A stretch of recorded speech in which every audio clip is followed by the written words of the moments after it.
Squeeze either way. I don't care which referee. Good evening and welcome to the August 2nd, 2016 special meeting of the Council of the Borough of Ringwood. This meeting is being played live on Channel 77 and on the internet, and will be replayed during the course of the week on Channel 77. Kelly, statement of compliance, please. Excuse me? Adequate notice of this special meeting has been provided in accordance with the Open Public Meeting Law, PL 1975, Chapter 231, setting forth the time, date, place, and purpose of this special meeting by Resolution 2016-187, adopted July 19, 2016. Through a legal notice published in the Suburban Trends and the Bergen Record issues of Sunday, July 24, 2016, and through notices emailed to the following main newspapers and posted on the bulletin board in Borough Hall on July 28, 2016. The Suburban Trends, the Bergen Record, and WGBC. At this time, please turn off all electronic devices during the meeting. Thank you. Roll call, please. Mayor Spear. Here. Deputy Mayor Matucci. Here. Councilmembers Anderson. Here. Davison. Here. Marsala. Here. Noonan. Here. Schaefer. Yeah. Also present, Borough Manager, Director, Department of Public Works, Scott Heck, Deputy Borough Manager, Borough Clerk, Kelly Hallowitz, and Borough Attorney, Richard J. Klimak. Please rise for the pledge of allegiance.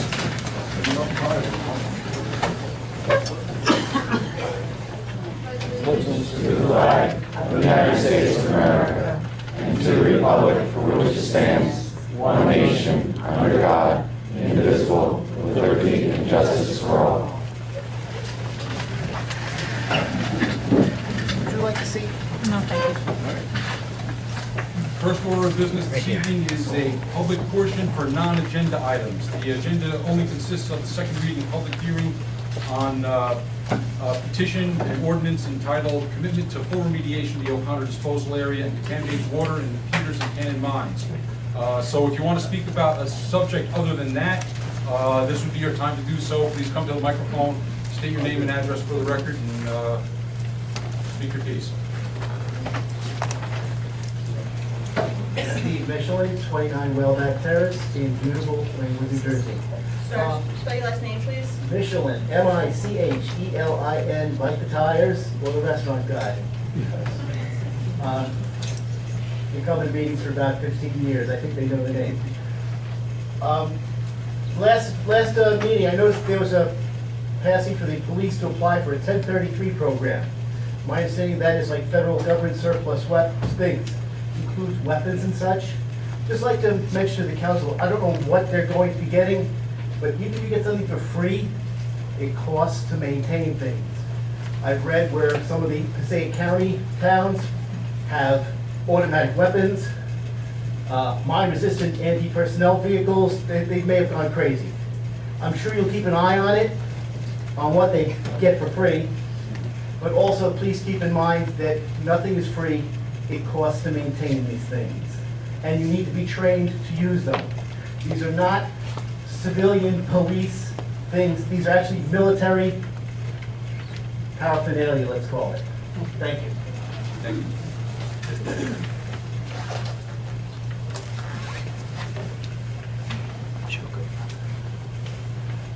Hi, Megatron, W-E-N-K-E-T-A-U-L-E, 24 High Point Lane. During all these water improvements that you were doing, how many linear feet of water main did you replace on crack? Do you remember? No, not off the top of my head. Nothing on crack? Oh, I was just reading some of the ordinances that did say that you did. I would have to look, what year are you talking about? It was 2014. 2014, they replaced water main for the FEMA funds for the bridge. The bridge? The bridge, oh, that was for the Hurricane Sandy floods. Uh-huh. So they had to put the water main underneath the bridge when they replaced the bridge. Okay. That wasn't a water main replacement, that was related to the bridge washout. Okay, it just wasn't clear in the drawings. Thank you.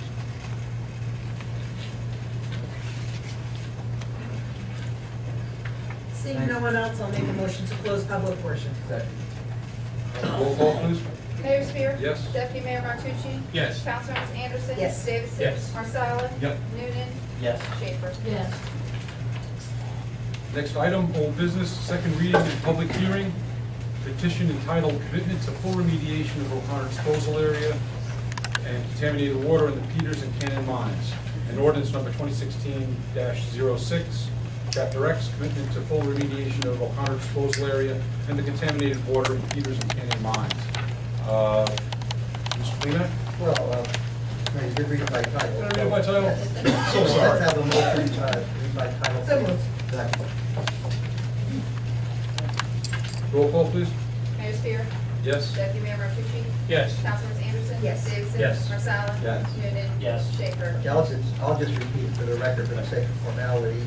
A petition entitled Commitment to Full Remediation of O'Connor Disposal Area and the Contaminated Water in the Peters and Canyon Mines, and ordinance number 2606, chapter 10, entitled Commitment to Full Remediation of O'Connor Disposal Area and the Contaminated Water in the Peters and Canyon Mines. Mr. Mayor, this is the second reading. As you know, the submission of the petition, which the Borough Clerk certified as having sufficient numbers, would constitute the first reading of the ordinance. The ordinance was duly published in newspapers circulating in the municipality and duly posted throughout the borough. The matter, unless the council has preliminary comments, the matter can be open to the public to respond. Okay, at this point, the matter is open to the public. Anybody wishing to speak on the matter, please come forward, state your name and address for the record, spell your last name for our clerk reporter, and proceed. Sure. Grace Hazelbean, Hazelbeine, 64 Valley Road.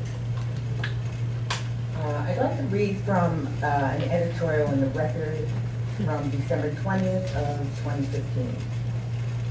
The plan for the EPA was to clean up 160,000 tons of contaminated and toxic soil at the O'Connor site in Ringwood. To eliminate any health threats to Ringwood residents living at the dump site, as well as the 3 million New Jersey residents who drink the water from the Wanapee Reservoir, the EPA wanted full evacuation.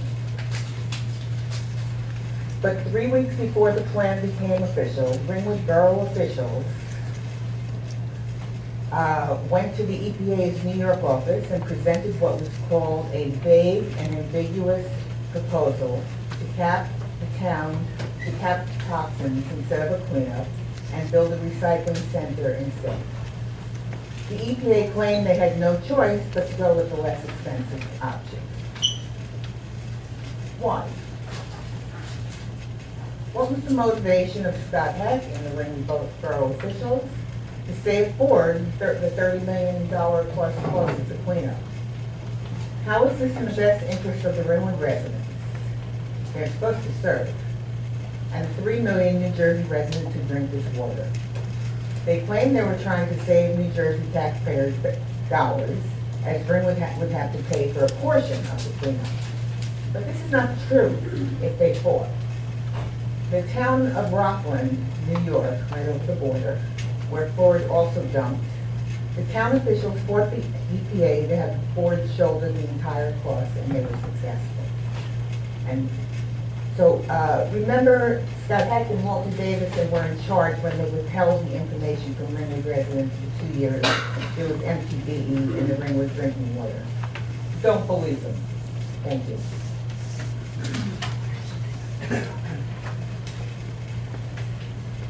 Lisa Chang, C-H-I-A-N-G, 376 Skyline Lake Drive. I'm sorry, Scott. Skyline Lake Drive. Okay. The full cost of the cleanup and how much that cost would impact local taxes is a primary concern for many people in town. But the reality is that there are several ways that the borough's burden of this cost can and should be addressed before we even entertain the idea of raising taxes to pay for the cleanup. Let's start with the fact that CERCLA, the federal law that governs the remediation of Superfund sites, provides an exemption from liability for municipalities who I'm sorry, you're gonna have to speak a little bit slower. Let's start with the fact that CERCLA, the federal law that governs the remediation of Superfund sites, provides an exemption from liability for municipalities who have obtained ownership of land involuntarily as the result of tax foreclosure. The borough obtained the land at the O'Connor disposal area in this way and should therefore be eligible for this exemption. Though we've lost almost a decade in the process of cleaning up the waste because we are only now pursuing this avenue, in May, the borough passed a resolution to pursue this exemption, and we're waiting for the EPA to rule on that request. This can mean that we are not financially liable for the cleanup of that area, in which case none of the financial burden of that cleanup would fall on the taxpayers at all, but would land squarely in Ford's lap where it belongs. However, if for some reason the borough is in fact liable, despite the fact that all of the information it has made public about the site points against such liability, it still doesn't mean that the cost of the cleanup would be deferred to taxpayers. The EPA's municipal settlement policy provides recourses for municipalities who are deemed liable for the cleanup of a Superfund site, specifically because the EPA recognizes two things. First, that the typical municipal waste a municipality dumps is not toxic to the environment in the way that, for example, paint sludge is. And second, that municipalities generally are limited in their ability to pay the potentially high costs of the remediation of more toxic substances. If Ringwood is considered a potentially liable party after the EPA has considered the town's request for the exemption, the municipal settlement policy allows for our financial liability to be limited significantly. The numbers the borough uses to discuss the potential cost of a full cleanup are based on the EPA's calculations for the full cost of the removal of toxic waste at all three areas of operable Unit 2. As the borough dumps only municipal waste at the landfill, the municipal settlement policy allows our liability to be calculated based on much smaller numbers. Excel Environmental pride themselves on their success rate obtaining grants from such sources as the New Jersey Hazardous Discharge Site Remediation Fund. We know from previous meeting minutes that the borough has somewhere in the neighborhood of $85 million of indemnification coverage from insurance. We know from over-requested documents detailing agreements between the borough, Ford, and the insurance companies that the borough has agreed to 15% of the cleanup costs associated with capping the three areas of the Superfund site, despite the fact that we should be eligible for an exemption at O'Connor, and the vast majority of the Peters line is actually owned by the state of New Jersey. We also know that the insurance companies have agreed to cover the cost, that 15%, using that $85 million of coverage. That means that the insurance companies have admitted that we do in fact have coverage to use to mitigate our financial burden. Currently, that coverage is being used to fund the borough's experts and to pursue the capping solution. It would be much more appropriately used to defray the costs of a real cleanup. The borough is also using the EPA's cost estimate for a full cleanup with interest added to calculate the costs taxpayers will have to pay for it.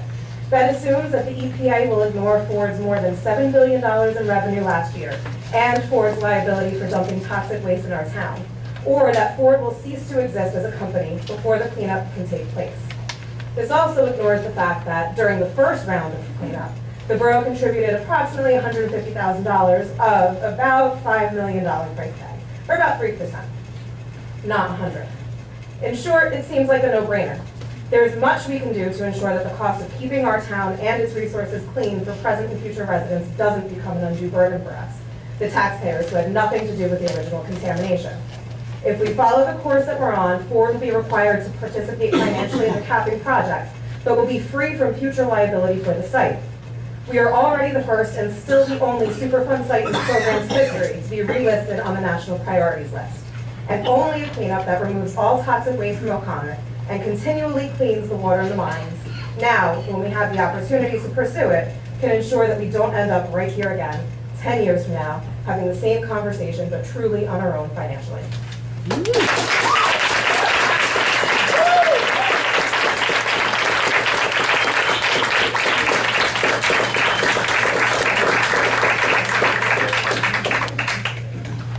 name is James Guinan, G-U-I-N-A-N.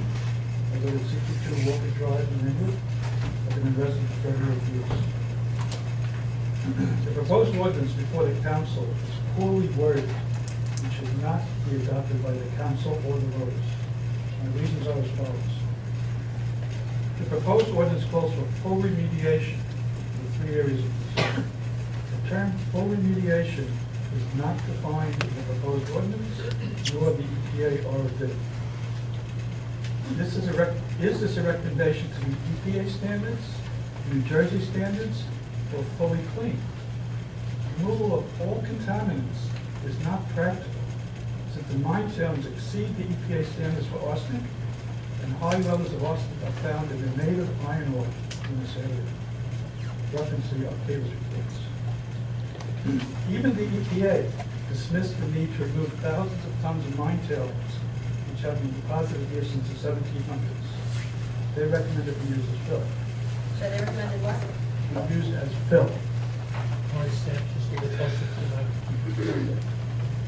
The petition should be specific and reference the alternatives which have been developed by the EPA.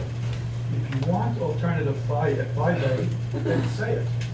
Don't use the term full remediation. It's meaningless.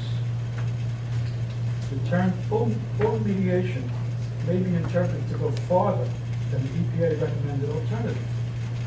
Ford is not required to do cleanup beyond that ordered by the EPA. The cleanup beyond that will be full cost of Ringwood. As written, the proposed ordinance will open Ringwood to lawsuits by Ford, which will delay the cleanup for another 10 years and cost Ringwood hundreds of thousands of dollars in attorney defense costs. Now discuss the groundwater, Peters Mine and Cannon Mine. Again, the proposed ordinance calls for full remediation of the groundwater mines, but interested not the O'Connor landfill. The EPA ROD only addresses the surface contamination, that's I believe in 2, and leaves the groundwater remediation to the currently incomplete OU3. Some sources of groundwater contamination, Peters Mine, have been identified on the shelf, which is approximately 150 feet below the water level. Other contaminants may be deeper. Peters Mine exceeds 2,000 feet below ground. Removal of this waste may require dewatering, which will create hydraulic and earth pressures on the unstable shaft walls. The work must proceed carefully to avoid worker injury or death. I await the EPA groundwater and mine water analysis and recommendations for OU3. I think it's premature to say anything without the input from the EPA, particularly using full remediation. The detailed Arcadis reports and other information are available at the Ringwood Public Library. People should read it. My summary. The proposed ordinance is non-specific and unenforceable.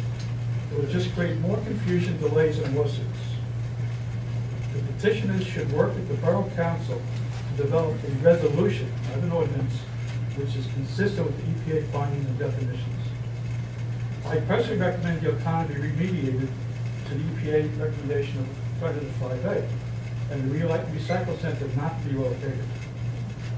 The contaminants within Peters and Cannon mines should be addressed within practical and working safety constraints. However, I await EPA's analysis and recommendation on a practical solution.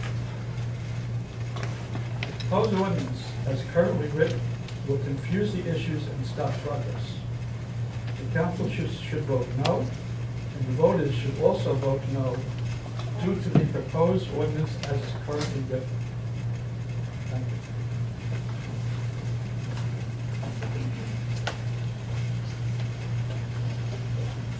My name is Doug Roussillon. I reside at 11 Hillside Road, Ringwood, New Jersey. Spell your name, please.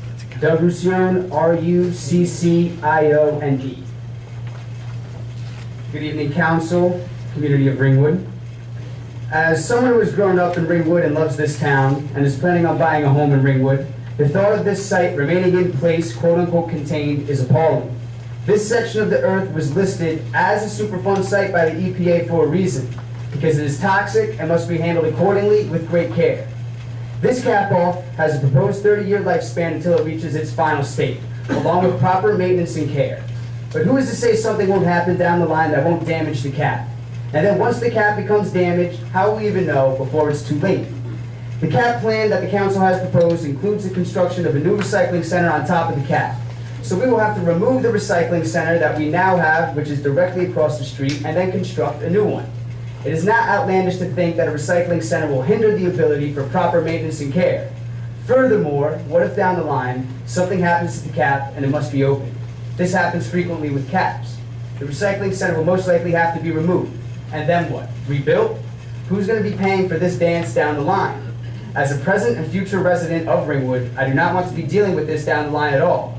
You are making decisions that affect the long term that you may not be present or held accountable for, which is the same action you will constantly scorn about the people who made the decision to dump in the mines years ago, and is the same decision-making process that got us to where we are today. And may I remind you that that decision-making process was in the 1960s and 70s. That insight should help craft your decision, instead of these short-term savings. The site is the first site in EPA history to be listed, which was in 1983, delisted in 1994, and relisted in 2006. We have been here before, a crossroads that promises us a sufficient remedy, when it turns out to be a remedy just for the time being, something that ultimately prolongs the problem and further exposes us to the great risk of our health and environment being infected. We are at the juncture in the pattern of our choices now where we may end up being delisted, hopefully for good. But if you go through with your decision of a cap-off, in 2026, will the site be relisted once more? We are not only taking the risk that we have been taking for some time now of contaminating the water of millions of New Jerseyans, since there is a prominent water source that flows right downstream from the Superfund site into the Wyandotte Reservoir, but we are also taking the risk of having to deal with this issue again in the long term. If the cap fails and something happens, the financial tragedy, along with the actual tragedy, will be worse than anything we could imagine now. That is not a possibility I or anyone in this beloved community wants in our future.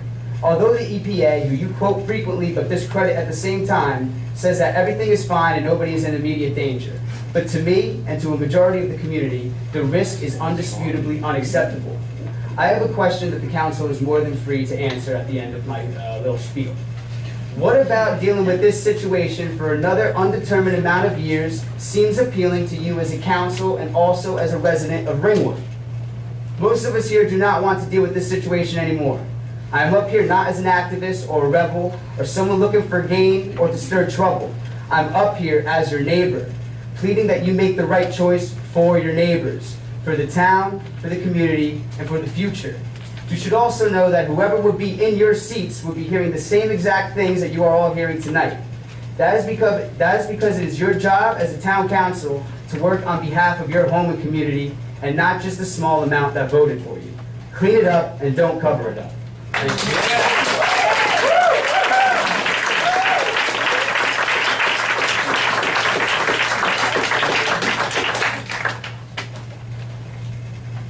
My name is Rob Ferretti. I live at 26 Longview Lane. Spell your name, please. Rob, Ferretti.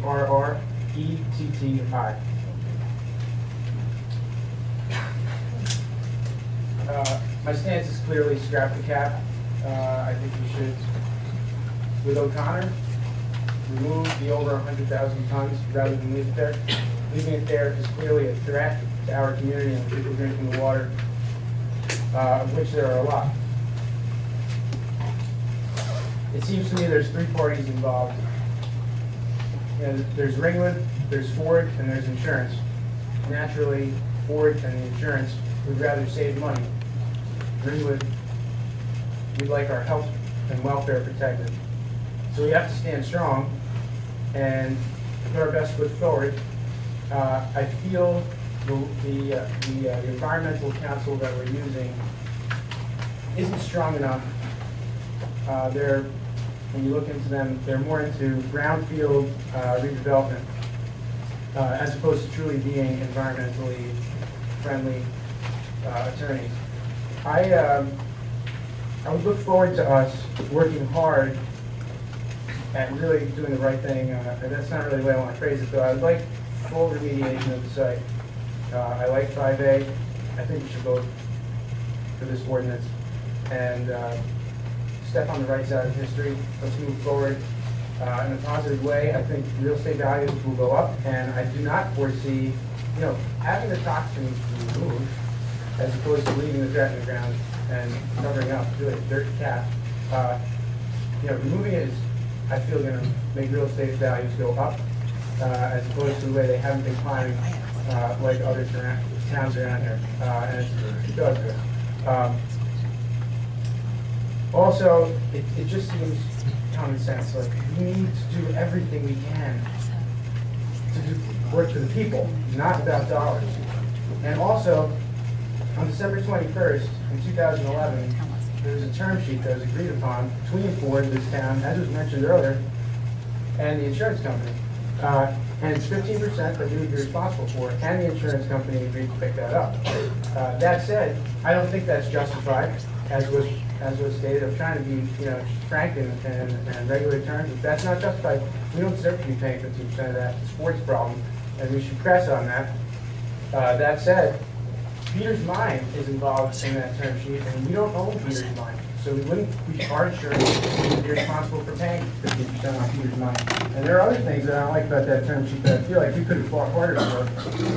Maybe seeing the negotiation, minutes of negotiations that we had, I would be interested in seeing, as well, I'm sure there's others. That says things like Ringwood agrees to pay for the cap maintenance. As was stated earlier, and I'm assuming in 30 years, which is, I believe, the life of a dirt cap, it would be up to us to replace this. I stand to be correct if that's the case. Also, we plan on building on top of it, which, threatens the well-being of the cap itself. Once it becomes permeable, the life expectancy goes down. Also, it's like creating a sandwich. You're putting things on top of the toxins that have been capped with dirt, likely to seep out. So, also, it does state that Ringwood is not responsible for the oversight fees, which is something that was discussed that we had paid in the past. All this being said, we got to fight hard for this, for the people, because we're the only ones in the fight fighting for the people. They're naturally going to be against us relative to money. So, from one neighbor to another, please step to the right side of history and pass this ordinance. Thank you.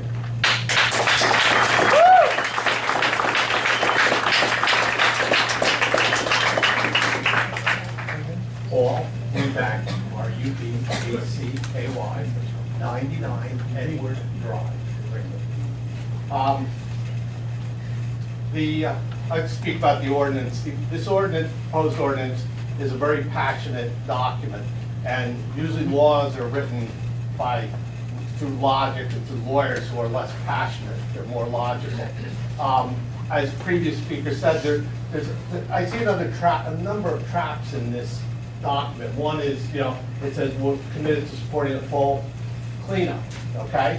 I think we all support it. The question is really how much financially responsible will we be? And I think this ordinance handcuffs the borough's ability to negotiate.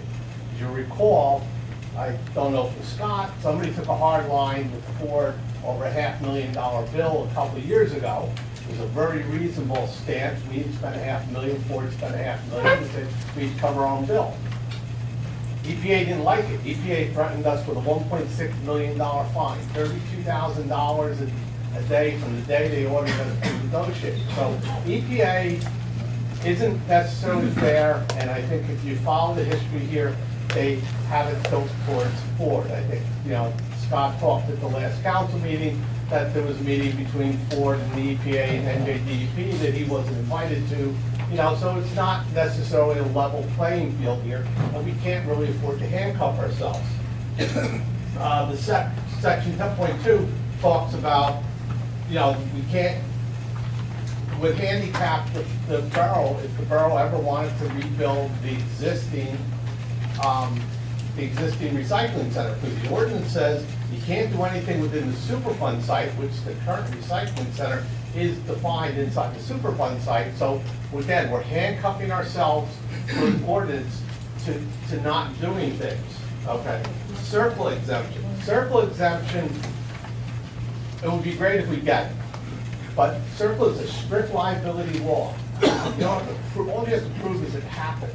And circle has certain exemptions, says you can get exemptions if you foreclosed on the property. If you never participated in the management of that property. Now that property was managed by the Ringwood Borough Solid Waste Authority, whose members were appointed by the council. So that makes a difficult, makes the argument more difficult with them, and they're probably less likely to give us anything. We should go with we should pursue we need to pursue Ford. I think this ordinance, the way it's written, could be very expensive to the borough. If we were talking about spending somewhere between $5 million and $30 million for a school or something, we would put it to a borough referendum. So I think the only action the council can do is that's fair to everybody in the town is to basically reject the ordinance and let it go to a referendum in November and let everybody in the town weigh in, because everybody in the town could be looking at a significant increase in taxes. Thank you.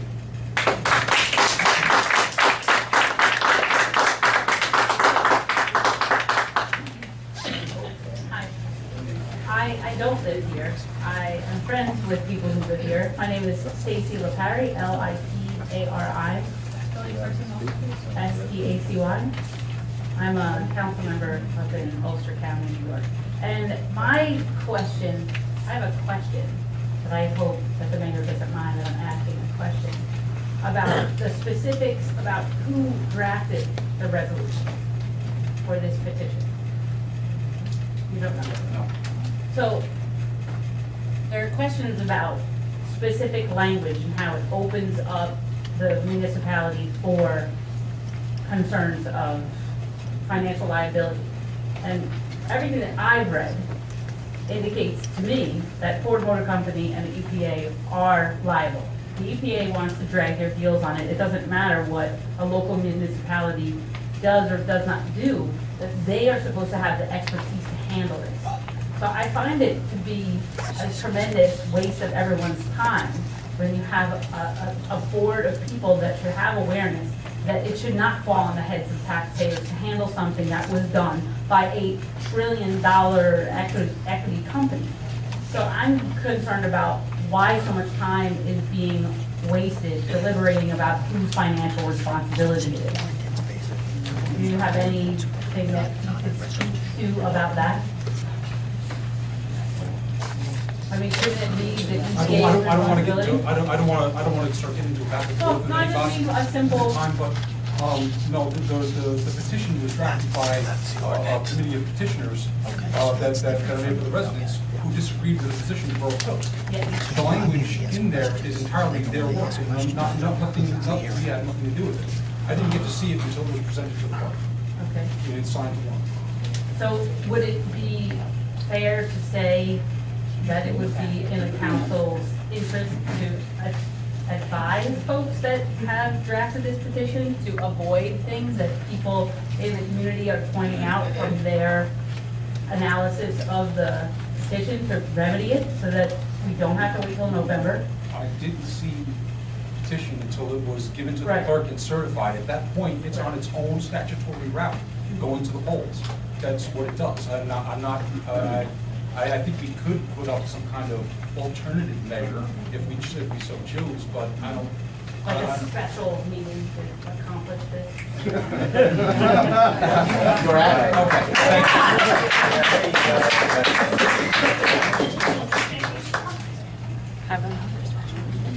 Robin Canetti, 310 Lakeview Avenue. Canetti is spelled C-A-N-E-T-T-I, Robin with an I, not a Y. Couple things. So the woman who just spoke, the EPA is not liable for anything they're not responsible to pay for it. They just facilitate the cleanup. The cost will never fall on the EPA. The EPA will get the money from somebody.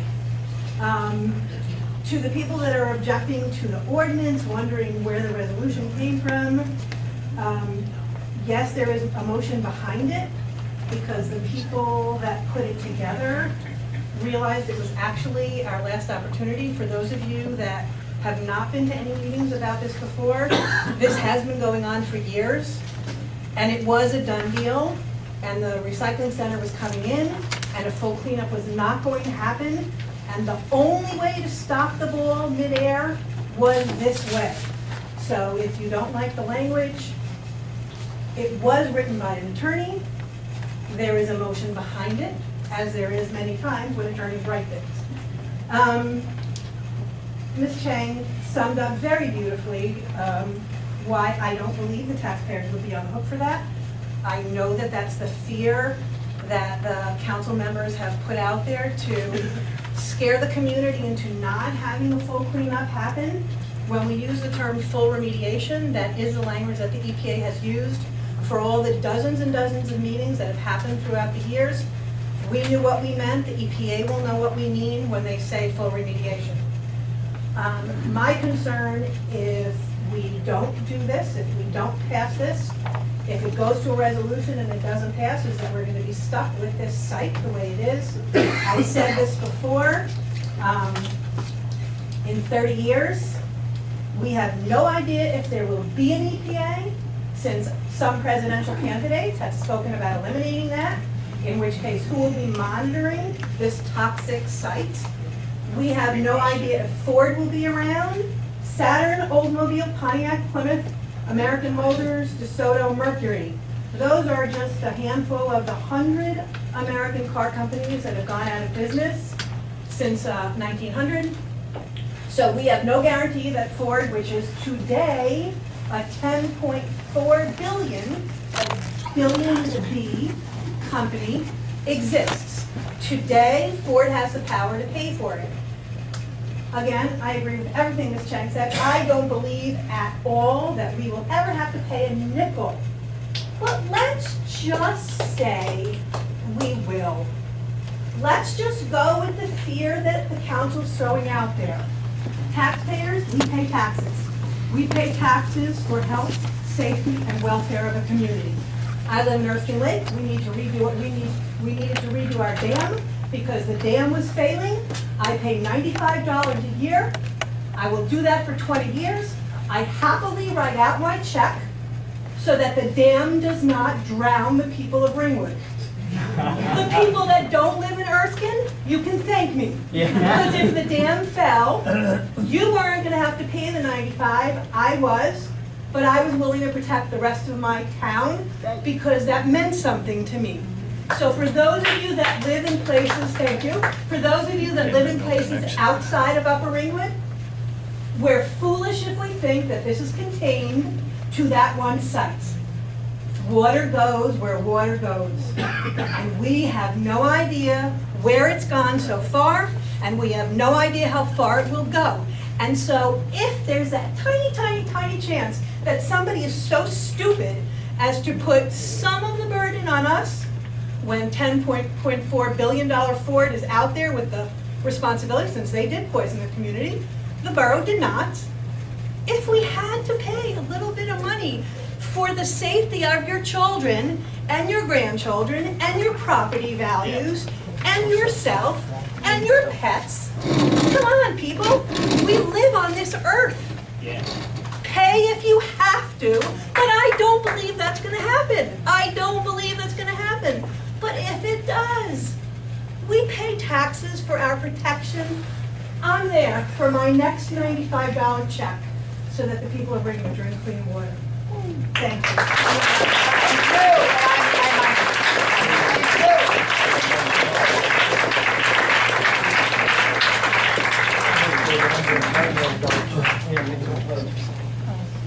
Ben Demser and Martin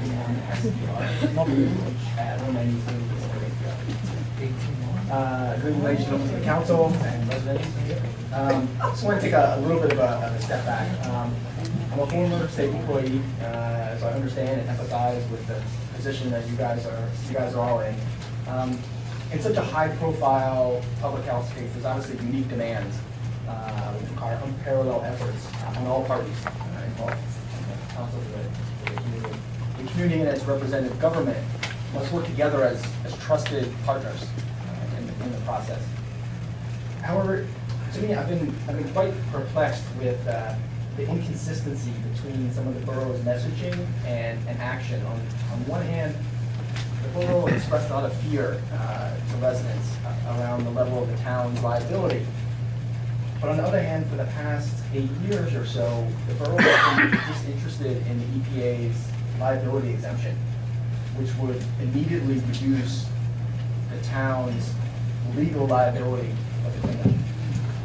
And it's been, without the pressure of groups like Ringwood Cares, the borough would seem to be willingly taking unnecessary and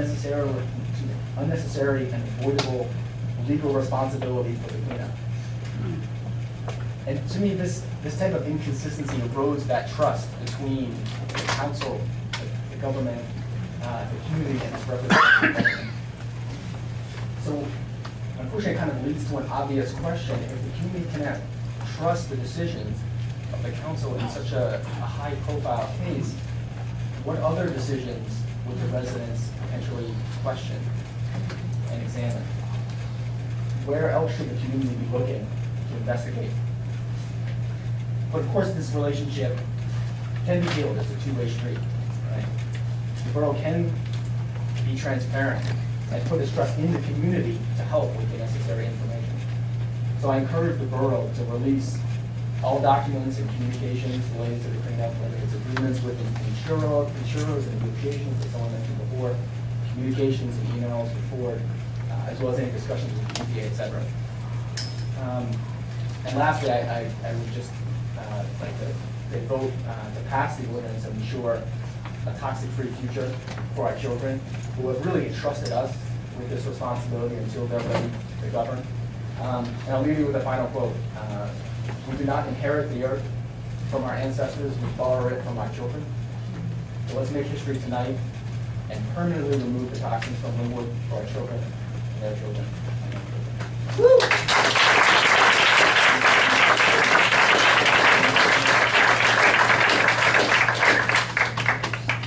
Good evening, Mayor and Council. My name is Paul Sullivan, SULLIVAN, 69 Lakeview Ave, Ringwood, New Jersey. First, I think I'm one of the minorities here tonight, but I'd like to thank the council, the mayor, and Mr. Heck, and Ms. Kelly for all their hard work in trying to remediate this situation as best they can.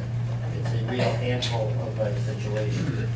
I had the opportunity to speak with many of my neighbors, and I came tonight thinking I'd be able to ask a million questions, but it doesn't seem like it's that forum to ask questions tonight. What I have got from my neighbors, and there's several of them, is that, like most people in the room tonight, we would like to see everything in Ringwood completely cleaned up as best as possible.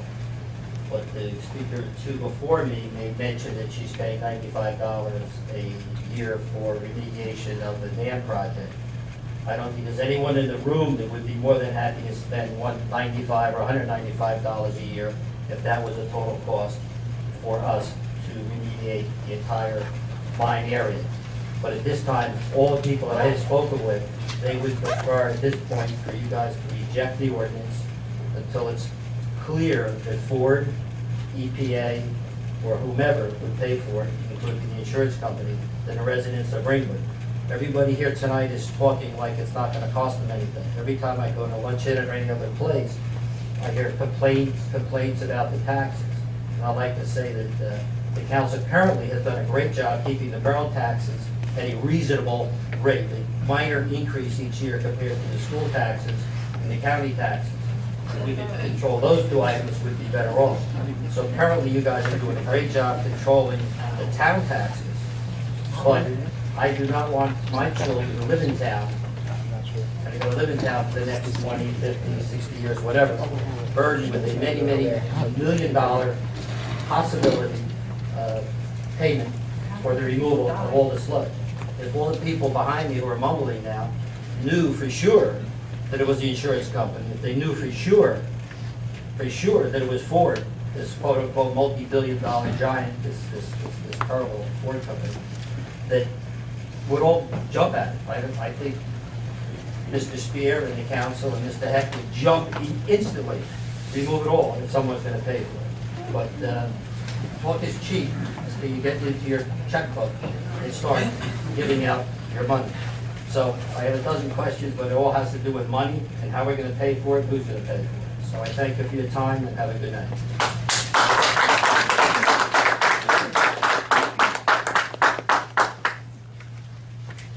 Peter Sando, S-A-N-D-O, 24 Highland Lane. So we clearly have two camps here, but maybe we can agree on some things. I know, I've lived here 25 plus years, and I know there's always been a concern among the business and real estate communities about the stigma that the Superfund site casts on our town and its image. And we worry about property values, And obviously, you're asking everybody to worry about their taxes. The reaction has always been, as far as I see, to sweep it under the rug, or under the cap, in this case. Move on and pretend that it never existed. Premature delisting led to relisting. That's the history. Cleanup now leads to capping. But only removing all of this toxic material at O'Connor and cleaning up the water in the other sites will diminish that stigma. You have to remember that. For your constituents, your people in the business community that you are concerned about, just think about it. What kind of a shadow does it cast over Ringwood if we cap the toxic materials and it stays there? Or if we cleaned it up, wouldn't that be a good thing?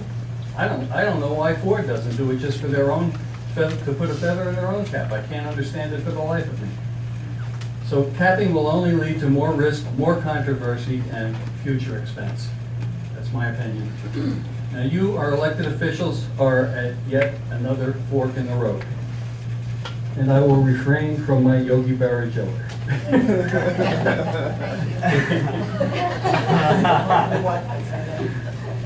I'm encouraged after learning that after 8 years you finally applied for the CERCLA exemption. A no-brainer and a good first step. Perhaps you have been emboldened by these good citizens, ringwoodcares.org, who have now given you the opportunity to change course and get on the right side of history. I appeal to you, I implore you to make health and safety your first responsibility, as it should be. You can take charge and fight for it. Maybe you need better attorneys. Maybe you need better experts, environmental people. You can take charge and fight for it, the polluter, for a full cleanup. I know it can be done. Like she said, it happened in New York. Put Ringwood first, not Ford first. Protect our water, protect our health, and pass the ordinance.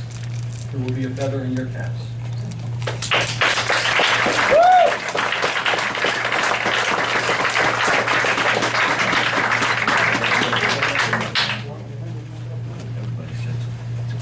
My name is Dr. Joseph Ferrone. I live at 120 Upside Drive. Dr. Joseph Ferrone, Ferone. I live at 122 Cupside Drive. I've been there for about 3 years. I'm at the end of my life cycle, as many of the people in the room here are. But what makes life very meaningful is our children and our grandchildren. One of the things that unfortunately happens in the human condition is that at certain points in time, individuals that we hope will represent the future, at times, for different reasons, might make decisions that will be harmful to those individuals downwind. I'd like to summarize the thoughts and make a comment on 4 of the wonderful commentaries that have been made tonight. The first was by Doug, the second by Ben, the third by Paul. But most importantly, in terms of this producing something tonight, which is what I sense really hopes I hope as a result of all of this, is that something is actually accomplished. And what scares me, even though I've only been here for about 3 years, is that there exists in the community a good deal of distrust in regard to the way in which elected officials in the past have produced what Ben referred to as an erosion of trust. What I hope and pray transpires tonight is that you individuals who have your own concerns, and I understand that, instead of using Paul's words that there's some process of mediation, that what transpires is that this group, you people sitting there, work with the individuals who are expressing their views so that we can regain in our elected officials right now the trust that we must have. Ben is the future and Doug is the future. I'm a grandfather. My son is about ready to marry. I'm sure I'll be a grandfather again by next year. And I am looking right now for a wonderful house because I made a whole bunch of money on gold investment. I'm looking for a wonderful house in this area. And I'm not going to be around when my grandchildren become of age. I want to go back to Stacy because I think that Stacy's thought was probably the most pregnant one in regard to what can be birthed here tonight.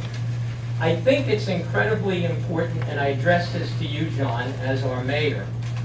I think it's incredibly important that if the existing verbiage of the current instrument is lacking, that just because that thing is headed for somewhere, it is possible for another version of that that is created out of cooperation with you people and all these very learned people in the group to create an instrument that everybody agrees on. We're counting on you to do that. We need your help.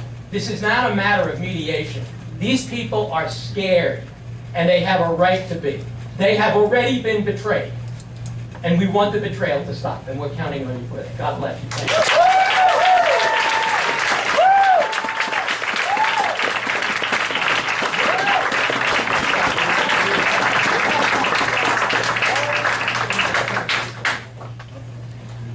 Bob Spiegel, Executive Director, Edison Wetlands, and I guess former chair of the CAG, about 10 years, give or take, for the Ringwood Mine Superfund site.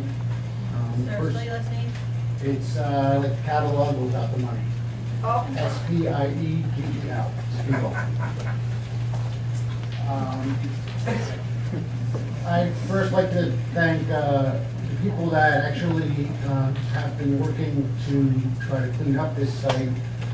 Mayor Steers, Schaefer, and the other members of the CAG, Vivian, Vanka, the folks that almost 10 years ago now started working collaboratively around this table. Kind of feels weird to sit in the audience. I almost feel like I should take you out, take your seat, because I've been sitting there for almost 10 years trying to work on cleaning up the chemical poisons that Ford Motor Company dumped on the community. And Bob, my meetings don't usually look like this. Your meetings look like this. They're actually community meetings. Yes, they are. I am just the neutral facilitator, but not tonight. And the reason I actually drove all this way, I get the award probably for the furthest driving on a consistent basis for almost 10 years now, is to talk about just really two basic things. When I first got involved in this site and met the fine folks in Ringwood and toured the community and toured what was really an environmental disaster area, and was really something that touched me and moved me deeply. And I remember when all the media broke, and when the Vice President of Ford came here, Andy Dobbs, invited the VP of Ford, and I said to him, as we were touring the community, I said, I think that we should first and foremost, apologize. I said, besides anything financial, apologize to the community for the death and destruction that Ford rained down upon it, even if it was under a past, administration, because of the amount of just sheer devastation on such a beautiful community, on such a gorgeous area. And he said, Ford will never apologize. They'll never apologize for anything. And I said, I'm not asking you to give them money. I'm just asking you to apologize and be a good corporate neighbor. And he was very adamant that the community was never going to get an apology. But what I wanted to see after that was actually a full comprehensive cleanup and restoration of this toxic assault that Ford dumped on Ringwood. And I thought we were heading in a somewhat positive direction when they announced that this was going to be cleaned up, or at least O'Connor was, I had thought, wow, this is going to be a victory, at least a small one. There's some of the residential homes that were cleaned up also was a positive step. And the elected officials and the community were working together on the CAG, and I thought this was a good process. This is one of the strongest CAGs that I've ever served on, and I've served on many. And been working on Superfund cleanups now for probably like 20, 25 years. So I've seen sites that were cleaned up. I actually bought a former Superfund site, gave it to my town with 3 acres money. And so I've seen what happens when a community comes together, and I've seen what EPA will do when the community and the elected officials work together. Okay, divide and conquer is an old strategy, and the EPA and FOR have been using it very effectively up here. Yeah. They say one thing to one group, something to another. They have their leadership come up to try to put out the fires when they have to. And basically the people that come to the CAG for the most part are just set here so that they can be wind dummies for the community. The real management at EPA comes up once in a while. I had a chance to talk to him just a few weeks ago in Washington, and I went and I testified in front of Congressman Pallone's Committee on Superfund, and I talked about Ringwood. If anyone wants to go and you can watch the testimony, read the testimony. But I talked in detail to Maddie Stebnislau, who's in charge of the entire Superfund program, and I said, Chief Mann is still waiting for you to come back to Upper Ringwood, like he had promised. And his smile kind of turned to a frown, and he walked away from his testimony after that. But the reality is that when a community leads, leaders follow. And that's one of the main things that I've seen at sites around New Jersey, around the country. So I think the CAG process here could really work if the community and the elected officials are strong and you're together. Because if there's weakness between the community and the elected officials, if there's any mistrust, if there's any, EPA will exploit that, and certainly Ford will exploit that. And I've seen them do it time and time again. And I would recommend that the town send a letter regarding the exemption, first and foremost. I think that EPA said that they would consider one, and then they also said that, well, the town kind of said something the first time we were listed, but we kind of told them we wouldn't talk about it right now. So they are using that as a wedge.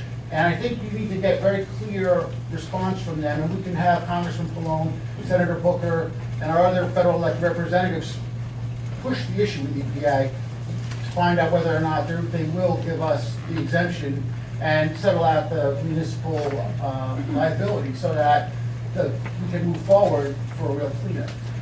Just to clarify one thing for everybody in this room, 2007, the borough filed for exemption, and the EPA said no. I wasn't here in 2007, I saw the document. They filed, they said no, we refiled. So you do have something in the paper? Okay. Could you provide a copy of that, because EPA doesn't seem to... They have. Well, I'm saying for my benefit, because when I approach people at EPA, they're telling me, I like to have something documentation. Now, the one thing I did want to just bring up is the real reason that we really need to look at this differently and really clean up this chemical poison is that this waste is not just toxic waste. This is the most toxic waste that you could actually create. Paint sludge is not paint sludge. When they talk about paint waste, there's at least 3 different types of toxic paint sludges that were dumped here.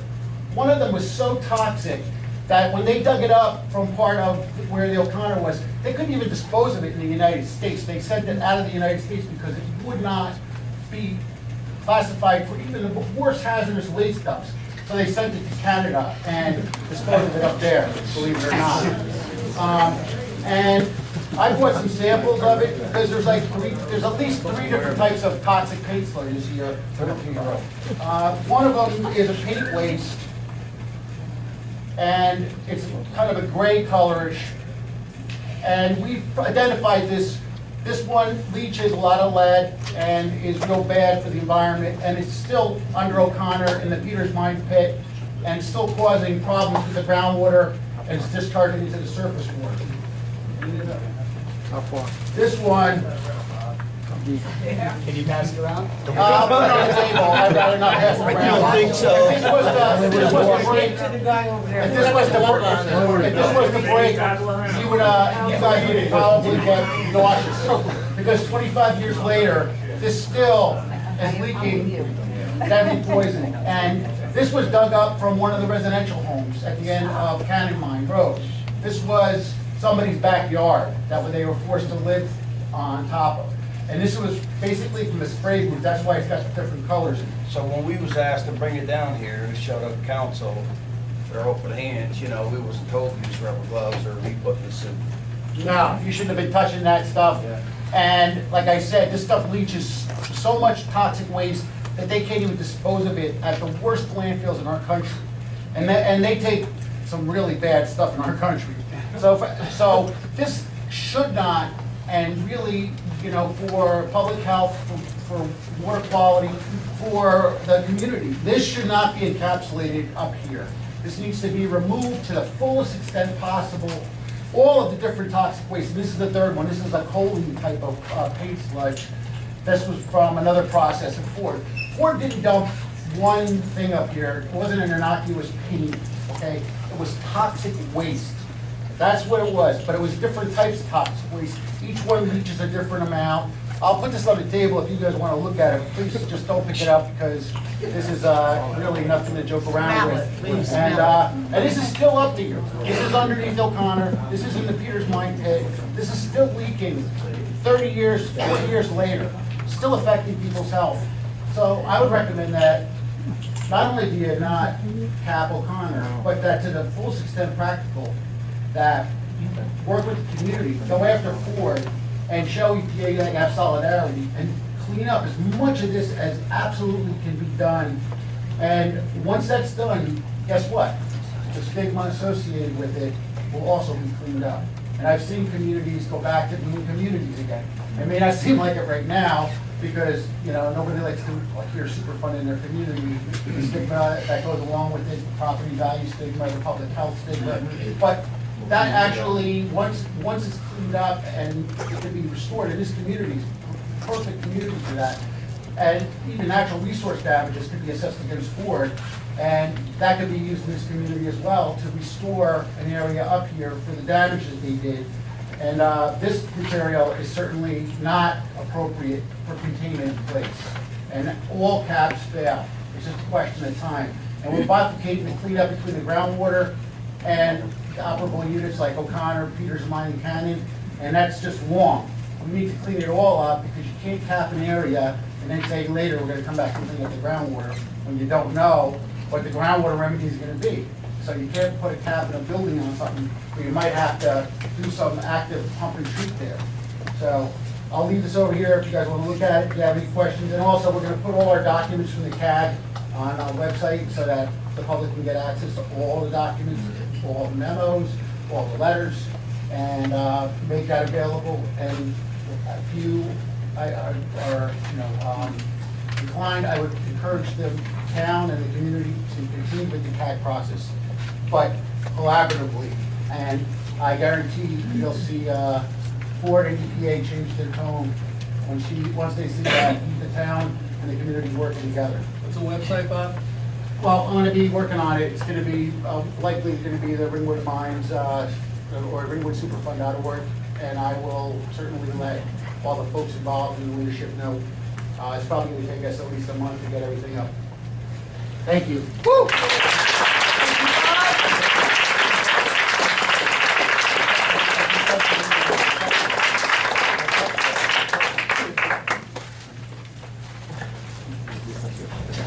Gloves now for decoration.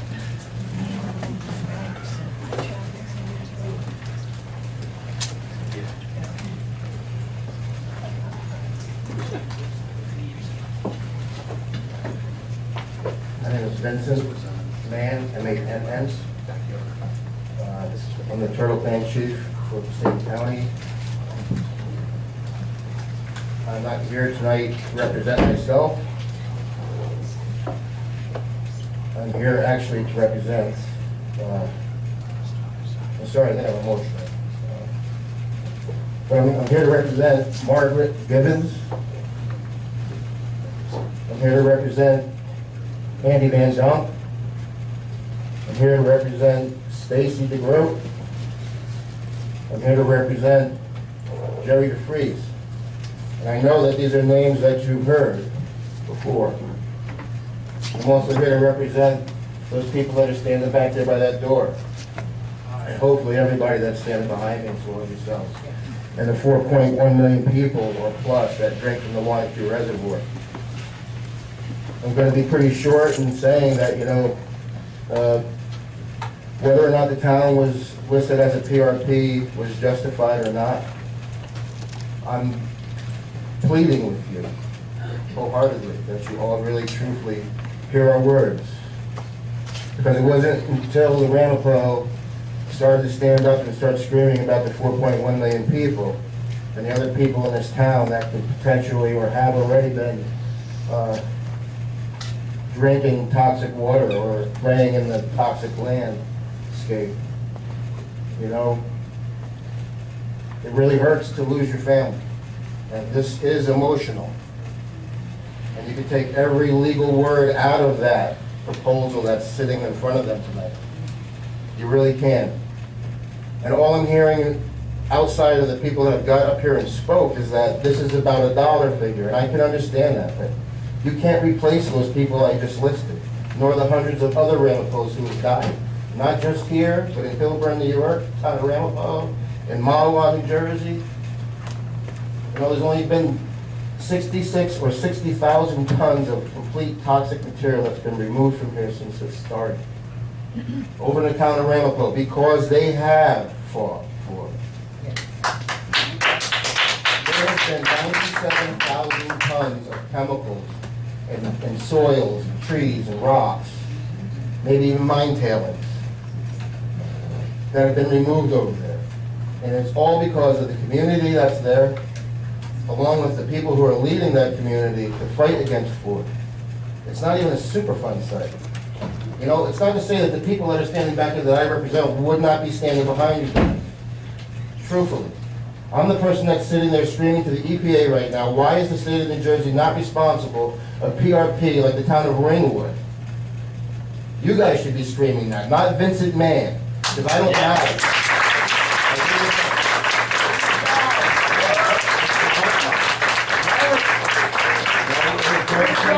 In the grand schemes of things, I do not matter. I have 4 emails out to Joe Gowers. He sent it to the legal team. It does not take that long to come back with an answer. If the state of New Jersey has an exemption for owning that mine pit over there, and it's not even just the mine pit, it's Peter's mine, that has the most chemicals in it. Hundreds of miles of tunnel. Right? They're the ones who are responsible. What do you think is going to happen if the state of New Jersey is listed as a PRP? What do you think is going to happen to Ford Motor Corporation? They're going to stand up and fight. They're going to sit there and say, listen, you gave us that knowing that that land was toxic. Period. Let them fight it out.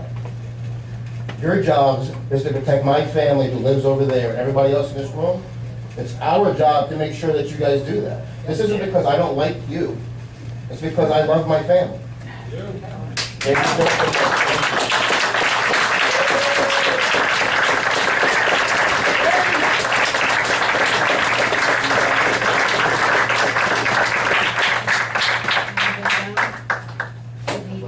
I'm sorry, I couldn't hear you. Connie Van Dunk, Cindy Van Dunk Plain. Say your last name. D-A-N-D-Y-K.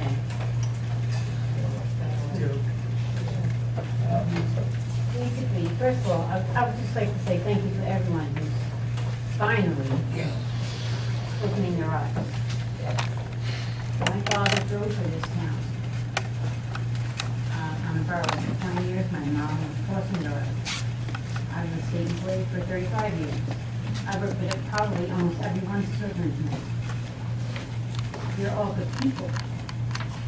And I just can't even believe what we've been subjected to already, that we would be discussing another recycling center. It amazes me. And I know that maybe, I just wonder, would you put a recycling center in Capsule?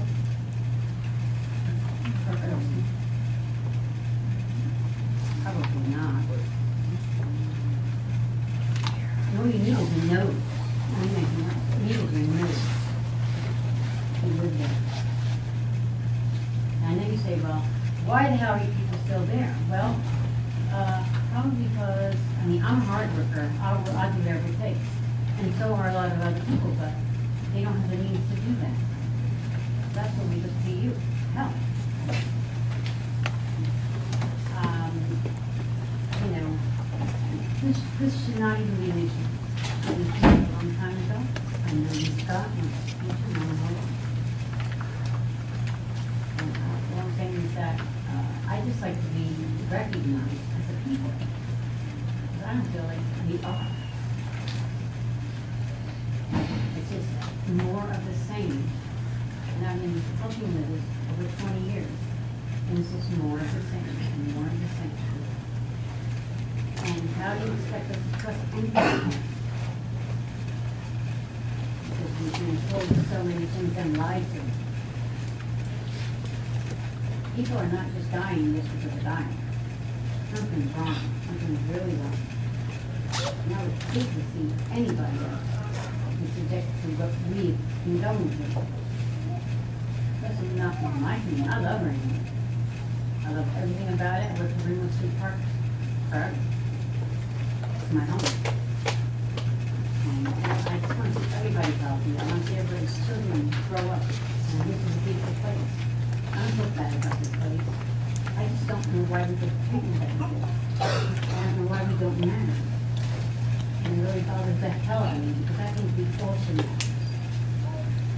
That's really what I have to say about it, and I hope you do the right thing for once. Thank you.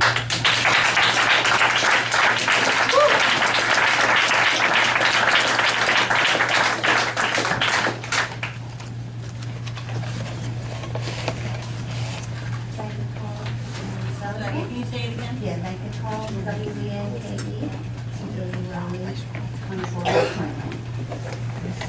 Regarding the circular exemption that everyone's talking about tonight, and that we are definitely, probably could get. It was Mr. Marizzi, borough attorney in 2007, who did apply to the EPA for the exemption. But what happened was, in 2008, a new council took control. So what happens in one council, the next council, it doesn't go that way. So the next council would have had to apply for the exemption, and you did in May of this year. So that is 8 years later. But anyway, I also have a question about what you were saying about $500,000 that the borough had to pay and the $1.6 million. I don't know anything about the fact that the borough had to pay $500,000 or anything. Did we? No, ask him. Did we? It refers to the 500,000, the documents on the borough website, the 500,000 referred to the cost of fixing the sinkholes in the roads. The borough, the borough said they wanted to offset, they claimed those costs were offset against what Ford was claiming against the borough. That's what Ford did, that's what the borough said, it's all written down. Well, it's not true. First of all, sinkhole is not fixed yet in Mr. DeBro's yard. And they did get money for it. Yes. So bottom line, it's still there. And it's a clear and present danger to the community, period. The road collapsed. Yeah, Sheehan Drive collapsed. The DOT paid for it, not Ringwood. People had to be evacuated because their houses were sinking into the ground because they were approved to be built on sinkholes. Their houses, people had to be evacuated. The homeless prevention program of the state of New Jersey paid for it. Borough might have paid a little bit, but not the majority of it, nowhere near $500,000. So if you can prove different, show it. So anyway, I just had to get clarified those two things. At the last council meeting, a resident voiced concern about the mega development that is being constructed on Long Meadow Road in Sloatsburg and the effect it could have on the Ringwood water supply. I think most people have an innate sense that all water is connected, surface and groundwater. It doesn't stop flowing at the state, county, or municipal line. Ringwood has a lot of water, which is usually a blessing, but for Ringwood, it presents a problem because there is a Superfund site with millions of gallons of toxic sludge in our town, let alone the fact that Ringwood sits on fractured bedrock, which geologists and hydrologists confirm is very, this is the word they use, tricky to monitor, since water can move laterally, not just down. If you look at a map of Ringwood's open waters, which I have here, if anybody would like to look at it, it's really enlightening. You'll be amazed at the amount of connected water there is in Ringwood. It includes 39 miles, 8,800 miles of streams, 3,169 acres of wetlands, lakes, and ponds, 10,149 acres of open water protection areas, 9,067 acres of riparian areas, as per Ringwood's 2012 Highland Environmental Resource Inventory, which I suggest Ringwood residents read to get a better understanding of the environmental importance of the town we live in. 50 years ago, maybe more, Ford Motor Company dumped millions of gallons of toxic chemicals in Ringwood, where people lived, and in the historic mines. EPA monitoring wells are still detecting, after 50 years, benzene, lead, and arsenic.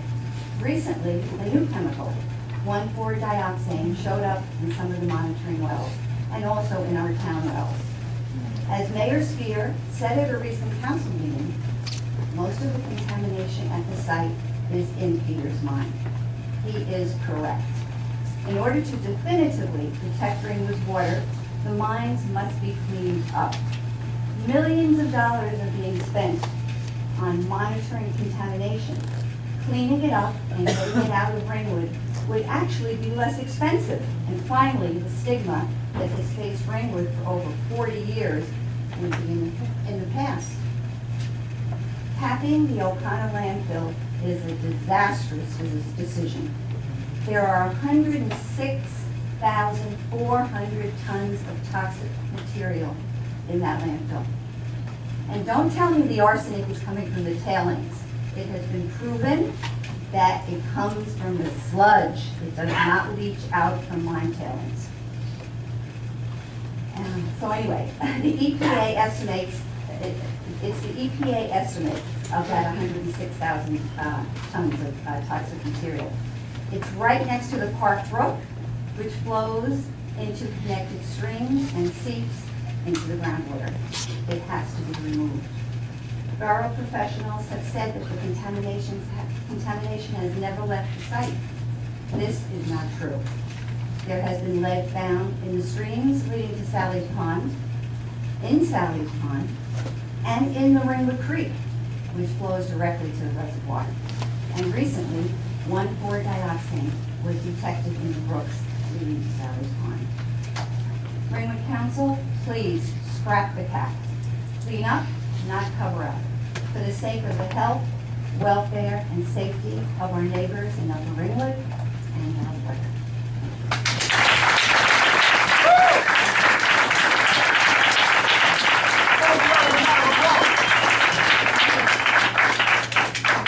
Hi, my name is Thomas Conway, C-O-N-W-A-Y, 19 West Circle in Ringwood. So I'm here to talk about the petition a bit more. I do agree, Peter's mine to me is the biggest threat. It's where the water and the pollutants are mixing underground. And I agree with Jeff Pitt of the Sierra Club that the record of decision should be reopened, we need to look at Peters Mine. In my opinion, the O'Connor disposal area right now is a red herring. It's distracting everyone from the worst area of pollution. And I'll talk a little bit about the history of the petition, the record of decision, the petition itself, and then recommendations for next steps. First of all, this new energy that Ringwood has concerning the Superfund site came recently with the record writing an article about 1,4-dioxane. And what they did with 1,4-dioxane in the article is they went and talked about how it was 50 times New Jersey groundwater levels. As I mentioned before, the World Health Organization for drinking water says 50 micrograms per liter. We haven't hit that level. So according to the World Health Organization, levels of 1,4-dioxane are not a problem. Now let's move on to the record of decision. The record of decision from the EPA proposes capping Peters Mine and Canyon Mine. Its preferred remedy is to fully excavate O'Connor. Preferred remedy sounds nice. It's not exactly, though, preferred. And I'll go into those reasons in a moment. The actions at the mines are too difficult to clean out. That's why they say, let's just cap it. That's their rationale, and that's the rationale this petition seeks to back up. The EPA is taking the easy way out. I don't like getting too simplistic, but cleaning out mines that would... You're going to have to speak a little bit slower, please. Sorry, I have a copy. But the EPA it's a long one too. I don't like getting too simplistic, but cleaning out mines that were designed to remove contents from under the earth does not seem to be impossible. At the very least, the mine should be dewatered and then evaluated further to determine if the toxic material can be removed. The record of decision on O'Connor was based on an odd example using the human health risk assessment. The EPA used a young hypothetical hunter that lived exclusively off the vegetation and game at the O'Connor site. And this model, lead and arsenic, were the two contaminants that would lead to an unacceptable excess lifetime cancer risk. This model is an odd choice, and I doubt anyone would exclusively hunt for game and eat vegetables over the dump site, but it is all we have to work with. The model did not evaluate groundwater implications at all. The record of decision states alternatives 5A and 5B, excavation, present the greatest potential for impacts on the community and workers during the implementation. One of the problems is that the water main for the area would need to be relocated. The EPA estimates 12,519 truck trips to fully excavate the site. That's 12,519 truck trips of dumping our trash in someone else's backyard. Despite a budget of $250,000 for air monitoring during the operation, EPA has only budgeted $30,000 for dust control. Expect that figure to grow along with many others in the budget, or our community could be in a dust bowl. Speaking of cost, the EPA estimates a cost of $32.6 million with a 50% upward contingency. That means the expected cost could be as high as $48.9 million. In my experience with government budgets and estimates, $48.9 million seems a little more reasonable than $32.6. So alternative 5A is an expensive remediation.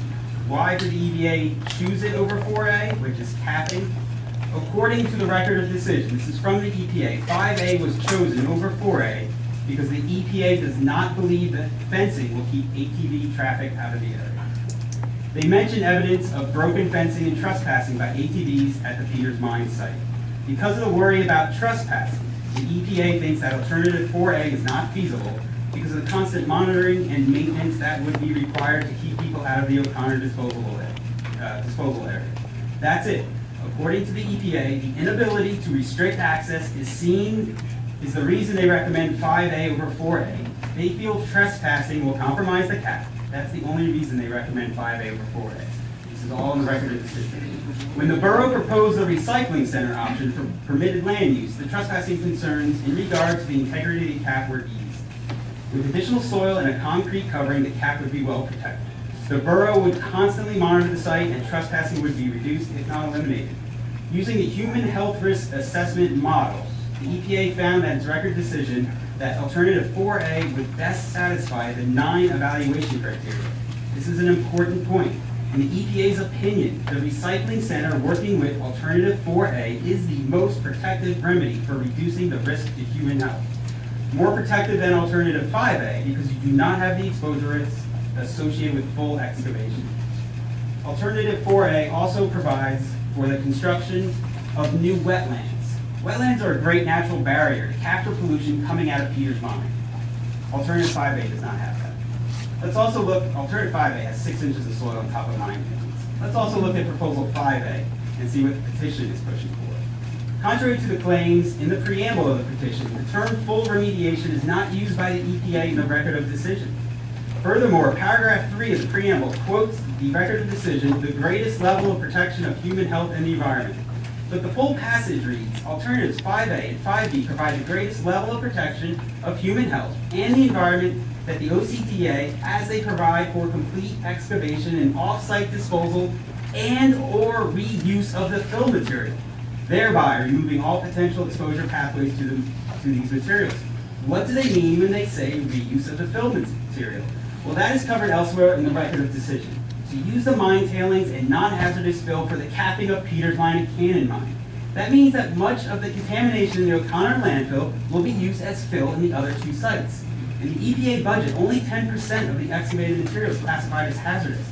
In my wholly unqualified opinion, moving the waste above mine shafts increases the chance of more hazardous chemicals flowing into the aquifer. So the record of decision calls for capping of the mines and excavating O'Connor. It acknowledges the hazardous waste in the mines, but determines that the expense to dewater and address the waste is too high. Instead, it will take the mine tailings from O'Connor and throw it back down the mines. Kind of like what Ford did almost 50 years ago. As for the mine tailings that aren't used as fill, they propose 6 inches of soil on top of them and they're done. That's it. That's what the record of decision boils down to. So the proposed ordinance places shackles on our elected officials. Instead of voting for or against the O'Connor Recycling Center, the petition is a broad document attempting to hijack the authority of the Borough Council and prevent it from taking appropriate actions as the situation changes. If adopted, this ordinance will severely limit the flexibility of the council and add additional costs to the borough. If the petitioners truly wanted to change the council, they should have started with the election last fall. They are late to the game, and this is a poor attempt to push through a messy agenda. First, let's be clear with the record of decision. It makes zero consideration of groundwater flowing into the Wanakee Reservoir. As mentioned earlier, in paragraph 3 of the preamble, the term full remediation is used by the petitioners alone and is not contained in the record of decision. It is not in there since no plan is a full remediation. That is a vague phrase that the EPA avoids in writing. Paragraph 4 is wrong. It takes snippets from the record of decision and adds its own language to come to a conclusion that 4A is insufficient to best ensure the long-term health and well-being of the community. The EPA clearly says in the record of decision that the borough's use of the property as a recycling center makes alternative 4A the best alternative according to their HHRA model. From page 67 of the record of decision, EPA believes that with respect to the portion of the OCDA on which the recycling center would be located, alternative 4A would best satisfy the 9 evaluation criteria and EPA's objective to advance environmental protection. That is quoted from the record of decision, page 67. Paragraph 5 is also incorrect of the preamble. It takes snippets from the record of decision and tries to say that the recycling center with alternative 4A does not provide the greatest protection of human health and the environment. The record of decision says the recycling center with alternative 4A does provide the greatest protection of human health and the environment. You're out of order. It's my turn, please. The preamble goes on. Out of order. Let him go. The preamble goes on to discuss the dangers of the mines, which I agree with. At the end of the preamble, it mentions a potential threat to the reservoir, fear-mongering. Anything is a potential threat to the reservoir. The unique situation about the Superfund site is that we have over 30 years of data, and none of it has found the problem with the Ford waste leaking into the reservoir. In the absence of any data, to claim otherwise is fear-mongering. Going through the rest. 10.1, commitment to full remediation of the O'Connor disposal area. The EPA does not use that term. It's a deception. The EPA plan calls for removal of fill, with the mine tailings being used as fill at the mines. It also allows some fill from O'Connor to be buried at the other site. All of this begs the question. If a new record of decision comes out, does the borough still need to act on 10.1? 10.2, withdrawal request to permit recycling center. This is the crux of the ordinance, and I wish it had been the only part of it. Then we could truly vote on the recycling center. 10.3, change in use and zoning future land use. The ordinance would be troubled in that after the EPA leaves, the 6 inches of soil cover may prove to be insufficient for ATV traffic, and the borough may need to lay out additional funds to keep it up to that use. That's ordinance 10-3. 10-4, pursuit of circular exemption for borough. You can read the St. John's Law Review. You probably have his Your presentation on it was excellent. And we already have a borough law working on it, but the ordinance does call for additional lawyers to work on it, which I don't get because there's no stipulation on who the lawyers should be. So if they don't trust the lawyers you're hiring today, I guess they'll trust the ones you hire tomorrow. Pursuit of accountability for Ford Motor Company. Ford's already a responsibility of party. Waste of space. Protection of groundwater and reservoirs. This section says actively pursuing the full remediation of the contaminated water in Peters and Canyon mines. What does pursuing full remediation mean? The EPA does not use that term. Their remediation is to cap the mines. Does this open the borough up to liability? The EPA's plan does not work. Pursuit of grants and insurance coverage for remediation costs. This section states that the borough will actively pursue the maximum amounts of coverage and/or reimbursement. Does this prevent the borough from being able to settle with the carriers? Can we stand to lose in court and get zero coverage? Again, these sections tie the hands of our elected officials. Actively providing information to the community regarding status of the Superfund site. This section does not limit the information shared to just what the borough creates or handles. It creates another burden on the borough that should already be handled by the EPA. In front of you is an ordinance that increases the borough's liabilities and expenses. The experts the borough has hired already have had their integrity called into question, yet this ordinance calls for the hiring of more experts by the borough without any oversight or further stipulation. What could have been a simple ordinance to vote for or against the recycling center is instead a bureaucratic mess loaded with undefined goals and burdensome requirements. I urge the council to vote against this measure, and I urge the residents of the borough to do the same. While the language and goals of the ordinance sound great, they lack clarity and give no course of clear action. It requires additional outlays on behalf of the borough and may hamper the borough's ability to negotiate settlements with our insurance carriers. Our residents have been denied the chance to vote on the recycling center on its own. Instead, we now must vote for the increased bureaucracy and vague commitments to stop the recycling center. It is an opportunity missed. Alternatives. In order to best protect our health in the reservoir, the record of decision needs to be reopened. The solutions for Peters and Canyon's mines need to include a cleanup of the water lurking below the surface. It is easy to look at the pile of dirt at O'Connor and say, get it out. The trouble is that the record of the decision does not allow for that. The EPA will simply scrape the surface, move mine tailings and possibly fill to the mines, and then cover the mine tailings that remain. That's what the record of decision says. Forcing the borough to accept the record of decision as it is now is a losing proposition for our borough. Once the record of decision is acted on, we may never get a chance to clean out the mines. The proposed ordinance does not even mention the reopening of the record of decision. I recently sent an alternative to the borough to follow up on. It's basically where you can bake some of these VOCs out of the soil. There's an expert here today that does the same. Even if we follow EPA Alternative 5A and excavate, mine tailings will be left behind. Those contain high levels of arsenic and possibly high levels of lead that have leached down from the fill at O'Connor. Another promising technology we should look into is phytoremediation. This involves genetically engineered plants that are able to absorb undesirable compounds. They grow, you can harvest them and get them out. We need to look at more and more alternatives and not just tell the town council to hire more experts. If this measure passes or fails, it will have little effect on cleanup of the site. It will instead add to the burden of the borough. Hopefully we can retain the bright administrators we have, because I have not heard of anyone else ready to take on the responsibilities already on the borough's shoulders, let alone these new ones. While the intention of my fellow residents is commendable, the result may not be.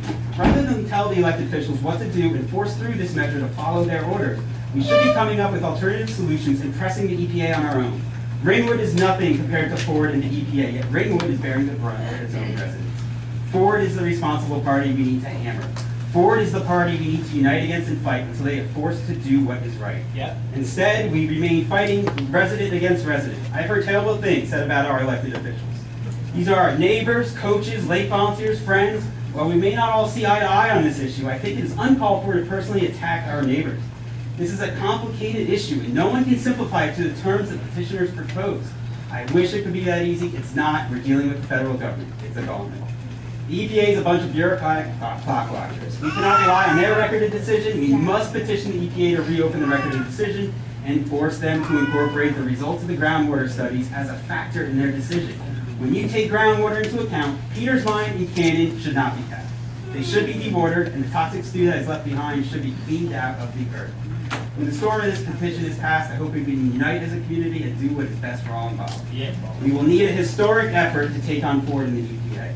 Instead of telling a few of our neighbors how to do their jobs, it is time to take action on our own. We must petition county, state, and federal officials. We must focus attention on the EPA like a laser and point out the deficiencies of the current ROD and work to get a solution that works for Ringwood. Rather than rely on lawyers, we should push every possible connection we have to get Ringwood removed as a potentially responsible party once and for all. Lastly, we need to consider all options and not force ourselves into one course of action. I'm proud to live in a town where the residents are so active. While I believe this petition to be a stumble out of the gate, the momentum will hopefully carry the new people involved further than anyone's gone in the past. The important thing is to keep trying. I thank everyone here for doing that. Good night and God bless.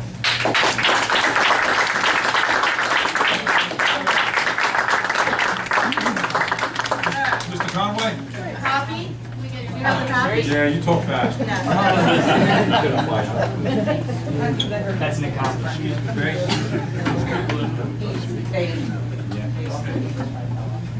Grace Hazeldine, Hazeldine.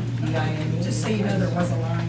And I asked us, oh, okay. I didn't have a pen. Okay. I'm going back to Vivian. You don't mind, Vivian. 64 Valley Road. The most important thing I heard this gentleman say is vote. And, you know, they're saying we should tell our council what we want. The way we can do that is next year there are 4 seats up for re-election. I intend to run again for the 3rd time for one of them. I need 3 other people, and I'm sure they're out there, to run with me, so we can get on this panel, okay, and get our input and oversee our borough manager and make sure we fight the EPA like should have been done, okay? So this is all, well, you know, I'm all for everything that's being said positively about decontaminating the site. But the most important thing is, next year, 4 people need to run and be on this council and be a majority, and then we can really work together. Thank you. Who's giving it up?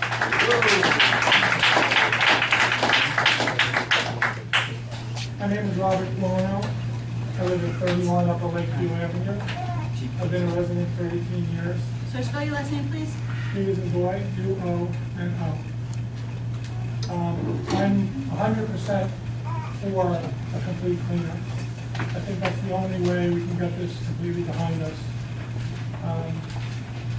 In trying to educate myself about the issue, I thank the Ringwood Cares for that, really brought my attention and focused me on it. When I saw the first figure for $26 million, I was shocked. I could not believe how low it was. To a company like Ford, that's pocket change. I was expecting, you know, something in the 100 millions coming in, not knowing anything.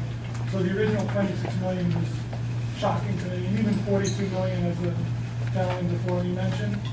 That's roughly 1% of Ford's Q1 before tax profit for 2016. They made $3.8 billion in 3 months. Okay, 26 million or 42 million is nothing to them. They should do it just on the public relations boom they would get out of it.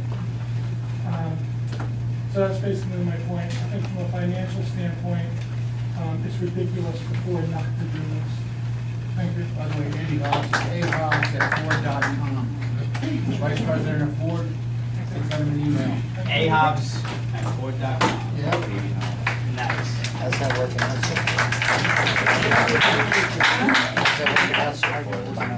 Vice President, they probably got about 30,000. Milligan, Sure, you read some more. M-I-L-L-I-G-A-N. I live at 31 Peters Mine Road in Upper Ringwood.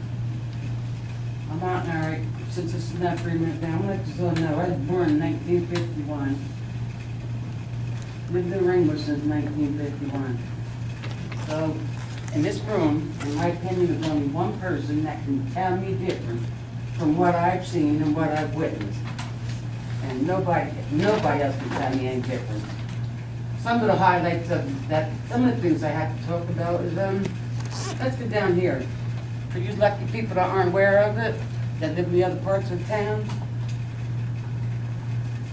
up in Upper Ringwood, where they got the field to fix every park in this town, in Skyline, in Stonetown, and all the other parks.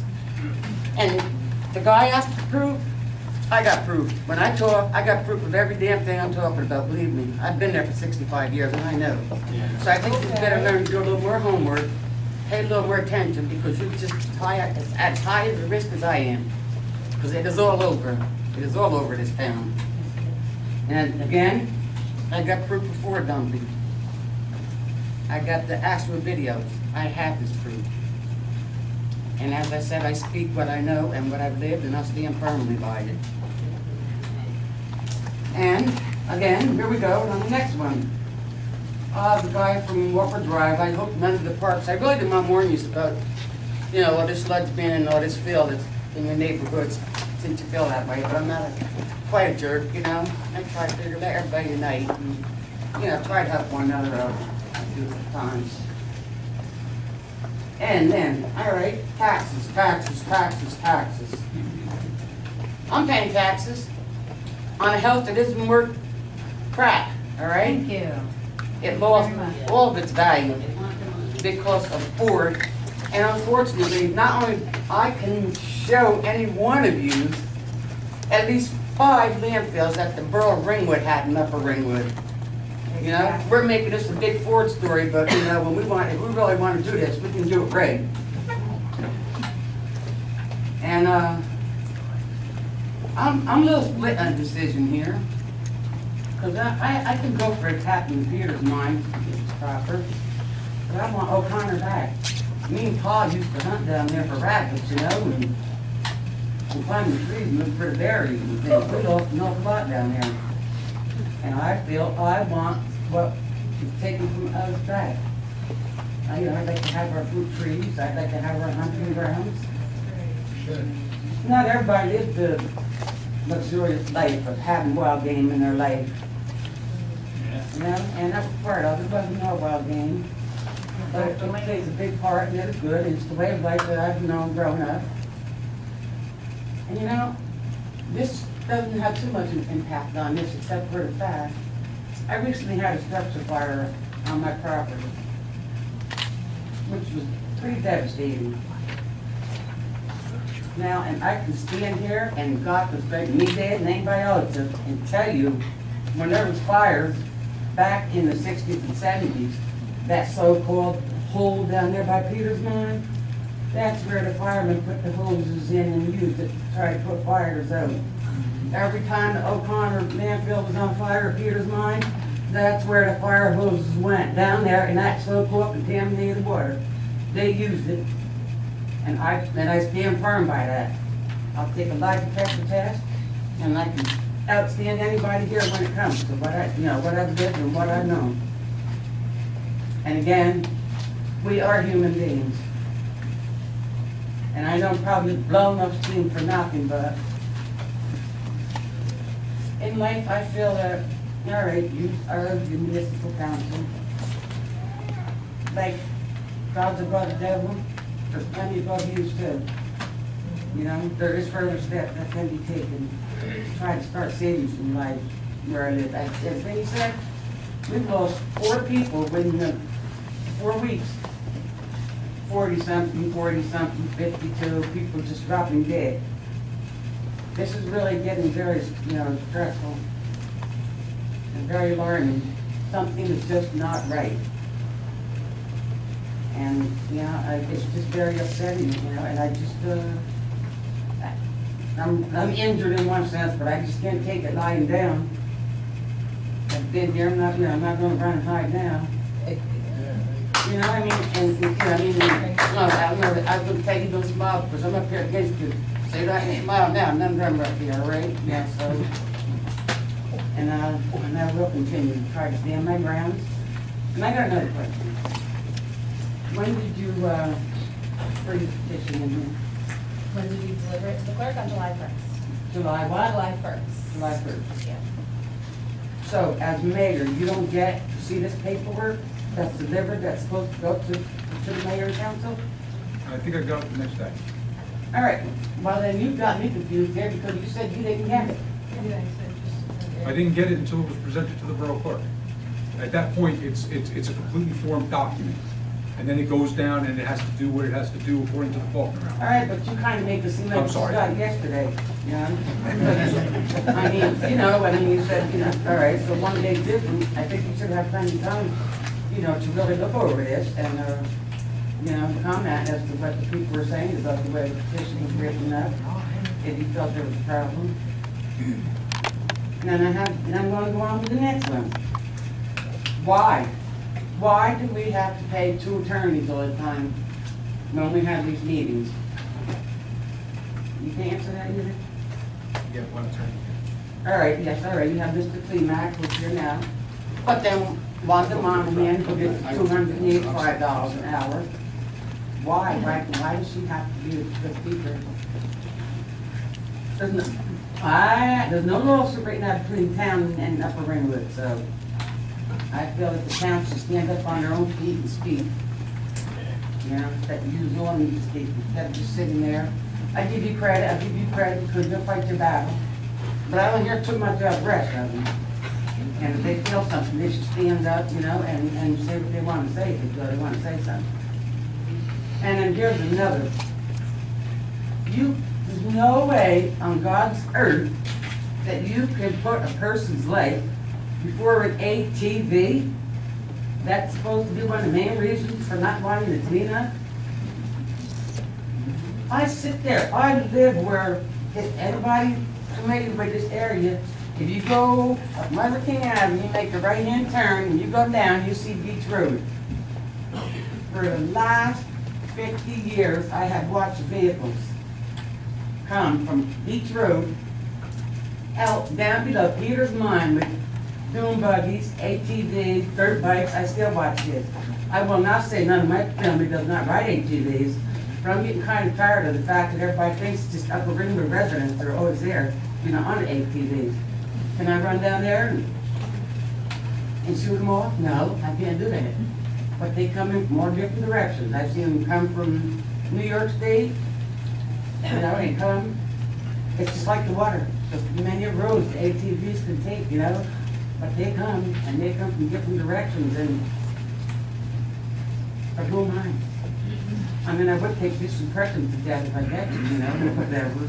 Tell them to stay off, don't mess up the trees or whatever. But I just feel it's a lame excuse, a very lame excuse when it comes to being human life, to not want a cleanup for that reason. And I really don't want to just keep standing here, but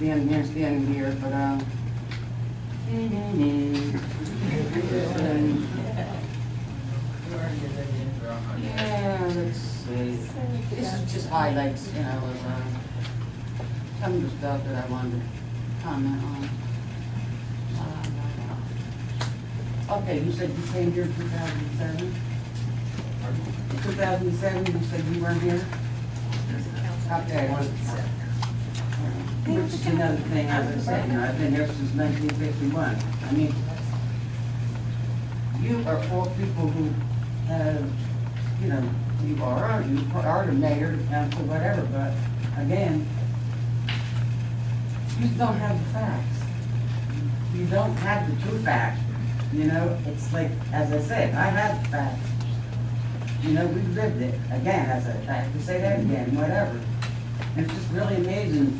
I want to get in this book, and if I do, I know I'm going to get some good sales for once I put all this stuff together. But I'm really just getting tired of everybody just thinking we're just junk, you know.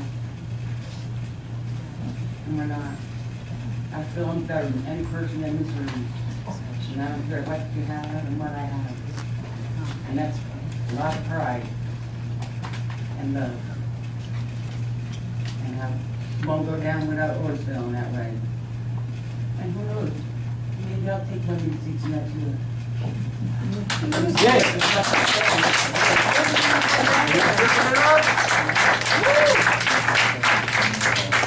So I'm trying to get off my leg right now.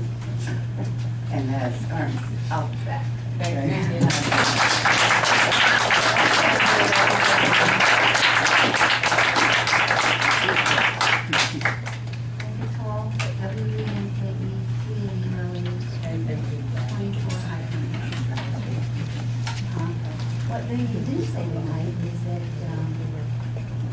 did have the fire, which I think was in April, right?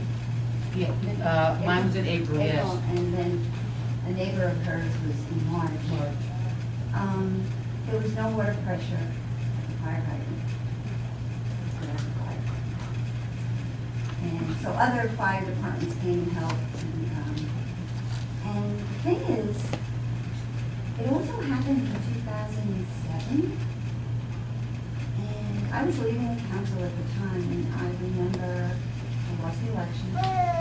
And I remember asking a gentleman who had won the election, he was a fireman, and I asked him specifically whether the water mains were fixed. And is there water pressure at the fire hydrants? And he said yes. But of course, it's not his responsibility. It's the responsibility of the council to have those water mains fixed. I spoke to the Bureau of Safe Drinking Water and about this issue, and they were saying it might have to do with the fact there's a lot of leaks in the water mains in Ringwood. So, but that's just something that Vivian did not say. Her barn burned down, and there's no pressure in the hydrant. Imagine if that happened to you. Oh my God, it's scary. But anyway, getting back to the petition, the reason that the petition states we wanted to clean the water in the mines is because the water ROD, the record of decision, is coming. It's coming in 2017. I don't know when, because now with this 1,4-dioxane, it might take longer because they have to figure out where it's coming from. They know that benzene is coming from Peter's mine shaft. It's been there for 50 years. It's still there. So that's why voting yes on the petition will tell the council that they should support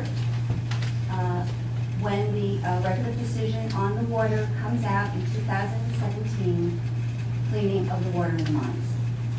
They could excavate the mines and get all the crap out of there. They could. Maybe they will. Maybe we should ask for that.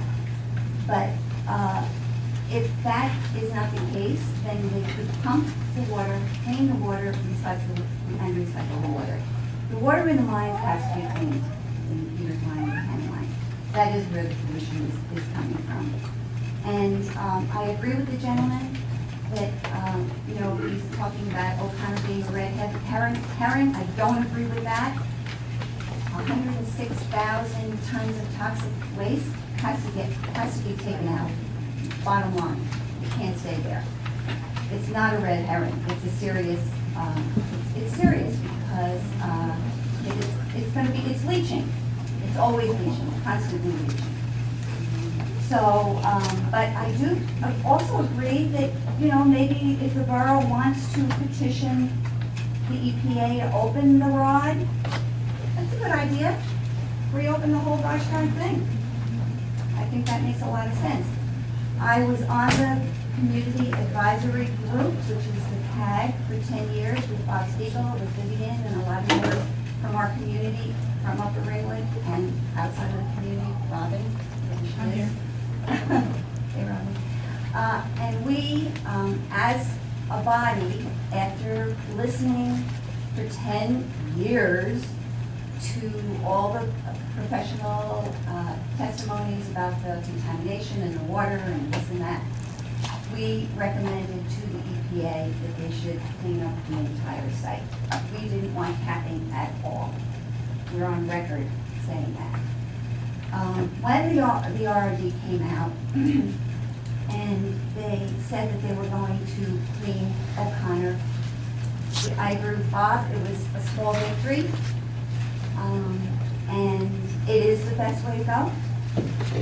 Capping, and by the way, if we vote yes for the petition, the EPA will remove, they'll go back to 5A, which is removal of the toxic chemicals that go from the landfill. I think that's it. We just wanted to really talk about the water mains. And are they fixed? I'm not gonna have this discussion. Oh, really? Okay, thank you. So they're not fixed. I know.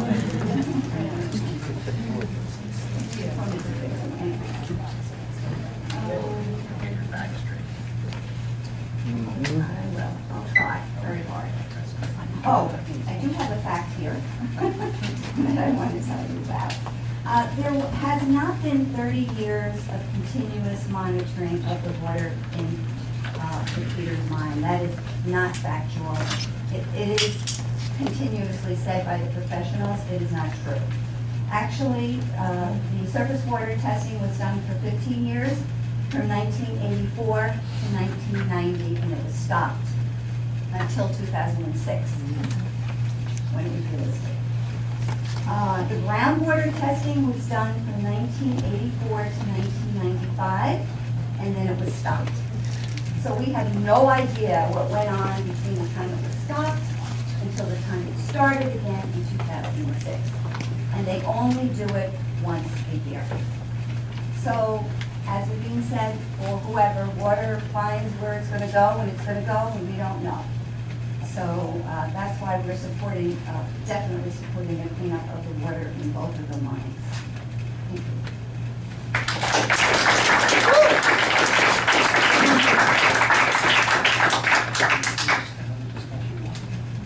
Ryan Bolton, ULTON, 28 Warren Road.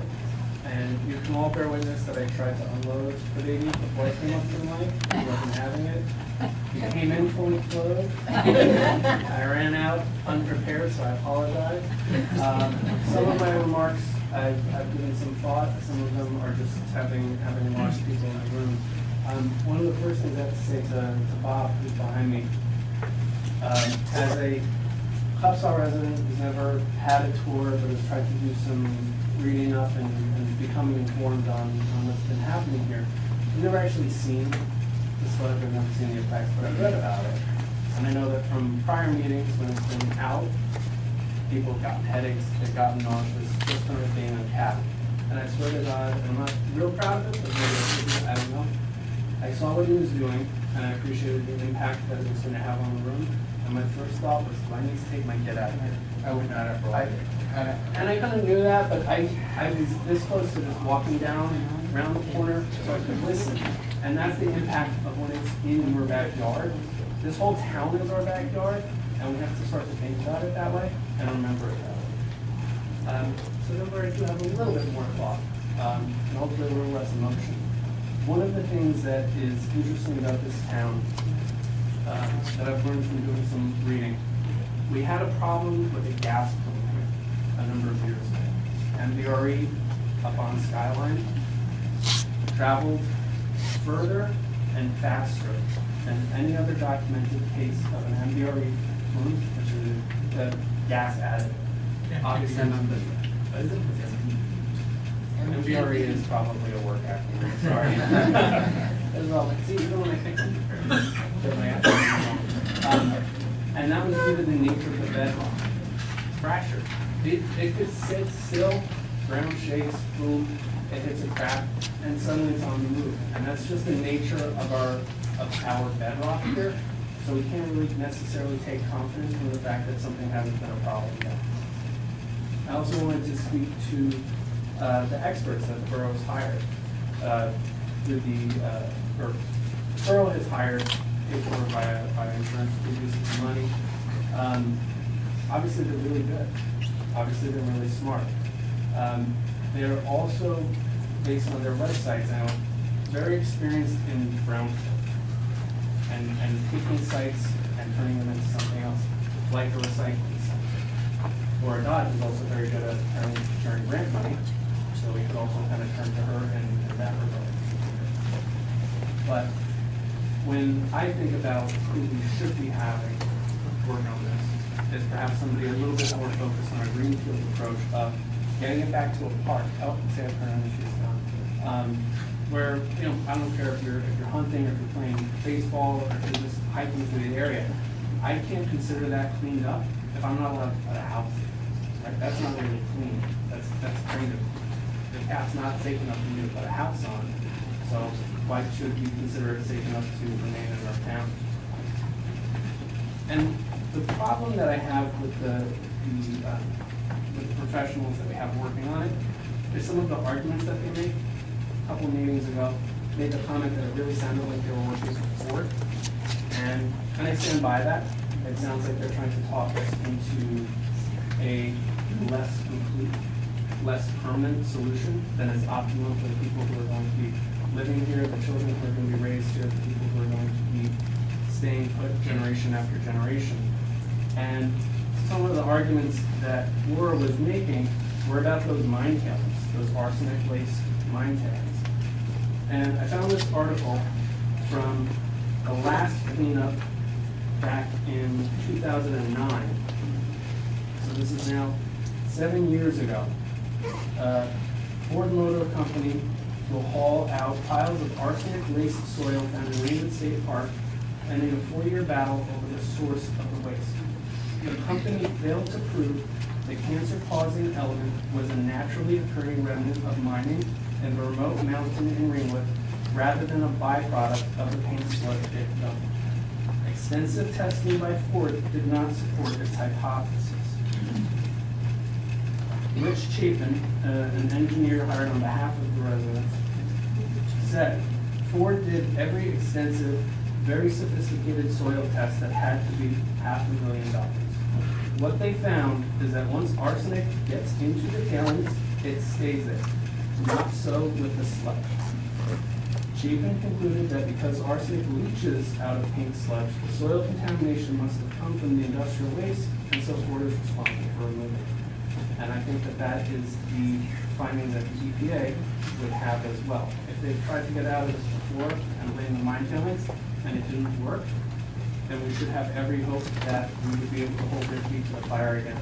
And to some of the earlier comments about, why we're fighting, or maybe seem to be fighting with the council as opposed to against Ford, is because there's a recycling center in between us and Ford. Until that recycling center is taken off of the table, there is no fight. You can't go to the EPA and tell them to push for something that the borough, on behalf of its residents, is putting forth.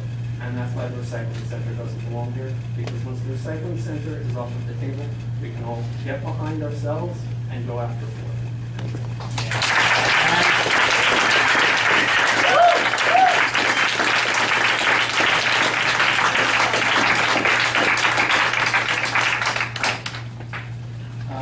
Bob Spiegel, Excellent Association. Actually, just had a few points based on what people had come up and talked about. And just so you know, I not only put the fuselage in glass, but I wrapped it twice in thick, heavy plastic, and then with heavy-duty tape, just to make sure, because in fact, it does still leach, and if it was exposed, it would leach in the water. It is leaching in the water. And there is evidence of that in the data that's being collected. I bet it's only annual groundwater data, but the groundwater data that was collected is showing lead levels in the surface water, showing some arsenic and some benzene in the surface water. And as we all know, a gentleman who had a child with a young baby, there may be a standard for cleaning up lead in water, but there is no safe level of lead you can be exposed to. Zero. And we've asked state and federal health professionals that question at this podium several times, because we were talking about the lead and about the testing and about all the other stuff. There is no safe level. So, we talk about something where there is no level that you could be exposed to and not have an adverse reaction. And we have something that's sitting in the water supply above a drinking water resource for millions of people. That tells us that it has to be removed. It can't be managed, can't be encapsulated, it can't be babysat indefinitely. I think that was tried, the first cleanup, it didn't work out too well. And the amount of lead that's being found is pretty remarkable, considering only sampling once a year. And it's a kind of a throwing a dart at the wall, and they're still finding it in the surface water. So that tells me that there's a source, and the source has to be removed, has to be dealt with permanently. Also, the administrative part of the going back and looking at O'Connor, I would recommend that everybody go to the EPA's website for the Ringwood Mine Superfund site and read what's called an ESD, Explanation of Significant Differences. That's what was issued in order for them to be able to consider putting the recycling center versus the cleanup. There was very specific things that were laid out in that ESD, which is a legally binding document, which means that they changed the original remedy. The original remedy was to remove O'Connor. That went back. EPA had to issue this ESD, Explanation of Significant Difference.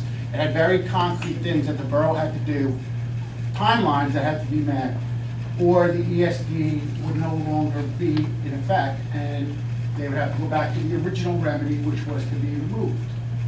I would recommend that you read that ESD and look at the timelines and the deliverables for what was supposed to have been done, because what's going to need to be happening really is another ESD now will have to be issued to go back to the original remedy, which, you know, was a cleanup. That's what EPA told me. They said that they would have to, if the referendum passed or if the township decided not to move forward, that another ESD that laid out the parameters of what the cleanup would be would have to be issued.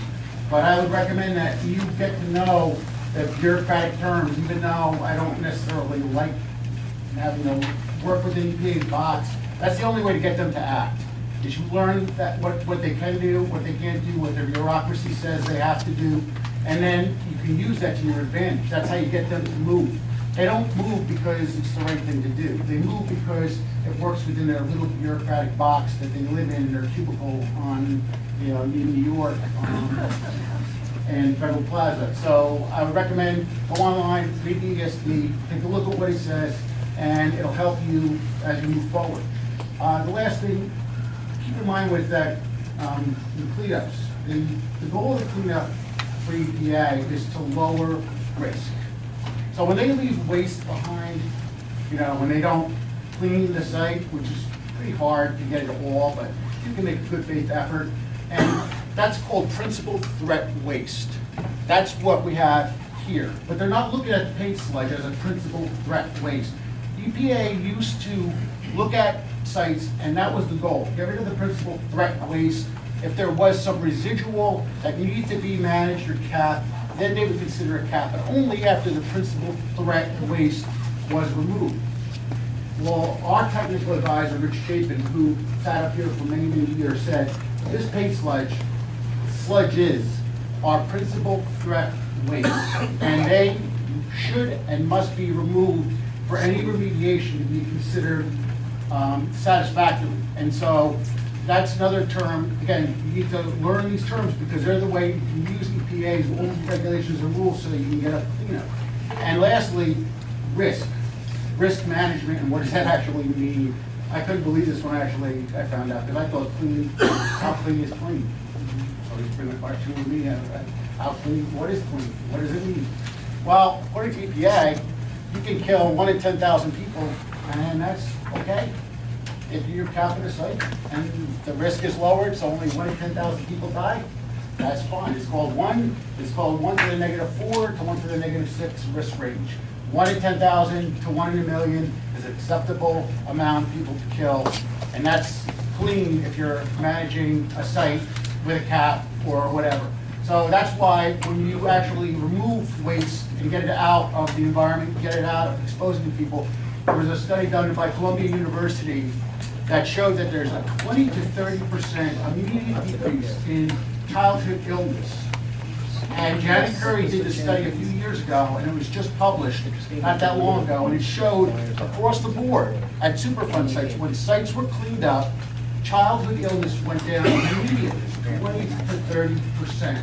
So immediately you would see a benefit to the children that are living here, that might be getting exposed right now. But, you know, EPA has a job to do, and they want to just be done here. The goal is force them to do the best possible cleanup. So you gotta know how to do that. What are their rules, the regulations, and how you use them to make them accountable. Just asking them for it doesn't necessarily mean that they're gonna do it. And again, I don't think 1 in 10,000 people should be sacrificed. That's not an acceptable number, especially if you're the one. Thank you.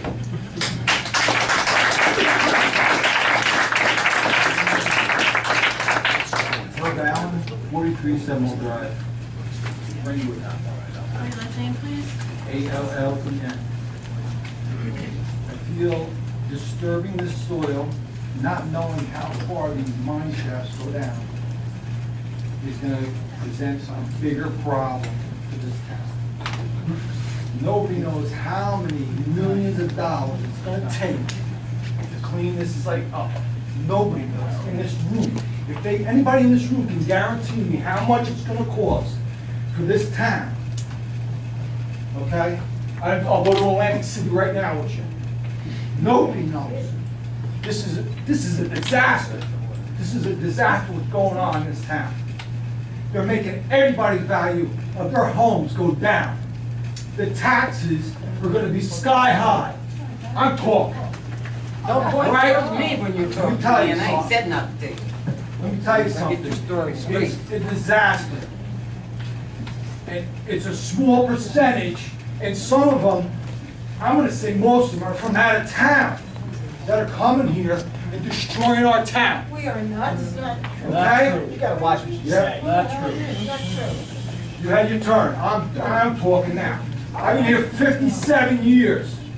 Okay? I have a well. I test my well. There's no problem. Scott, how's the water in the town, Scott? There's no problem. Okay.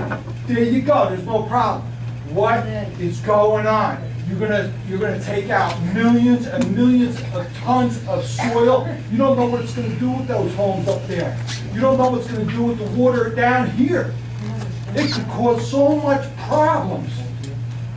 I don't understand you people. You're going into the. Everybody had a chance to speak. He's up here, it's his microphone, let him speak. You're going into a water source. You're talking about millions of people drinking out of this water. You don't know what it's gonna do. You're disturbing mine shafts. You don't even know where they go. And you don't know where they go. Nobody knows. So what are you trying to tell us? What are you trying to say? What's down here? What's down in the ground? Oil comes from down in the ground. What are you gonna do? You know what? I'm out of my mind with this whole thing, guys. I'm sorry. I'm just very emotional. I love Ringwood. I grew up here. My daughter is living in Ringwood. She's getting married in 2 weeks. All right? She lives in Stonetown. We get our water tested. This man has done whatever he can. This council has done as much as possible.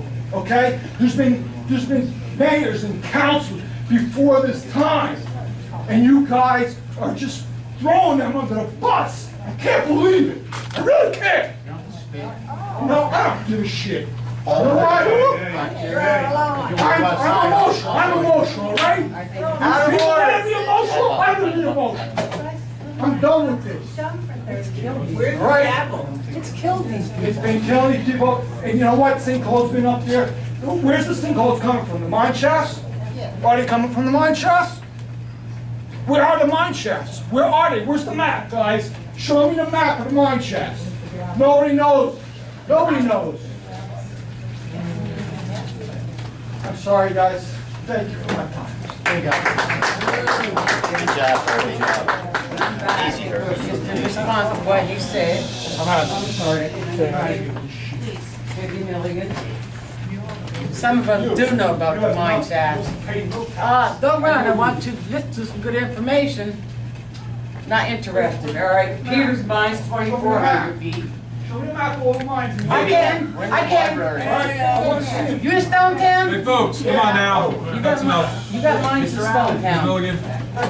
Don't Milligan me, he started. I know, you can let it go. We're a big person. I'm just trying to tell you, I know for a fact that there is mines in Stonetown. Yeah, thank God for that. And I do know where plenty of mine is, all right? And if anybody wants to see it, I'd be more glad once this little lake is cooking, kicking, and show them where I know the plant. And you talking about living in Stone Town? There's just many over in Stone Town. So you don't know, people wake up, you know, and all of a sudden open his door and then, you know, there's not gonna be no basement floor. That's how delivery is in my industry because they're all over. They come, they start in Ringwood, they go to Stone Town, they go, you know how they talk about the streams? It's my industry, they connected, Starling, Long Pond, they connected all the way, they're all connected. So you should be aware that there is some there, and that's a guarantee. And I can show him proof, or I will find proof eventually. I'll bring it. Yeah, but that's just, yeah. But it's fun to know. We do know there are a lot of mine caps. And I know what I'm talking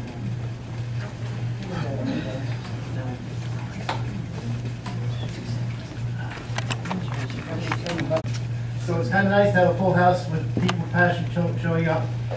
But I must say, in coming to council meetings for that long a period, folks, I have to admit, this is one area where the council's really had a tin ear when it comes to the wants and needs of the borough. It seems that the baseline question always comes down to the money, fear of the unknown, what will it cost? I'm sure if we were guaranteed by some divine providence that it wouldn't cost Ringwood a penny, we'd all agree, truck it all out. This is where I know we've got experts. You've hired attorneys that will say, this legally, this is what it's gonna do to you, geologists, and you pay them to do their job, and that's what their training is, to probably give you the worst case scenario. I wish I would have thought of this months ago about risk management. The idea of risk management is to kind of get an assessment of one, what are the likelihood of some of the outcomes? Two, what is the severity of those things? And three, the ability to manage them. So it's not just one thing where we get one number. I mean, we hire an attorney, so the attorney says you'll be liable for 60 whatever $million. Maybe if we had this information, and I don't know if the doctor's here, if he had an excellent suggestion, there's no reason why there cannot be a parallel effort with the folks that propose this ordinance with the town council to come up with a combined ordinance. There's no reason that can't be done. Have it on a faster track before November. So I'm pretty sure that this is going to be voted no by the council. I've got a feeling. I've been coming to meetings for 15 years. But the idea of a risk assessment, risk management, having a clearer idea, I'm not saying it's going to be a perfect understanding, but you have an idea of the probability or the likelihood of something happening, a ballpark idea of the severity of those things, and the third is how you would manage it, either financially or through other areas, insurance, or maybe you do have remediation. Just an idea, again, I wish I would have thought of this months ago. Thank you.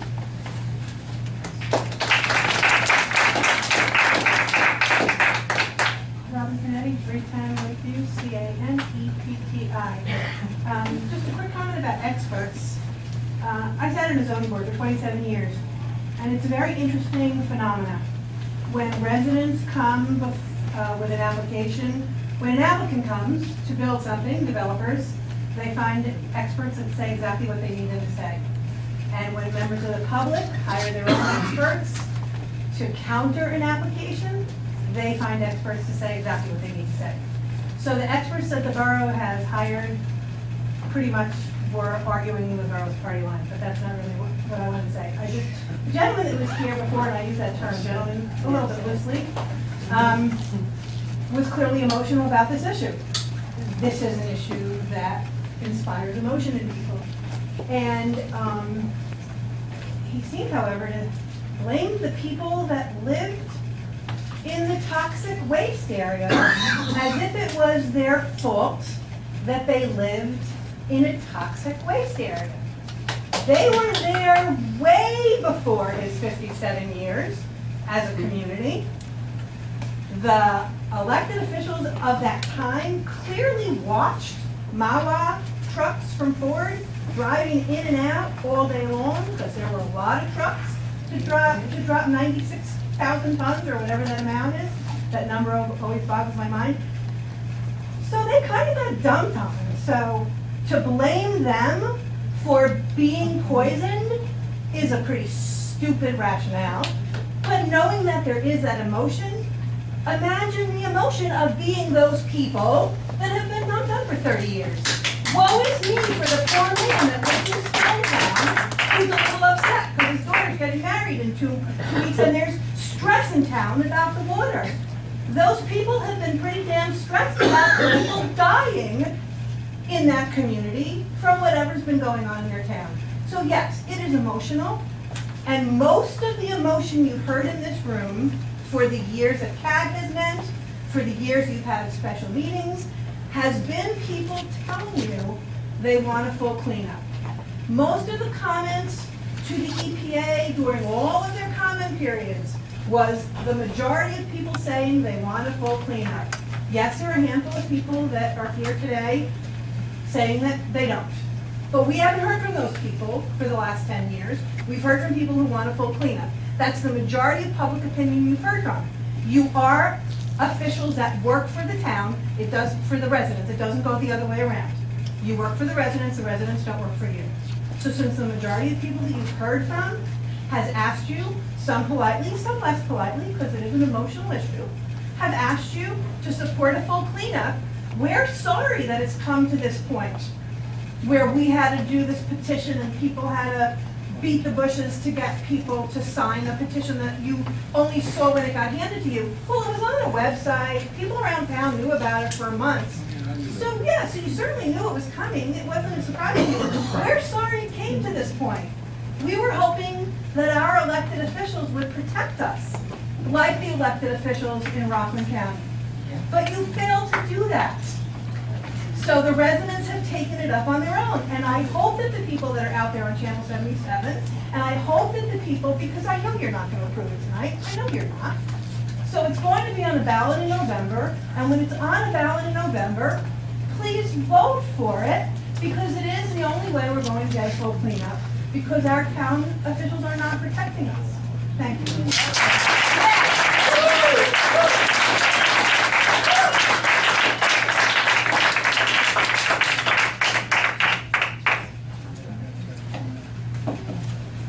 Hello, my name is Rory Buchanan, B-U-C-H-A-N-A-N. I live at 39 Valley Road. Lived in town for about 23 years.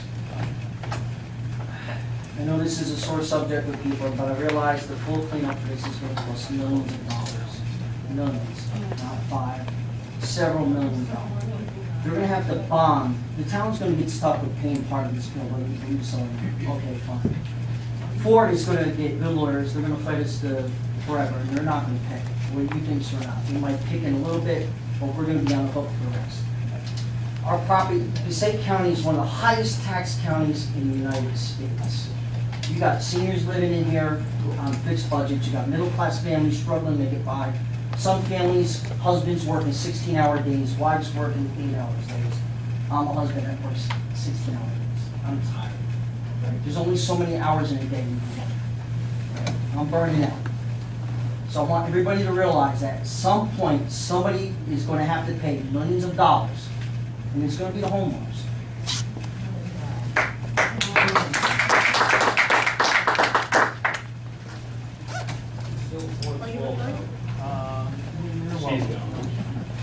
Go, Mary. Mary Ann Lane, that's corner 4 Mohawk Trail.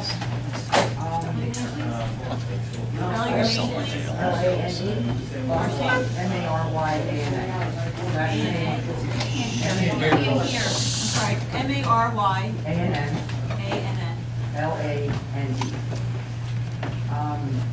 I moved up here knowing, full well that there was a super fund that was 35 years ago.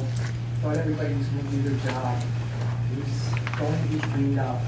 And the fact that it's 35 years, why are you not working with us against them, to get them to do due diligence and put us back whole again. I don't understand that. What's been done to the community up in Upper Ringwood, to me, borders on criminal.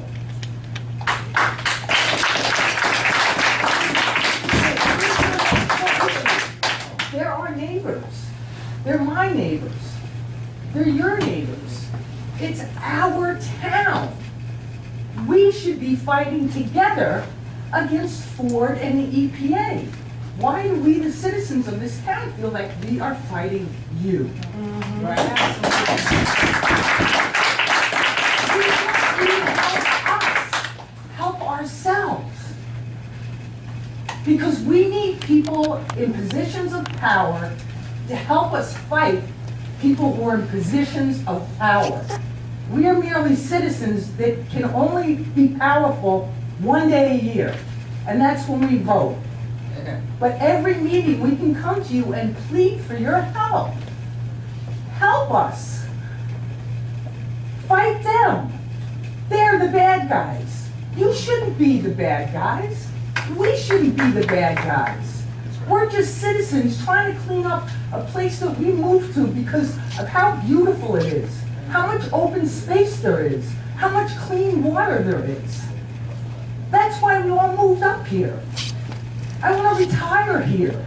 I want to pass on my home to my family. But the stigma was super fun. This is going to be forever. This is just going to, you guys are going to go out, a new council's going to come in. It's going to be another round of this, that, and the other thing. There's power when we are all together on this. You have to help us. Please. We don't want to be us and them. We want to be us against them. For us. Yes.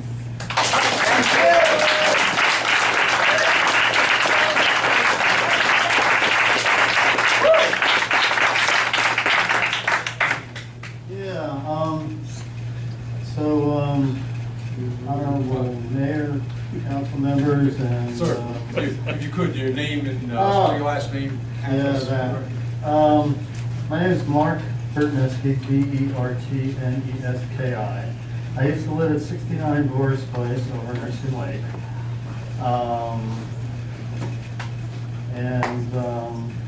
It's anglicized Lithuanian. If you tried to write it the way it used to be, you could. But I'm just here to talk about a personal story of my family moving up here. Back in 1964, my family, mostly my dad, my mom wasn't too keen on it, but we moved to the country, up to Ringwood. The reason we moved up to Ringwood because my dad was enlightened for his time. The Passaic River was being polluted by the manufacturers of Agent Orange. It's dioxin, okay? It's a big mess in the Passaic River. So he knew where that was going to lead. He knew where the pollution of the Dundee Canal was leading, okay? So he got his young kids and his wife, who really didn't want to come up to the country. She had friends in the city and she wanted to stay in the city. But my dad, who was enlightened for his time, decided it was time to haul ass up to the country, okay? Because the country was clean air, clean water, okay? And that was good for himself, his wife, and his kids, and the relatives that visited us at Erskine Lake. But lo and behold, my dad was deceived back in 1964 because of what Ford was doing up here. Dumping toxic waste. Okay? And if you think you're free of this because, you know, you're going to put a cap on it, forget about it. It doesn't work. Just drive up to New York and go to Rampough and look what's happening to their cap. Okay? You're not free of it. If you keep it uncovered, you know, that may work for 10 years, but it's going to fail. Okay? You want to put a cover on it, it's going to fail. Okay? You're just covering it up, sweeping some dirt under the rug, And we all know where dirt on the road leads to, just more dirt in the house. You have a chance to clean your house. Clean it. That's all I can say. If you think you're free of this stuff and you leave it uncovered, okay, all that's going to happen is called the water cycle, okay? It's going to be rained on, it's going to evaporate, it gets in the air, okay? Anybody checking your pets in town? You know, they lick the drinking water from, you know, these little puddles in the street. And where do you think this stuff is going? It's going in your yards, okay? Volatile organics, okay? All these toxins and stuff. Wind, okay, takes them into the atmosphere. Evaporation, okay? The water cycle, it's going to rain on your property. Don't you folks understand this? I'm 67, I can't believe that this stuff is still going on up here. I just can't believe it. I'm dumbfounded. I mean, people are imploring you, they're begging you. Can't you hear these people begging you with life stories that are going back 50 years about this contamination? And you're not free of it. Just because you live on the other side of town, just because you're a new resident. You're not free of it. Okay? It's in the rain. So please, you have a historic opportunity as a municipality. Clean it up. Make history.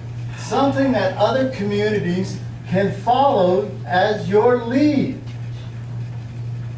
That can come to you and get positive advice as how to get these sites cleaned up in your community. So other communities can learn from you and get their sites cleaned up, because municipal dumps up here were organized crime. Let's face it. Okay? They didn't care what they dumped up here. You have a chance. You have an opportunity. You have a challenge. Take it. Run with it. Be a success at this. Clean this up. For yourselves and your children and your children's children. That's all I have to say. That's it.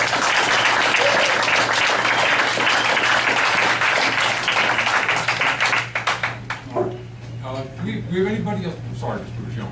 Just we want to try to get, wrap this up at some point tonight if we can. Does anybody else want to speak for the first time? Please come up and let's, Hey, come on. How are you doing? I'm good. How are you? Thanks. I'm losing it. Audrey Danella,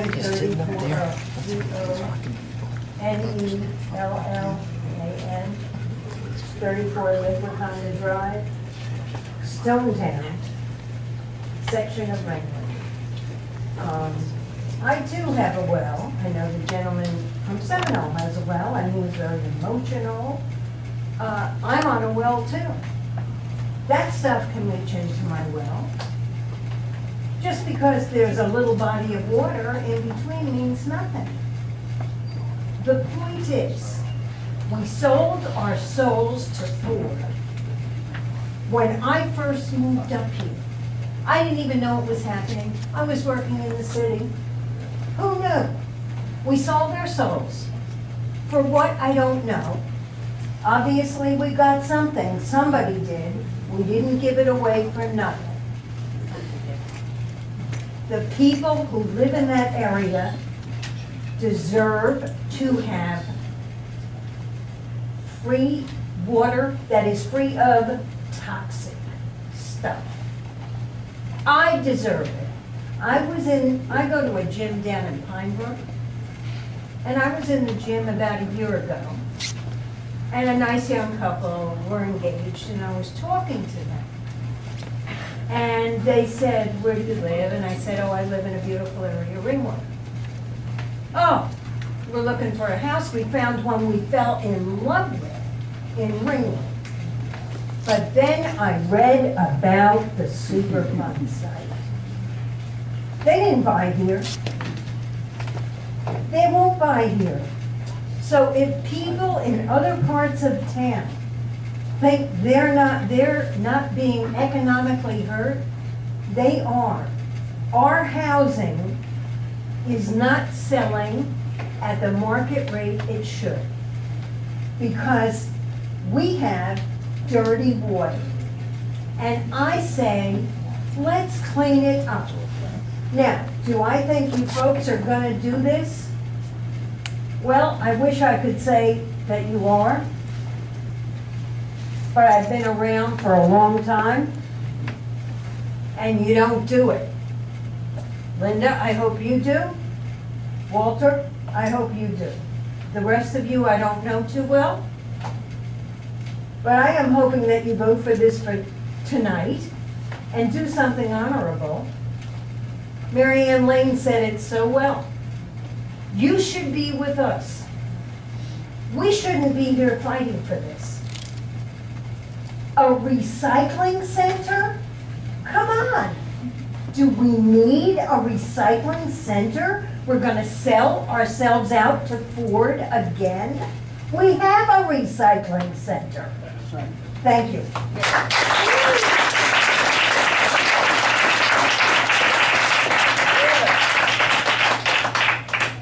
Good evening, folks. My name is Peter Roussillon, R-U-C-C-I-O-N-E. I reside at 11 Hillside Road. I've been a proud Ringwood resident for 16 years, and I have to say I'm embarrassed that I'm not as well educated on this subject as I should be. I've been aware of the fact, even before I moved to Ringwood, that there was a Superfund site here. But for all the time that I've lived, I have not paid as close attention as I feel I should have. And it's inspiring and daunting hearing a lot of the information that's been presented tonight. One of the things that has struck me in listening to everyone speak, and I will have to exclude Mr. Allen because he was pretty adamant about his position, but even the folks that had reservations about the ordinance before you, every one of them talked about cleaning it up. That seems to be unanimous. So my admonition to the council is that you pursue all means possible to rectify this situation and clean the site up. And hopefully that can be done in cooperation with the community, not in contention with. Hopefully that can be done together. There's a lot of resources, there's a lot of energy, there's a lot of intelligence that has come before you that could be an asset for a collective front here. So I implore you all to please, please, please do the right thing and don't cap it, clean it up.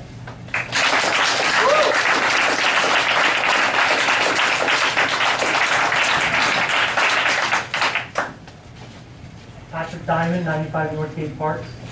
You can spell it. D-I-A-M-O-N-D. Just reviewing the work. First, I want to thank all the elected officials. You did a very hard job. Everyone that came out tonight has been respectful. Opposite sides. But I am totally opposed to the ordinance. I don't want this town to be bound for years to come. With no financial burden will be on me, the taxpayer, future taxpayers, for years to come, and my kids to come. There's no way Ford is going to take 100% responsibility for what happened up there when the borough owned the landfill and the borough also dumped it in that landfill. That's all I have to say. I hope you vote no tonight. God bless.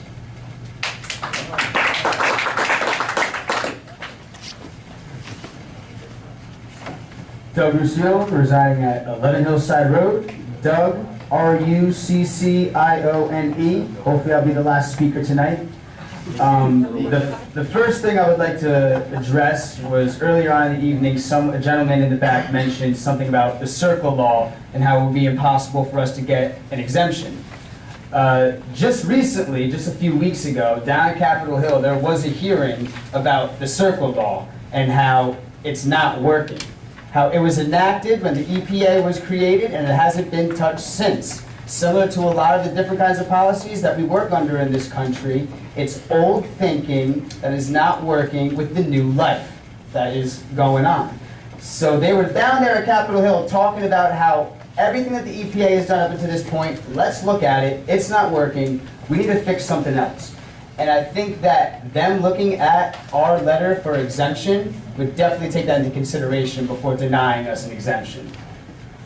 The next thing I would like to address is my man Conway back there, who was talking about the election and how we should have done something more, and we should have done something at the election previously. The thing is, similar to the election and similar to the Superfund site, they have one thing in common.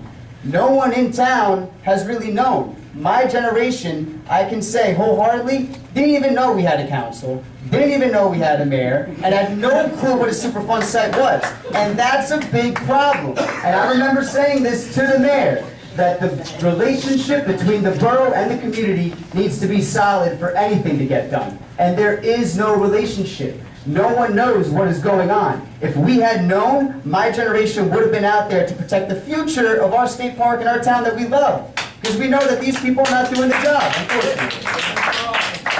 Now, the other thing that really grinds my gears about the whole situation, who here, and if you guys want to raise your hands, that would be great too, who here has actually seen the Superfund site? And so we're all here arguing about something that none of you have even seen. The majority of that, none of you have even seen.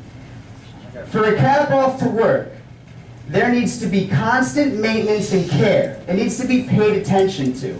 Right now, we're host to a very toxic and dangerous Superfund site that is not being paid attention to. You can literally walk in to this Superfund site through a hiking trail in the state park.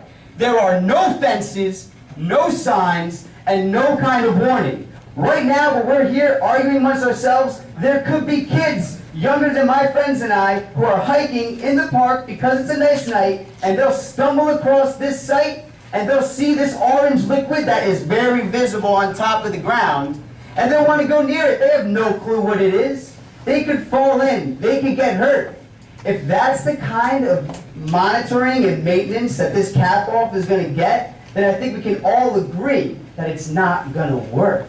Who's going to be paying attention to it? Who's going to be watching it and monitoring it, making sure that people are being safe around it? That kind of maintenance and care will be the only way that the proposed cap-off will work. And the other thing about cap-offs, the EPA was invented, what, mid-70s? And capping off was probably not invented, if someone could fact check me, that'd be great. Capping off has probably not been invented to the late 80s, maybe mid-80s, maybe early 90s. And they're all saying how it's a proposed 30-year lifespan until it reaches its final state. The EPA is only 40 years old. A lot of the cap-offs that have been put in place in Jersey, which is the state that holds 50% of Superfund sites in the country, we don't even know if they're working. We're just saying that they're working, and we don't even know that for a fact. And that's a problem, because we know for a fact, if we trucked it all out, that it would be gone. Now, the last thing I want to say, and I didn't want to say it, but it definitely should be out there. Talking about the election, I want to ask the council, do you guys know how many people live in Ringwood? What is it? About 16,000? 12,500, that was the number I was going to say. 12,228? There's a lot of people here. What was the percentage of the turnout at the local election? 23%. 23%. Now, what if we were living in a community that knew what was going on from the beginning, that was informed? Would we have 100% local turnout on the election? Yeah, probably not. You're right. But the fact of the matter is that no one pays attention. And while no one is paying attention, things like this happen. And so what must change is our attention to our local government. I have voter registration forms. I won't do that here. So you guys can come to my house and you can fill out the voter registration form and you will be eligible to vote on the ballot when they vote this down, hopefully you guys won't vote this down, but if you do, we'll be able to vote on it, and then we'll be able to vote in the November 2017 local election if we're still not pleased with our local legislation. Thank you.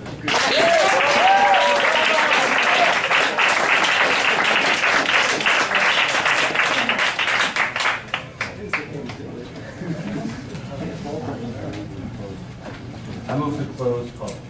Second. We get a roll call, close public, please? Mayor Spear? Yes. Deputy Mayor Martucci? Yes. Councilmembers Anderson? Yes. Davidson? Yes. Marsala? Yes. Noonan? Yes. Schaefer? Okay. What was that? 2 hours, 45 minutes? Okay. Just give me a minute, let me pull together some thoughts. Yeah, I want to address some of the things I heard. No way I'll be able to address all these things, at least in the course of the evening. But over time, I'm sure we'll get to most of it. I think Mr. Heck has a couple things he needs to say, and then Mr. Sweenack as well will go around the table.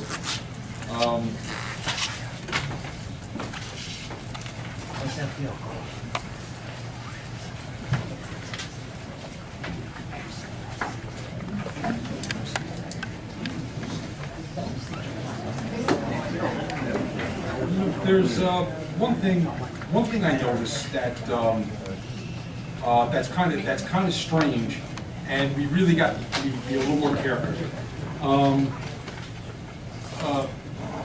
When scientists deal with a natural system, there's always going to be uncertainty. We can't take a scientist's uncertainty where a bunch of geologists are saying, you know, they're about 95% certain, and because of that uncertainty, try to interject our own opinion in there as if it's equally valid, okay? We have a lot of people talking about the water and talking about it being poisoned. Anybody, please, show me where you get this. Show me where you get this. I've read the reports. Show me where you get this. Yes, there are hits on these certain wells at these certain times. And EPA, taking this whole thing in its entirety, is saying, you know what? The best answer for this place is to put a cap on it. And they do have some uncertainty there. They will never give you a straight, direct answer. But that doesn't mean that we get to just throw our opinion in there as if it's equally valid. It's not. And, you know, we just had somebody come up and complain, somebody lost a house sale because of the Superfund site because we have dirty water. No, we don't have dirty water. We don't have dirty water. North Jersey District Water Supply Commission doesn't have dirty water. Borough of Ringwood doesn't have dirty water. So if we keep on saying that we have dirty water, we might attract more press attention, might get more articles, and that way we can lose more home sales. But we never really have to provide proof that we have dirty water. We do have a couple of sites that have sludge. And one thing which seems to be going completely over everybody's head here is that if we do a full removal or a full remediation, whatever you guys want to call that, over at O'Connor, I can hit a 3-wood to the next cap that has sludge under it over at Peter's Mine Pit. You're voting for 2 caps. This hysteria, this wrenching of garments, and oh my gosh, we're dying here, is about 2 caps versus 3 caps. That's all this is. You're still getting you're still getting 2 other caps at Cannon Mine Pit and Peter's Mine Pit. It's 600 feet away maybe. What are we arguing about to try to get this O'Connor cap, making sure we don't do that at all? Because when that idea first came out, I said, wait a second, O'Connor is the place where the borough has the most liability. And you know what, folks, I'm sorry. I've gone through this talk 3 or 4 times. You know, but there's never any facts come from the other side. It's basically more of take it all out, take it all out. But so I'll just reiterate a little bit. But that was the worst possible place to be doing a removal. O'Connor disposal area has no impacts to groundwater that they've been able to find up till now. And O'Connor disposal area had a whole lot of waste that wasn't sludge. It was other stuff getting dumped there, either by the town or some contractors or maybe Ford Motor Company, maybe some other towns. A whole bunch of other people in there. And that waste hasn't been proven to damage anybody. So my question was, why are we doing a removal of all that material there where that doesn't pose harm to anybody? Why are we taking that all out at our cost? Because that will be at our cost. Because we saw that at one of the earlier sludge removal areas, the EPA allowed Ford Motor Company to take their sludge in one pile, put the other type of household type waste in the other pile, and then the DEP came in and told the borough to clean that up. Now, Ms. Toll brings to light that, you know what, the DEP actually came in and did about $650,000 worth of work to take that stuff out. DEP's still not sure if they're gonna send us a bill on that yet. But they're not sure they're gonna send it out to us yet. But they took it out. We took out a whole bunch of tires and metals and other stuff too that the DEP didn't take out for us. What's the big takeaway here? EPA allowed them to segregate these wastes, and then they left it in a pile for us to deal with. Why do we think this is not gonna happen again? What have we learned in the interim? Is there any interceding facts that kind of make us say, you know what, they're not gonna do that again? Or am I just supposed to be Charlie Brown and say, hey Lucy, hold the football up again. Let me try this. What are we doing? This is what's gonna happen. They've told us this already. They've shown us this. If you wanna think about liability, I think that 1993, that response cost, there was oversight costs there. It was about $450,000 for Ford, about $150,000 for the borough. 25%. The borough got clipped for oversight costs at that time. I don't know what the cleanup costs were, but the oversight costs, I saw that administrative order. That was about 25%. We had the toxic tort lawsuit back in 2007 through 2009, or something like that.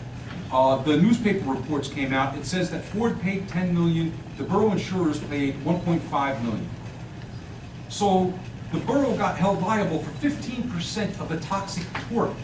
What toxic anything did the borough ever do? The borough never generated this stuff. This is not the borough's material. But you got hung up for 15% of that. How? Boggles my mind. I don't understand. You accepted it. The borough let them do it. Quiet. You know. So you got caught for 15% of that. So we have a number somewhere in between that 15 to 25%, or actually 15 to 25% of the base plus all the solid waste. Seems like to be a pretty conservative way of looking at what our liability is. But the thing is that you never know what your liability is until everything is done. That's how we found that $150,000 number back in 1993. That was with an administrative order, said, bang, this is what you shall pay. The insurance companies, when they picked up that stuff for the toxic tort, what happened was that was an agreement made by the parties, went to a judge, gavel bang, that was what we shall pay. We don't know until the very end. So if you want to start going down this road, you got to realize it's a one-way. Once you jump on, you have to take it out the full distance, and you get what you get in the end. And then you got to think, okay, well, maybe the risk is worth it, you know, of the money, because it's only money. But what am I getting? Now, guys, there's no other room that you can walk in and just assert that my water's poisoned and walk out and have somebody else pick up the bill. You actually got to prove stuff. And the EPA is just spending, 8 years doing a whole groundwater remedial study on this thing. Oh, you know what? While I say it, this is embarrassing.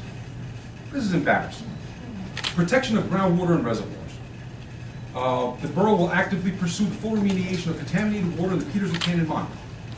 We have already decided what the results of this remedial study are going to say. We have decided what we want out of this remedial study. What if they say, you know what, guys, you should really pump and treat some of the surface waters. You should do this, you should do that, you should do the other thing. No. We know, we got a better answer. We want to fully clean out the mines. What if they say the mines are fine? The mines are not intermingling with any other water. We can't find any of that impacted water in the mines. We can't find it elsewhere. Yeah. No, we don't care. We want that. We want that done. Are we serious? When the groundwater remedial study comes out, and how are we going to be taken seriously as being just in good faith, just trying to read their documents and do this on an actual honest basis? if we've already prejudged the matter and decided that this is what we want, no matter what the science actually says, no matter what the people who do this for a living actually learn about the site, we've already decided what we want. That's horrendous. How do we do that? How do we get any type of credibility going forward? When you stand up the next week after they release that remedial study there, was it the remedial investigation feasibility study? I think it is, RIFS. Yeah, it's going to be embarrassing to come up and say that this is what we want, despite what they've said. But that seems to be kind of a theme, because you know what? There were a couple people, Mr. Guine and Mr. Conway. Thank you so much reading this stuff, because you do need lay people to actually lay eyes on this thing and see what it's kind of telling you. This is difficult stuff, but you got to try to get through it. You can't just sit there and try to cull pieces out of it to try to make your case that you need a full cleanup. And how do we get to a full cleanup? The problem with the full cleanup is that I don't know what it means, first of all, but there's standards. They set standards. They set standards for hundreds of different contaminants that could be in groundwater and could be in soil matrix. And if they get tests, they test the soil, they test the water, and if you're higher than that standard, they force you to clean it up. And if you're lower than that standard, they don't ask you to clean it up. So we have a whole lot of readings that are lower than the standard. Okay, how do we now force a third party, Ford, who, okay, let's say that they are the devil incarnate. Let's say that they dumped everything, okay, that they did everything, fine. How do we get them to pay for it if everything's below the cleanup standards? How do we get to import our own special Ringwood groundwater standards that we get to force onto everybody else? How does that actually work? Do we really think that's going to get us anywhere in court? Because we are going to court. I mean, if you take a look at this petition, this is what it's telling you. What that one second here. Pursuit of accountability for the Ford Motor Company. We want them to be held accountable, which they are. Also, in the pursuit of grants and insurance coverage, we say that we're going to actively pursue the maximum amounts of coverage or reimbursement as applicable from each of the borough's insurance carriers. So now that we've told Ford that, the day after election day, yeah, we're going full bore at you. We want you to clean up everything, and we're not going to stop until everything's cleaned up. We have no grounds to do this because it's cleaned up according to the EPA. They're not seeming to be making Ford do anything at the moment, especially with the three land areas. We'll see what happens with the water shortly enough. You've also told your insurance companies that, yeah, well, we're suing you too. How do you think they're going to react? You know what these guys do for a living? They sue people. They're good at it. We're not that good at it. We should not be that good at it. And also, for jumping out here, what are we trying to gain? We're trying to have only 2 caps instead of the 3rd cap. Because that 3rd cap must evidently be really, really important to some people, because that's what we have to have. And I don't see it. I just do not understand. So we're getting into a situation here where we could take a step that's not going to be reversible. Right now, what we're looking at is they're going to put 3 caps up there. We're going to build a recycling center. We don't need a recycling center. We need a cap. We need a cap to protect our liability. We need a cap so that they don't go digging up all that other waste besides the sludge. Also, when you think about the caps, think about this. The stuff's been in the ground 50 years, hasn't been capped, and they still can't find a problem with the water. The Nile is not a river in Ringwood, sir. Thank you. Peace out.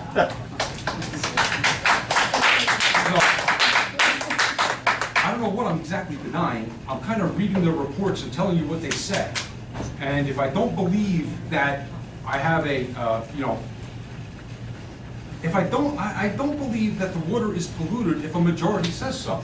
I believe it if tests come back and they tell me that it's polluted or not. I need data. And before I go in and say, you know what, the Ringwood Borough taxpayer, they're good for it. We'll fight this to the end.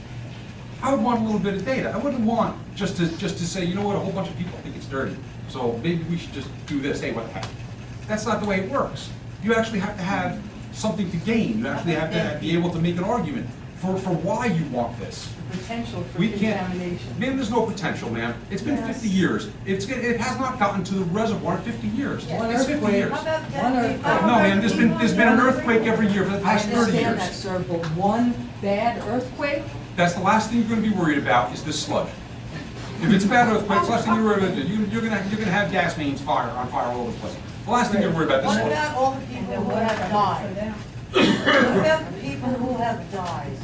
You seem to be saying that this has nothing to do No, with what I'm it. saying is, People what I'm saying have is that died. nobody else is dying from that material up at that site any longer. I'm saying that the biggest tragedy, and one reason why I can definitely understand people having this type of scorched earth approach to Ford and the EPA, is that up until 10 years ago, they had these sludge removal areas, and there was sludge actually physically, you could see it. It was coming up out of the ground. And that got taken care of about 10 years ago, when they reopened this as a Superfund site. Thank goodness. That is a crime that went on for that long, and people were actually exposed to that stuff. Because that's when it's bad, is if you can touch it, you got a problem, okay? And then back in the day, the stuff used to be on fire for weeks at a time, from what I understand. Just horrifying. I can understand that people want to get their pound of flesh out of Ford and don't trust the EPA. But we have nobody left to trust. Who can we trust? The DEP agrees with them. So we're gonna trust ourselves. But now we have to now we just gotta convince a couple of judges along the line to believe us that really it's dirty. I know the tests don't say so, don't buy that stuff. That's just mumbo jumbo. It's a bunch of squiggly lines on paper. We don't know what that is. It's polluted. That's gonna be the way that we're gonna charge in there. I think we do need a new attorney. I think that we definitely aren't going to be able to try to pull that kind of nonsense off with our attorney. I mean, we'll find one, I'm sure. We'll look on a matchbook cover or something like that. Find somebody who wants to take that kind of case Why are you up there. talking to us in such a condescending manner? I'm listening and being informed, and I am highly insulted that you are addressing us in such an angry, condescending way. You I'm work sorry, for ma'am. us. You know what? You're right. You You're work right. for I'm us. sorry. You work for us. How about we work together? I wouldn't mind. Oh, yeah. But not with that attitude. Wait a second. I just sat there and listened to everybody tell me And that. I sat we here have to for clean it 3 up. hours too. Okay, and what they're telling me is that take it all out. And either they don't recognize, and they weren't told that there's actually another cap just a couple 100 feet away. Okay, they're all saying that we should clean it all out now. That's not gonna happen. I'm That's not gonna learning happen. also, and I lived here for 18 years, and I don't even know, and it's embarrassing, but it's not out there. Don't feel bad. And my child, who just graduated high school, they don't know either. And maybe by educating through the schools and uniting, I'm sorry if I sound like an Andy Rooney movie, but maybe it can happen. But instead of yelling at us and being condescending, why can't you just work with us? Well, here's the problem, man. We're down a road now that it's kind of difficult to turn around. Now, I would not mind having a. That's why I came to this. Well, say that again, please. I You want to haven't address really that. listened to begin with, that's why it has come to this. Wait a because sec, You okay. have always been fighting. EPA originally said full remediation. You guys changed it when you said, no, let's cap it. That was your decision. That was not the EPA. You changed it, okay? So you should have gone with what the EPA originally agreed to. And they said if you back out of the I mean, we're not listening. time out here. And the dump, I'll tell you what. they will go back to full remediation. Okay, That's we what I have get to stop the back and forth. from I'm the sorry, folks. I just EPA. want to get a couple more points out. No, and then- you and got then it call it now. day. We heard it. Among the primary reasons for EPA's selection of alternative 5A are concerns regarding the potential unauthorized access to the area and associated damage to the cap. That's it. There was no environmental reason for the EPA to require a removal there. right? We all understand that, that's pretty clear. Who understands So, that? we should understand that, ma'am, Why? because they're saying that the only reason that we're not gonna have that we can't have a cap there is because the potential for unauthorized access. That's what they're saying. So, we're voting for 2 caps instead of 3. Access now. We don't have any polluted water. We don't have any polluted water in the borough. We have unauthorized access now. No, well, I think it's fenced in now. No, it's not. It's not. Yeah, okay, it's fenced in from the Peters Mine roadside. No, it's But- not. But from the parks, you can walk in. I could have slid in between the two Ma'am, gates. well, that's something we could take up to EPA, because EPA controls the site. See, that's the thing, once EPA comes onto the site, they have jurisdiction. They control the access to the site, they also control what kind of cleanup is gonna happen there. And then you have to work within their rules. And their rules don't seem to allow for a complete removal of everything on that site. That doesn't happen. They have done a complete removal of all the sludge they've been able to find. But now they know these 3 areas, and they're not proposing to remove it. And the reason they're not proposing to remove it, I gather, is that there's no impacts to the groundwater. So our water's safe. We have to stop saying that our water's polluted. Or, we gotta provide evidence. A couple who was looking at a house. Yes, today. ma'am. Yes, ma'am. Yes. I understand completely. And don't worry, this meeting will get its media coverage. And there'll be another article, and there'll be Ringwood Superfund. And part of the beauty. That's never gonna go away. Part of, you know what, well, Ringwood it's about to Superfund go will away. never go away. It's about to go away. Because what we have now is, if we continue down the path that we've currently charted, okay? Those 3 caps would start to get constructed, we'd get a cap and a recycling center on O'Connor. They'll continue with the groundwater. Things go, kind of well, there'll be some kind of answer for how to fix the groundwater. After that, implement the groundwater solution, come back and check the caps every 5 years. And that's it, and we're done. And that's it, because guys it's are done. closed out. No, because You the guys borough are is done. done. The borough would be done. There would be nothing left for us to do. We're gonna sit on the cap. People say the caps have a 30-year life. Wrong. What the caps have is, what they expect is that no matter what material they have to cap, if they cap it for 30 years, you're gonna reach some kind of equilibrium between that material under the cap and the natural systems around it. And at that point, you don't have to worry about the cap all that much. Caps last, if it's a pile of dirt on the ground, it can last for a while. They don't know It doesn't that. go anywhere. Yes, they do It know hasn't this. been long enough time, though. Certainly, I mean, it has been, yeah. They do this all over the place. They do quite a lot of caps. And it is not a dangerous type of technology. It's pretty much the most basic thing you can do. Because all they're looking to do with these caps now, understand this also, they're having permeable caps. They're so not concerned with the groundwater that they're gonna allow water to drain through the sludge. And we're getting 2 of those. We're getting actually 2 of those. The O'Connor cap will be impervious because we're gonna put asphalt over the top of it. So you're not gonna see any water, any rainwater, go down through O'Connor. But the other 2 are getting permeable caps because they're telling us that the groundwater is not a problem. The groundwater is not a problem. It's very hard to fight a battle that you wanna fight if you don't have any kind of rational basis to do so. And you're asking the borough to go in there and fight with absolutely nothing. We have absolutely no grounds to try to go after this. I understand that everybody is, this doesn't belong here, absolutely. Nobody wants it here, but it's been here 50 years. It's not going away.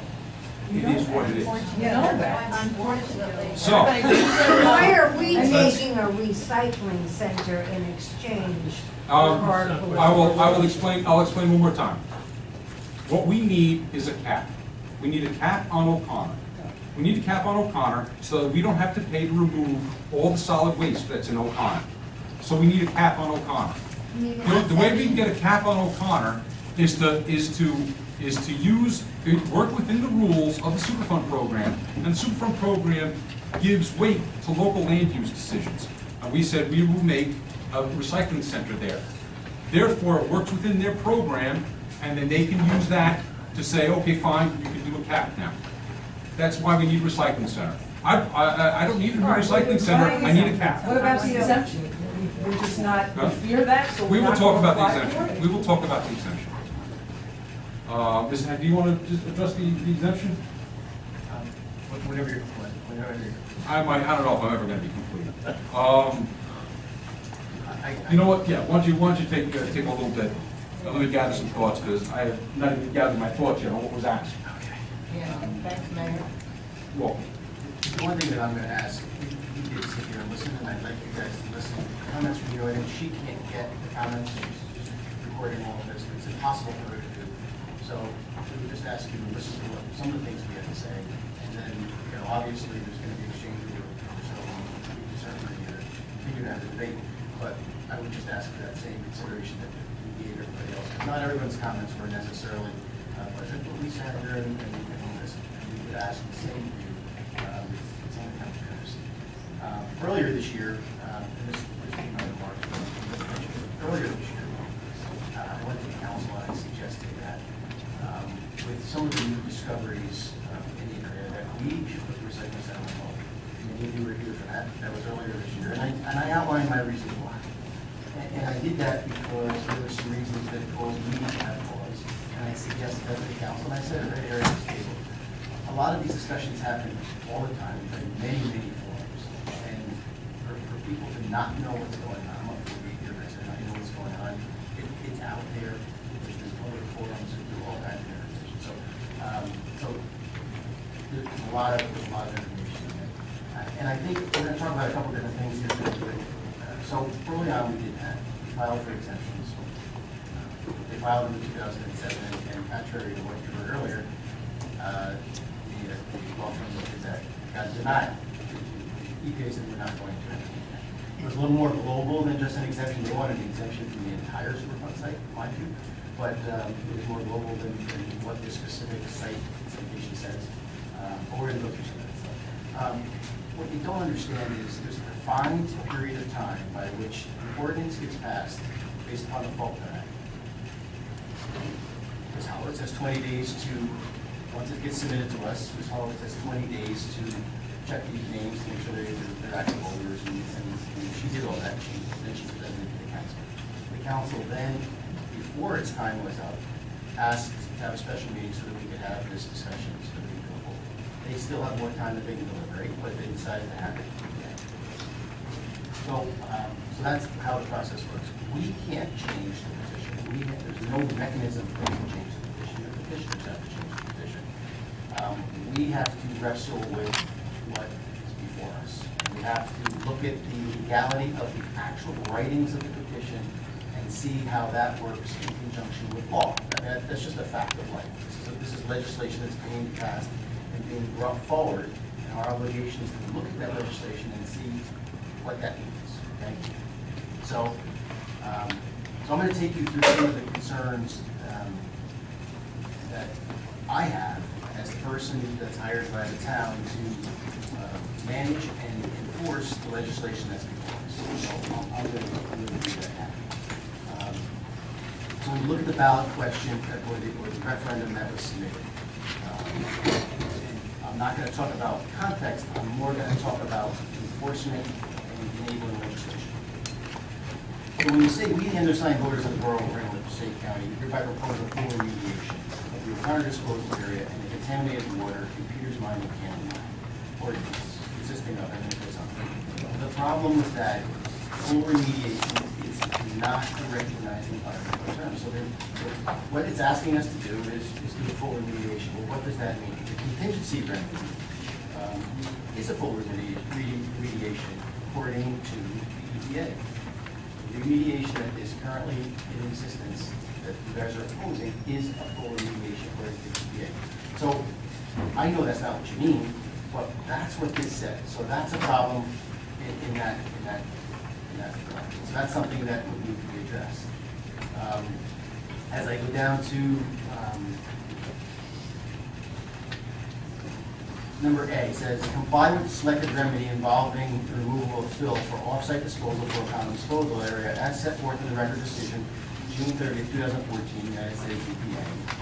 And then again, it says full remediation of the contaminated water. repeats that same sentence.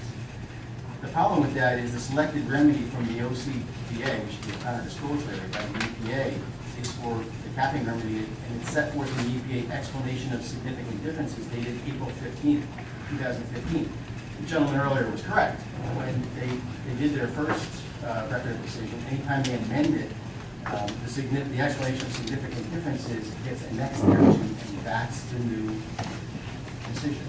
So it's in conflict with what the EPA has agreed to. So that's a problem that has to deal with. And then again, full remediation is not recognized.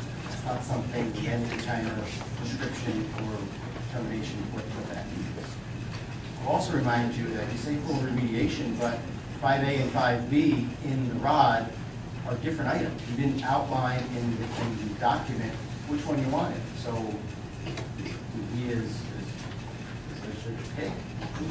So it's not defined. So it's a little ambiguous in that regard. So anytime there's ambiguity in an ordinance, there's going to be a lawsuit, whether it's now or whether it's after the fact.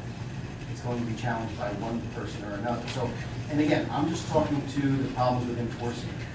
This is not about context. B, withdraw the request from the EPA seeking permission to construct or permit otherwise in support of the recycling center. The problem is, there is no such thing as, we didn't request to the EPA to seek permission because there's no process for that. So you're in the ordinance that you guys are proposing in the question, it's asking us to withdraw our request, but there is no request. So that is not something that we can do. We never sent the request to the EPA seeking permission, so there's no way we can undo that. So I don't know how the borough would comply with this provision. It says exhaust all avenues in seeking an exemption for the liability for the contaminated site at the Superfund site. The Superfund site is a large area. The Superfund site is not these three properties, unfortunately. The Superfund sites, and all of these, we had people here really before saying, the rural Ringwood dumped garbage over the years, 15, 40 years, or whatever the case may be. The problem with this is the borough is a responsible party. Whether we like it or we don't, the borough is, whether it's for OCBA, or it's Peters minded, or it's Cannon minded, the EPA has declared that we are liable. So, unfortunately, that's a fact of life. We can't change that. And as witnessed by some of the residents got up here and spoke, residents dumped, borough dumped stuff in different parts, maybe not in all of them. So by definition, we're liable, right? I'm correct. So that's a problem. So we can't. So that's something that would need to be addressed. D, exhaust all avenues to help ensure that Ford Motor Company, the sole polluter, not the sole polluter. There was 22 people in the case against the toxic torque case, but so they're not the sole polluter. Is held fully responsible under CERCLA for the remediation. There's a couple problems with that. A, they're not the sole polluter. B, the borough does not have the legal authority to determine that Ford Motor Company is the sole polluter for the toxic material and is fully responsible under CERCLA. That's the EPA and DEP's job. We don't have that authority. So this provision is something that also we have to do. I don't know how we would enforce that. I don't know how. So these are questions that have to get answered before we can really determine how we would really put, because you're asking us to put this ordinance on the books for the borough of Ringwood, and then we have to enforce an ordinance that has questions. The reason I went through this is because I felt we might as well tell everybody what we believe the problems are with this, and then the petitioners can fix it, not fix it, whatever the case may be. We can work with them. Doesn't mean that we can't work with them to try and rectify the problem. E says, pursue all available grant funding to defray any portion of the cleanup for costs that the borough may be responsible. Over here, you're saying Ford's totally responsible, but in this aspect, you're saying, well, if we are responsible, pursue all of the grant funding to defray the cost. The borough may be responsible to seek, to maximize the amount of the insurance carriers are going to pay for such cleanup. Two comments. Available grant funding is specifically conditioned upon not being a responsible party. That's just the fact of life. Therefore, there's no grant available for any portion of the cleanups by which the borough may be responsible. We are an RP, we're not gonna make that first level of funding. We're not gonna get by that because we have been designated as a responsible party. And again, the residents here in the TV, or the insurance companies are watching, are saying the borough, years and years ago, no. Okay. In terms of the insurance company, the borough brought a declaratory action against the insurance carriers, which resulted in a partial settlement. It continues to seek full coverage for its legal defense and its liability, indemnity, and protections under the insurance policy already. Commit to keep the borough residents informed. That's a difficult one, but it's difficult because we're engaged in, you know, it's great that you think it's funny, but we're engaged in lawsuits. And we're engaged in lawsuits with consequences, and unfortunately, half the things that attorneys send are legal confidential. And when you get over requests, the attorneys and the law say you have to block them out. It's unfortunate, you have to black out information, you gotta do that. This is just a fact of life. Litigation, if you guys want us to put all of the information on the table so that Ford can review it, so that they can find out where the weakness is, that's insane. That's just insane, you just don't do that. But, the entire record is at the public library. There are 3 or 4 people who went to the library to look at it, so it's obviously pretty complete because they have some pretty comprehensive reports. Over requests, we've fulfilled all kinds of requests. The term sheets they put online, they pretty much anything that we can get out, we've been getting out. We do give regular updates. We've had informational meetings. So that's not really necessarily a criticism of it, but I think that that is going on. But we have to be aware of in your litigation, you have to deal with those things. These things you have addressed.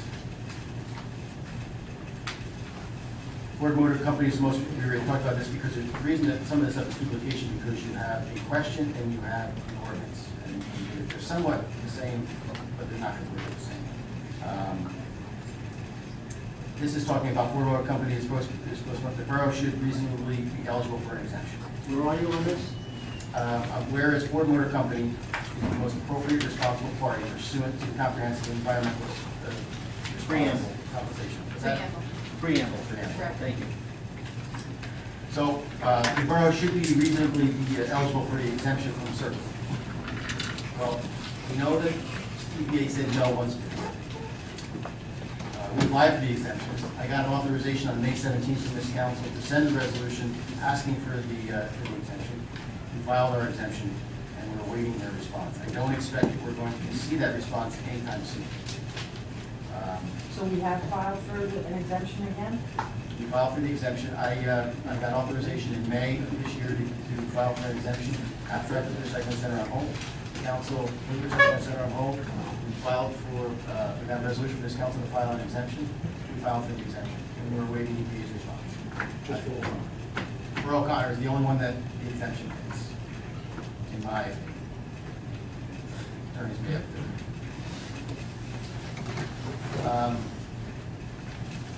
Some of this stuff is just an ordinance that's following the question, so I'm not going to repeat some of the things. Some of the same comments are the same for the ordinance as the, you know, the things that are out of our control that we can't do anything about.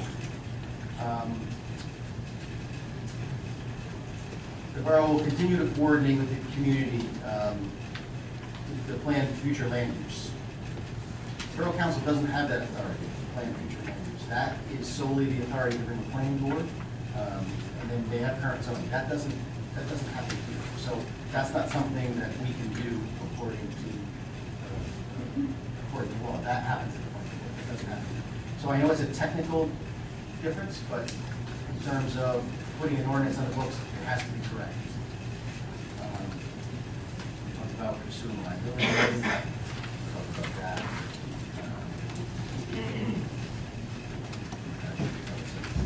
So the question, the expansive question that the folks put together has some things that legally we can't enforce. There's some things in the question that are problematic from an enforcement point of view, and so I don't know what you do with that. Now we can meet with the petitioner and say, hey, listen, here are your problems. I don't know who do you know who the attorney is who drafted this? we work with him during the job, and he's been a volunteer in our organization. Okay, do you want to share that name with us? No, or- no. You don't want to share that name with us, okay. Okay, so, anyway, so folks, that's the problems with the purely, not from the content, just from the actual issue. So,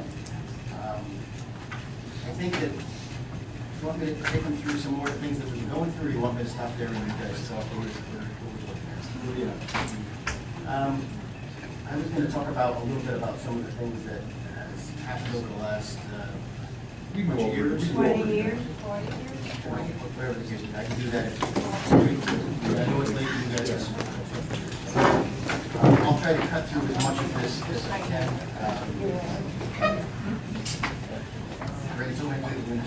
The Superfund site is a small area town that's a work area town. And it has a lot of complex issues and moving parts. I will tell you that I've spent the last 8 years here, since I've been here, working on the Superfund issues, negotiating with the insurance carriers, Ford Motor Companies, DEP, and EPA. We don't have a perfect fix, but I will tell you that when we came in here, there was some significant liability exposures. And there was a lot of work to be done. There's a lot of cleanup that's been done since in that last 8 years, and we still have more to go.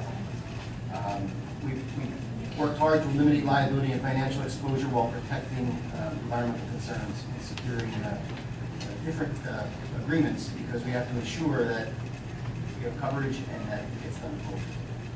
So here are some of the things that we have done from a liability perspective.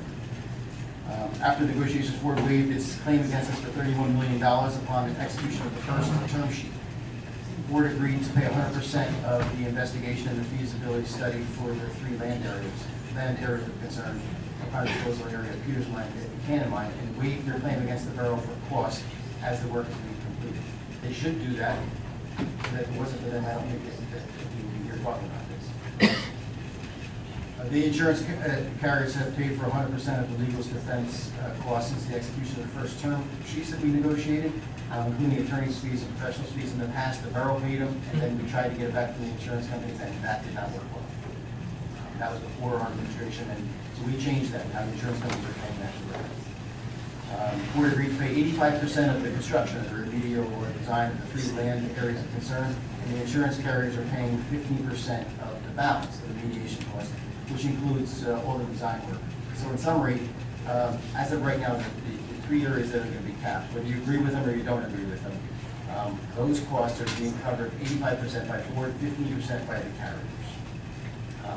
Both DEP and EPA state that the plans are protective of human health and the environment. It's a fact of life, that's what they both say. So how does this all break down? So I tried to boil it down so that people could understand it. I'll try to get this on the website as well. How do the costs break down? The existing remedy, Cannon Mine Pit, total cost $1,214,900. Operation and maintenance, $374,900. So the total cost is $1,589,000. Ford's paying 85%, the insurance are paying 50%. The construction of that is going to be 5 to 6 months. Peters Mine Pit, where all the worst problems are. And that they're going to cap, by the way. And I want everybody to understand that Cannon Mine and Peters Mine Pit are going to be capped, and your ordinance addresses it that way. The ordinance only asks for a cap at one site, not the other 2. And Peters Mine Pit is the worst water problem that we have. For me, it would make sense if the petition said cap all 3 of the land sites. I could understand that. I could understand from a technical perspective why people might say that. I don't understand why we would only cap 1, but that's just my opinion. Peters Mine Pit, I am going to get through this so that I gave you guys the same respect. Please give me the same respect. I know, but you're leaving out one of the most important parts of the petition. Ms. Tall, I would ask you for the same respect I gave. I'm so sorry. Here's my bid. Total cost, $9,457,000. Operation and maintenance, $1,463,000. Total cost, $10,920,600. Again, the same breakdown, 85 Ford, 15 carriers, 8 to 9 months worth of construction. Counter disposal area, $4,865,000. Maintenance and operation, $484,000, for a total of $5,350,000. same breakdown, construction time, duration, 13 to 14 months. So the total cost for all those things, and I can give you this, 485% at $15,181,000, insurance $2,679,060.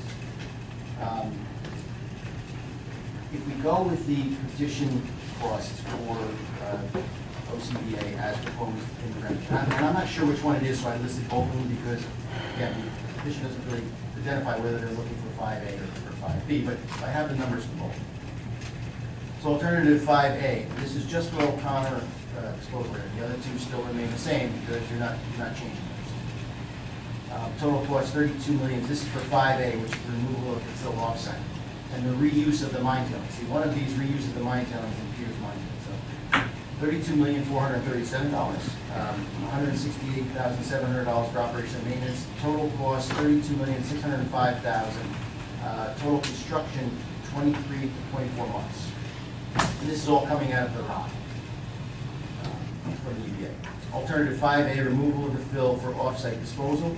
Total capital cost $26,023,100. Operating $168,700. Net worth $191,900. Construction duration 15 to 20 months. The problem that you're going to have, and it's something that we'll have to wrestle with one way or another, and I'm not saying that we can't do anything about it, I'm just telling you as of right now, this is the problem that you're going to face. A change in the current remedy would cause us to begin to negotiate with 4 to 3 insurance carriers to see who's going to cover this and what the allocation might be. I'm not telling you that it's going to cost the taxpayers money, but I'm telling you it's likely that we will have to get something. And I'm not saying it can't be done. I'm saying there's risk. All I'm defining is risk now. And there is risk, and we have to acknowledge that and know that going into whatever we're doing. The other thing is, as you guys vote for a referendum question that gives a definite date that this is what we are going to do on November 2nd, 8th, whatever the date of election is. After that, that's it. This is it. You can't negotiate with Zurich, Selective Insurance Companies, and our ARI, Ford Motor Company, and DEP and EPA in the next 3 months to get any of this guaranteed to be covered because they don't work that way. So that's just something that we have to deal with. It's a risk. So let me tell you about some more of the differences, risks, and liabilities. A change from the contingency remedy for OCDA would invalidate the provisions in the term sheet between the borough, Ford, and insurance carriers, which now has an 85-15% split. Agree or not, EPA still considers the borough jointly and severally liable under CERCLA for the cost for the remediation, whether it's 5A or 5B, that's $32 million, respectively, or $26 million. I lived through the last negotiation with the carriers before, and it certainly wasn't simple. I'm not suggesting that I would do it again, but I'm pretty sure that when you escalate this up, since it was so hard fought at that level, when you escalate it to this level, I'm confident this is going to end up in court. Because you're not going to get everybody to willingly agree with it. But that's just my prediction. And again, it's risk. We would have to pay for legal expense because the insurance company isn't going to pay our legal bills to fight them. That's not going to happen. And we're obviously going to have to fight for it. I forget how many millions of dollars the toxic tort litigation cost in terms of litigation, but it was significant. During the remediation and the implementation would change from 12 months to 13 months to either 18 to 24 months, depending upon the proposed land and the area residents will be affected. That's another factor. Page 54 of the EPA record of decision states an alternative of 5A or 5B, which is what you're referring to, which is referred to, present the great, and this is a quote, present the greatest potential for impacts on the community during implementation. The extensive excavation, loading, and offloading and transportation of contaminated fill associated with these alternatives presents the greatest potential for the community and the workers' exposure to contaminated materials. It's estimated that 12,519 trucks, I think you mentioned that before, would travel through the Upper Ringwood community and would require transportation of all the materials off-site under these remedies. So the increased truck traffic driving through Upper Ringwood, generation of dust and exposure and contaminated fill during the excavation and transportation of off-site disposal is a problem for the residents. In addition, the borough professionals have concern about a couple other things for the CBA. We have to be cognizant that the integrity of Peters Mine Road excavation may be beneath Peters Mine Road. This is the only access to these folks' home. It's also the only water main that goes to their house. So we have to be cognizant of that. It affects the people on Sheehan Drive and Peters Mine Road. I'm not saying that something can't be done. I'm just saying we have to. This is a risk that we have to do. Remedial investigation for OCBA still shows a fill 17 to 18 feet deep right alongside of the road. Excavation of this would leave a very deep hole. Upon completion of the remediation, page 41, the rod only requires that 6 inches of topsoil be put on it. So there's going to be, now maybe they'll stabilize it, maybe they'll put a little slope there. It's not what it calls for in the rod, it calls for 6 inches of cover. So there's going to be a deep hole. And that's just something that we have to deal with.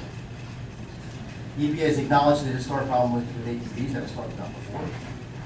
The deep hole, we also don't want this deep hole to be an attractive nuisance where all of a sudden we have the next problem, which is dumping all over again, whether it's illegal dumping. Let's face it, that it's an attractive nuisance when you have a wooded area and you have a road right next to it and you have access to it.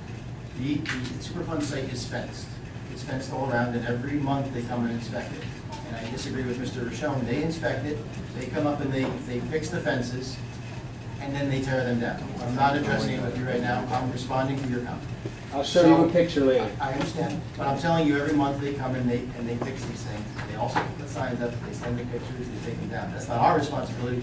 I'm the one that goes out there and says, hey, fences are down, you gotta fix them. I'm just telling you, they do that. So what's to say that these fences aren't gonna be torn down and it's gonna become an attractive nuisance for people dumping? It happens. So it's something that it's a risk that we have to work with. If the ordinance is approved by the council, or is voted in either way, the board will likely sue to enforce the term sheet regarding the contingency grant of the CDA. Or breach of the term sheet, or they'll seek damages against the borough. There's no guarantee that the insurance will pay for the legal defense against it.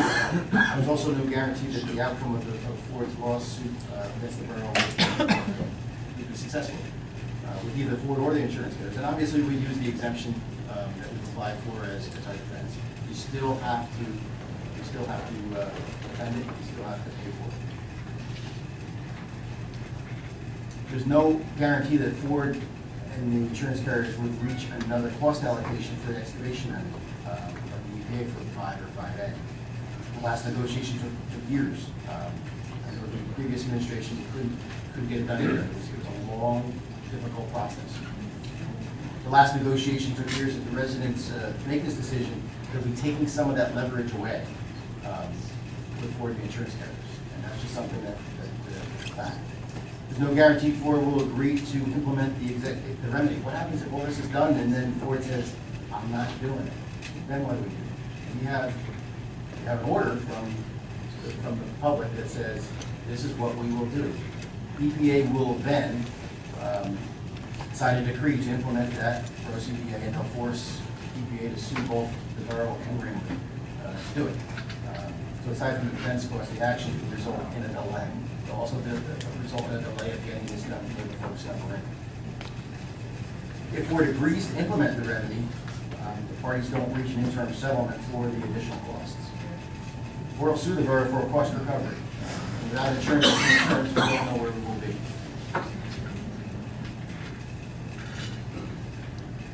We also have to, while we're doing all this lawsuit, the groundwater remedy, we talked about it, isn't done. EPA hasn't finished it. They're about to come out with it, I think someone said in 2017, and I believe that's accurate. Of course, with the EPA, that doesn't necessarily mean anything. It could be 18. But so now we're going to have to negotiate who's going to pay for the groundwater, who's going to share in the cost of the groundwater. Well, all the people that we're going to have to negotiate that with, we're in lawsuits with because we're saying that this is how we're going to proceed. So the groundwater negotiation, and I think the groundwater is very expensive in Peters Mine Pit, and I think that's something that we really need to make sure gets cleaned up appropriately because groundwater is important. I think that so while we're negotiating with Ford, we're also suing them. While we're negotiating with the insurance carriers, we're also suing them. So keep that in mind. That's something that you have to think about. Because right now, the only thing that we've agreed to is if it's natural, monitoring of natural attenuation. We haven't agreed to anything around that. So, you know, I know that that's doom and gloom, and I get that. But you have to talk about the risks. You have to, you know, it's something that you have to talk about. You have to face it. And the voters need to know what the impacts are going to be. And there's ways you can work on this stuff. And there's things that you can do. You can't do it in 3 months. You can't solve these risks in 3 months, because once the ordinance is passed, in fact, that's the law. That's what it is. So in summary, whether we like it or not, right now the EPA and the DEP find the current solution effective and protective of human health and the environment. That's just a fact.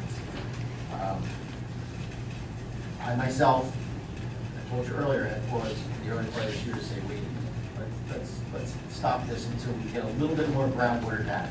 Let's find out where this 1,4 dioxide is coming from. I said it before all of it, and this council agreed. The borough's consultant agreed with the protective plan as well. We're looking at different ways that we might be able to get to where we all want to be. We do have to protect the liability, we have to protect the taxpayer, we want to protect the health and welfare of the people. The council and I have been involved in the Superfund site for many years. And I am in no way, by what I went through, minimizing the efforts of the petitioners, because I believe in the process where the public can participate in the government process. But it's stuff that I felt like someone should talk about where there were deficiencies or things that we need to work on to make it better.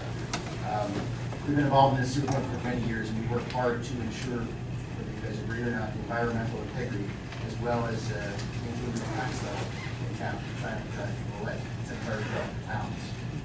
The only thing that I ask is that everyone gets informed of the issues like that. Many people have taken advantage and they called and they come in and they see things they don't agree with me or they do agree with me, but there's information available, and I would encourage everybody to do that. This is a really important issue, and it's not simple. And the people that think that this is simple, it's not. It's complex. It's going to take a lot of time. We just shortened our window to a 3-month window, and that's unfortunate, but I think that's kind of a snapshot, John. I didn't go through all of it because Thank you. Time is late. Thank you. Mr. Cleveland, do you have any comments? Well, it is getting late. Scott covered many of the areas I wanted to bring out, especially with regard to risk.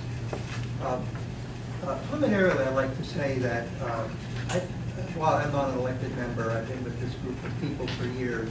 We do respect your opinions. Many of you, most of you have come up, you have spoken sincerely, honestly. Many of you have offered beyond opinions, factual analysis, and that. That's appreciated. Reasonable people can disagree. There are no devils here. There may be differences of opinion, but everybody, you are the folks that support the petition, the council. You're on the same side in the sense that everybody's looking for the best solution that serves the public health and serves the borough at large. I know that's a broad statement, but that is the fact. But to show the complexity of things, I'll be very brief now, I'm going to cut things down. In 2005, the administrative order came out. What is the administrative order? That's the order from EPA that said, Ringwood, you know, you're a responsible party. You've got to work with Ford. You must work with Ford.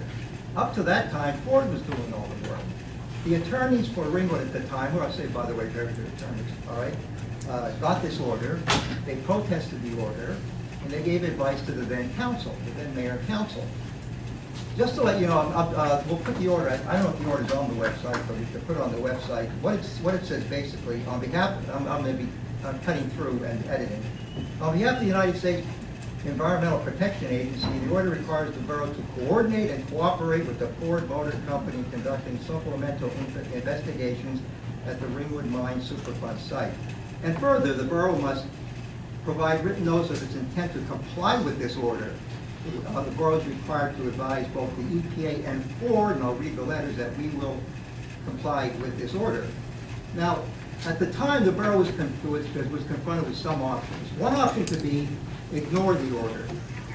The downside is a fine of $32,500 a day. Okay? A second option is go to court, go to federal court, and say EPA had no authority to do it. for whatever reason, and I think it was proved, it was decided not to go to court in 2005. The order was never challenged. Okay? The third route was to cooperate with court. So on October 22nd, legal counsel wrote a letter to Ford as required by the administrative order, and it said in part, paragraph 43 of the Ringwood AO, that's the administrative order, states that the borough shall notify Ford in writing by October 13, 2005, to indicate its desire to comply with the AO and to participate in the performance of the work set in the AO, or in lieu of participation, to pay for some of the work. It is with this letter that we inform you the borough will provide a good faith offer of participation. All right, that was sent to Ford. At the same time, a letter went to EPA the same date, October 12th. And I'll just read the key part. In the spirit of continued operation, we are notifying EPA that without waiving its defense, the borough intends to comply with the AO. So from 2005, prior administration had that philosophy, this administration has that philosophy. You may not agree with it, but everybody's always thinking of the consequences. Another point is, right now, we are actually constrained in many ways of talking. This is going to be observed, or going to be observed by Ford and insurance companies. We have had to be constrained in our responses. There's so much at stake here. Okay? What I'm saying, I'm not throwing any light on the merits of the petition. I'm just saying that even while we discuss the petition with you, we sort of hold back to a certain degree, so we don't prejudice the borough. That's a key factor. So, since 2005, no matter what the administration is, no matter who the mayor is, no matter who the council members are, it's always been a balancing act. It just hasn't been this slash. We're going this way, we're going that way, and let the consequences be what they are. Everything has always been thought out, whether you agree with it or not. That's all I wanted to say. That's not you covering most of what I wanted to say. I'm sorry. Okay. All right. One other thing I would like to state to the council and to the public, the council obtained a legal opinion of outside counsel as to the legal sufficiency of the petition. I would like to discuss that with you in executive session. It should be a very brief executive session. That's okay. I'll recite a resolution. Resolve that the municipal council went to executive session to discuss a matter of confidential legal advice. That minutes of the meeting be maintained and be available for public inspection when the matter is concluded. The public is advised that when the municipal council returns to the executive session, that it may take formal action on the matters discussed therein, or it may take formal action on any other matters. Motion. So moved. Roll call, please. Wait a second, please.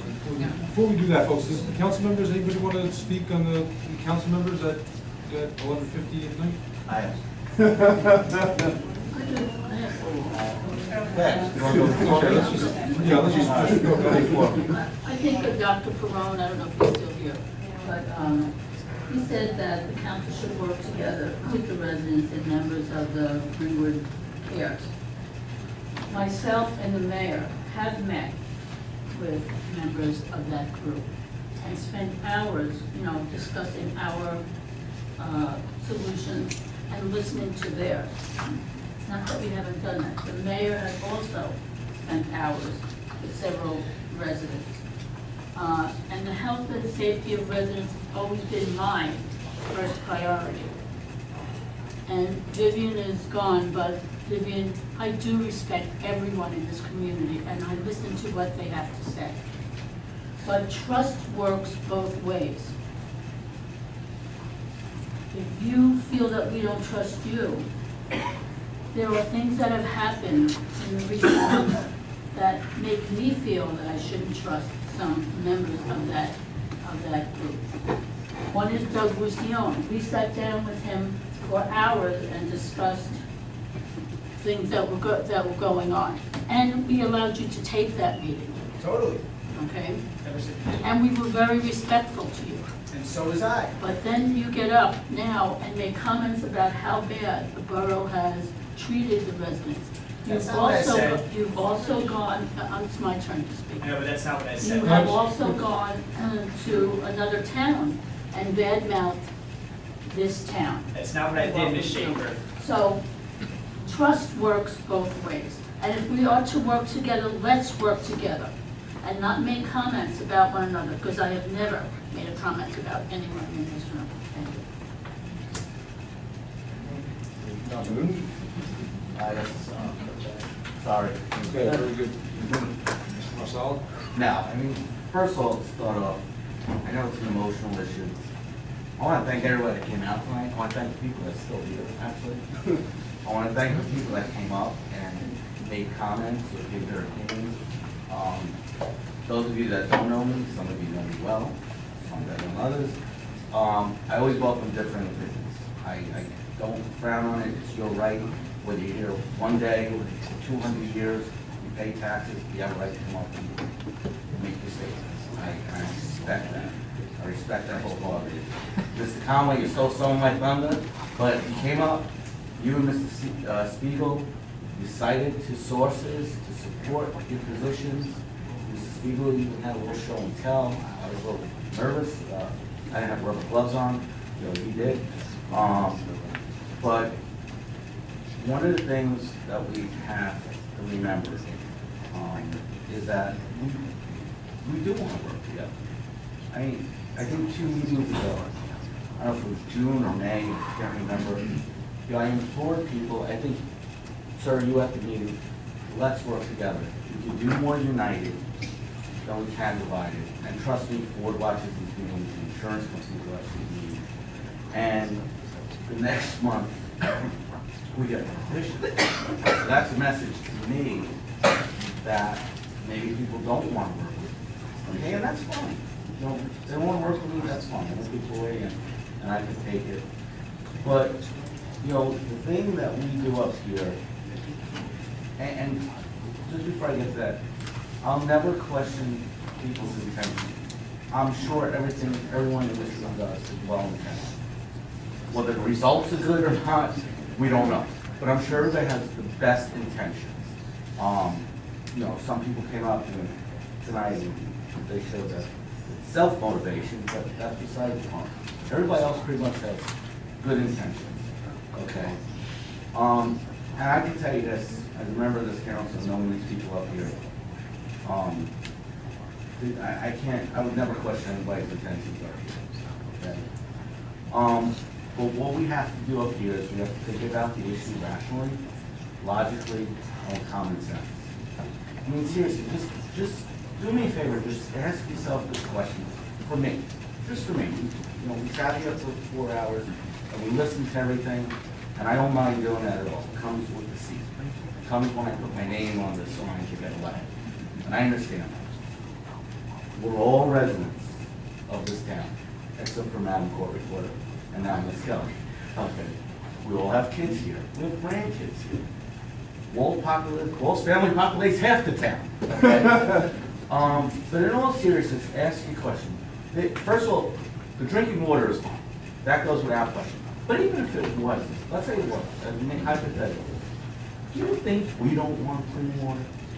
I mean, it goes against logic to think you got 7, 9 people up here that live in town that don't want clean drinking water. It goes against common sense. Do you think we don't want what's best for the town? And, you know, Ford came in and said, hey, we'll pay for everything to clean it up. We wouldn't jump at it. Of course we would. You know, again, that defies logic. Do you think that we don't want to say to Ford, listen, you did this to us, we're a small little town in northern New Jersey. You can really take our town. I tell people, where do you live? I go, you can take my town, I go back to the city and visit my friends, and put it anywhere in the country. And we're a small little town, we just happen to be in Jersey and right outside New York City. Okay, you don't think we're trying to do that, we want to do that? I mean, it's just logical that we are. I mean, we're residents, we're neighbors. We want the same thing as you do. And one of the issues, and I'm not going to try to reiterate because it's going to be them a second point over, and about EPA. And this is an ever-evolving situation. And quite honestly, I'll be honest with you, if you asked us our strategy a year ago, we were able to tell you without risking our negotiation position and leverage. And then you asked us today, it'd be totally different, because it's always evolving. There's always, you know, it's like you choose A, but if you choose A, B and C might happen. But if you choose B, then you got D, E, and F. And, you know, it's just ever evolving. It has a life of its own. Listen, the water issue to me, honestly, I don't mean any offense to anyone, the water issue is a fabricated issue. The water is fun. And quite frankly, if it wasn't, you would hear us screaming and yelling. But the reason why you don't is because it's really right now not an issue. All right? Listen, these are serious issues, and you really need serious, rational people to address them. And, you know, sometimes, you know, emotion is good, and in working together, we just play different parts. You know, we've tried to get in touch with congressmen, we've tried to get in touch with senators, and obviously they haven't gotten all the help that we want. But you're their constituents too. Call them, hound them, bug the crap out of them until they respond. You know, going into the ordinance, I'm not going to go point by point as Mr. Heck did, but generally speaking to the audience, to the petition, there's things in here we can't do. Okay, it's out of our power, but the things that are within our power are being done already. We're trying to do this. And it seems like the only issue or the only disagreement here is the cap. Okay, and honestly, I think, you know, we heard the public, and based on reasons that our experts gave us, who, by the way, I have full faith in our attorney and our experts. They're well respected throughout the state. They're well respected at the government agency. You know, we decided to put it on hold. You know, and I hear you. I hear what you want. I respect your opinion, and I think the rest of the council does. And I think that's why, big part we voted on to put it on hold. So that everything else is being done. To me, this petition is repetitive as to what we're doing already, in the aspects of what we can do. And it also is a good point, because it's being done already. All right? The only issue really is the cap.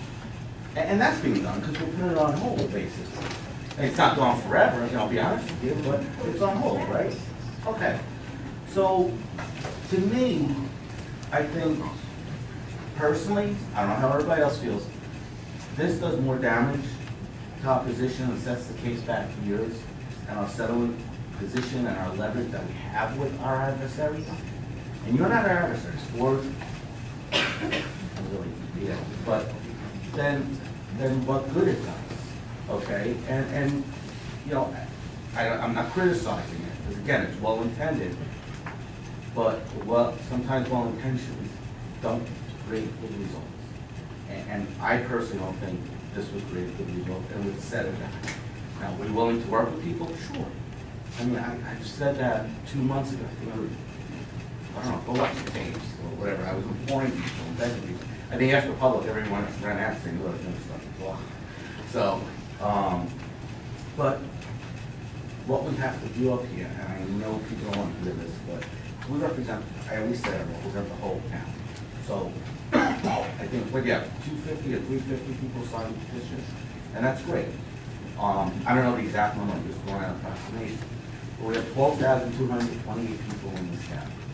Now, while X number of people who signed the petition might be willing to pay whatever they have to pay to handle this, we still represent the rest of the people.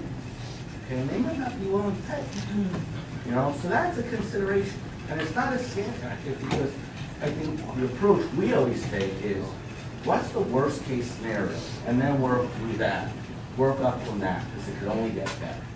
And I think that's the prudent approach. And I think you have to be prudent in that.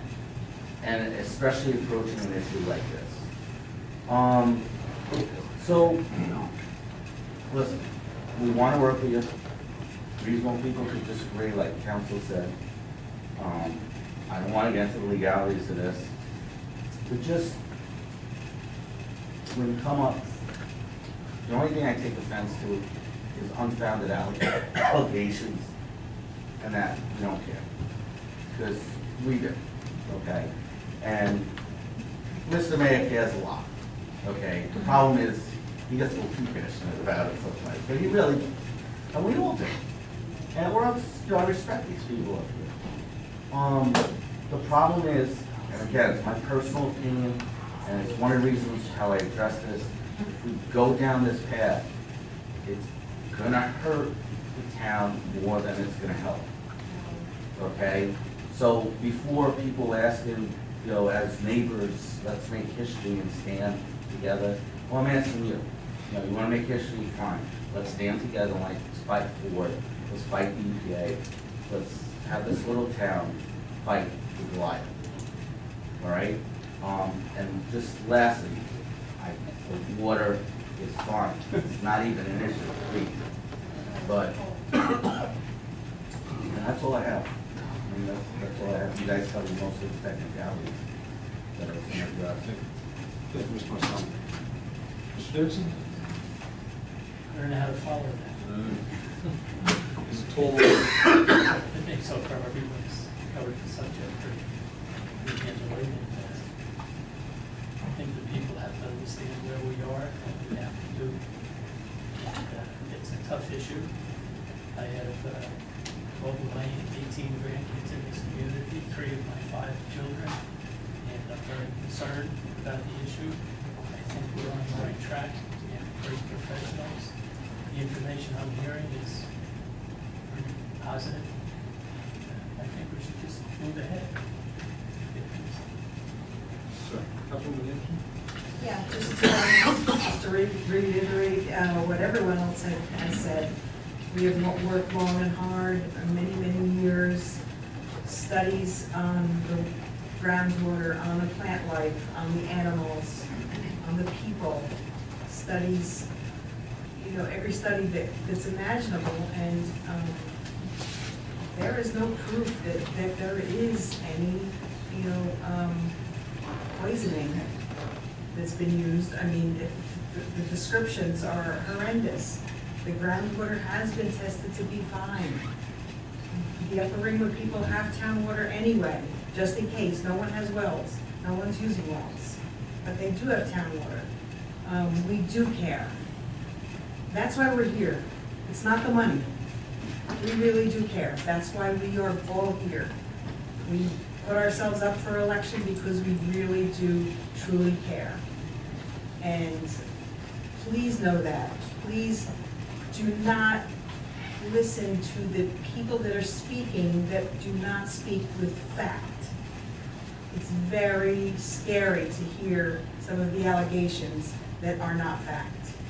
And it just bothers me because we're here working, we lose sleep. I know I do, constantly.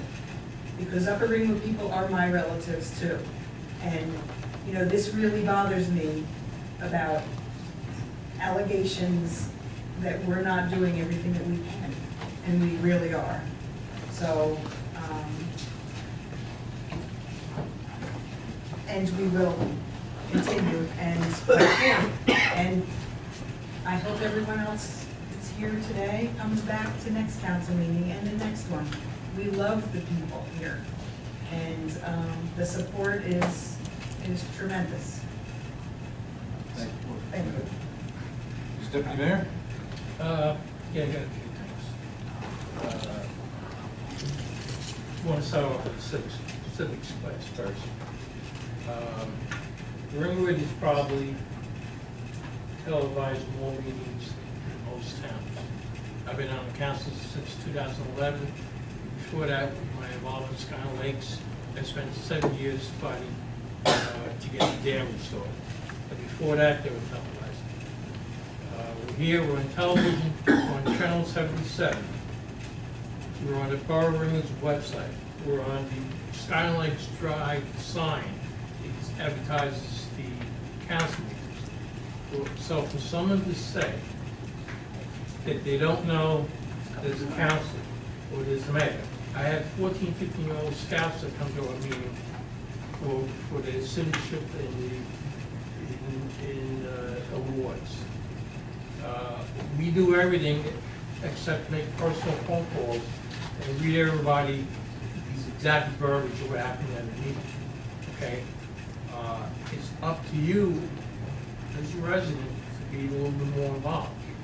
I mean, we're here sometimes, there's nobody at the meetings. They advertise, they're on Skyline Drive, and we're here. And if you can't get us, the benefit is from the comfort of your own home, or a TV, or from the comfort of your own computer, you can see what's going on, okay?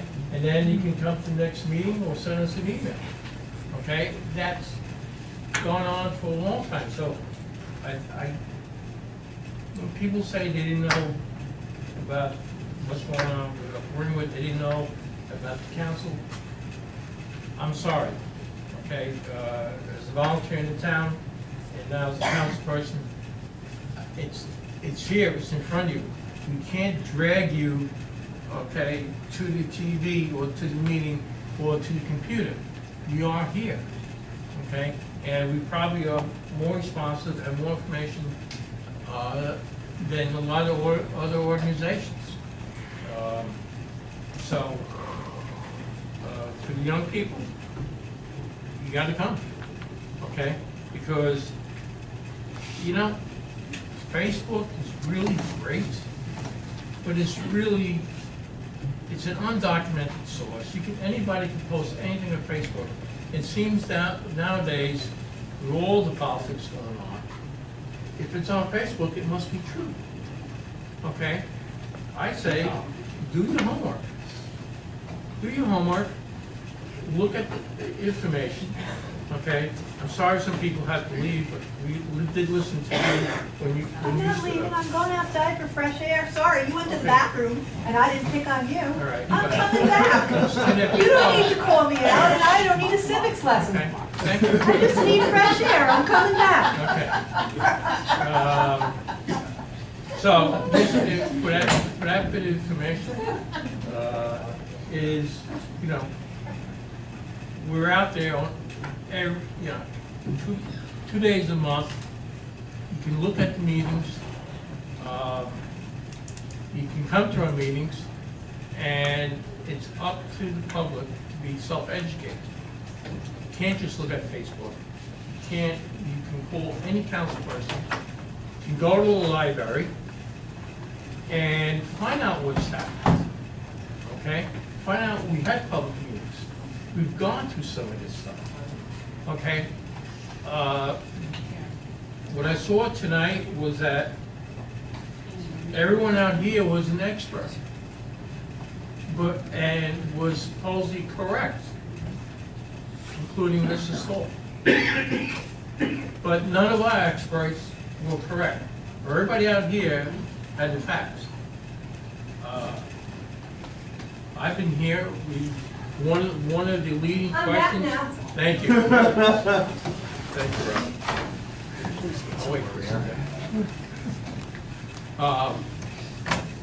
We've talked to the experts. One of the leading questions, we didn't hire them to fight for our stance.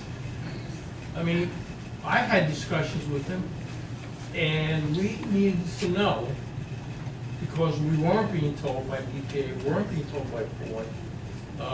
We needed someone to go through the facts and the information and come to us and tell us, good or bad, what was going on up there, okay?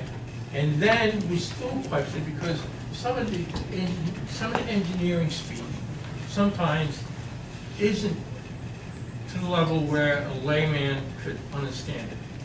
So we had our experts come here and went over and over things, and then also look at the water situation. So she's not a hired gun. She's here to advise us on what is up there, and advise us so that we can make a discussion. Because meanwhile, EPA might have been telling the CAG one thing, we had the EPA buzzing our ear, cap it. Okay? They didn't want to come out and say it. They wanted Ringwood to come out and say it. Okay? And we refused to until we got more information, and hear me out, sir. I mean, we got a letter sometime around 2011, they wanted us to come out and say cap it, refused. So we went through almost 2 years of going through tests and trials to see what was happening at the site. And it looked reasonable at the time. Now,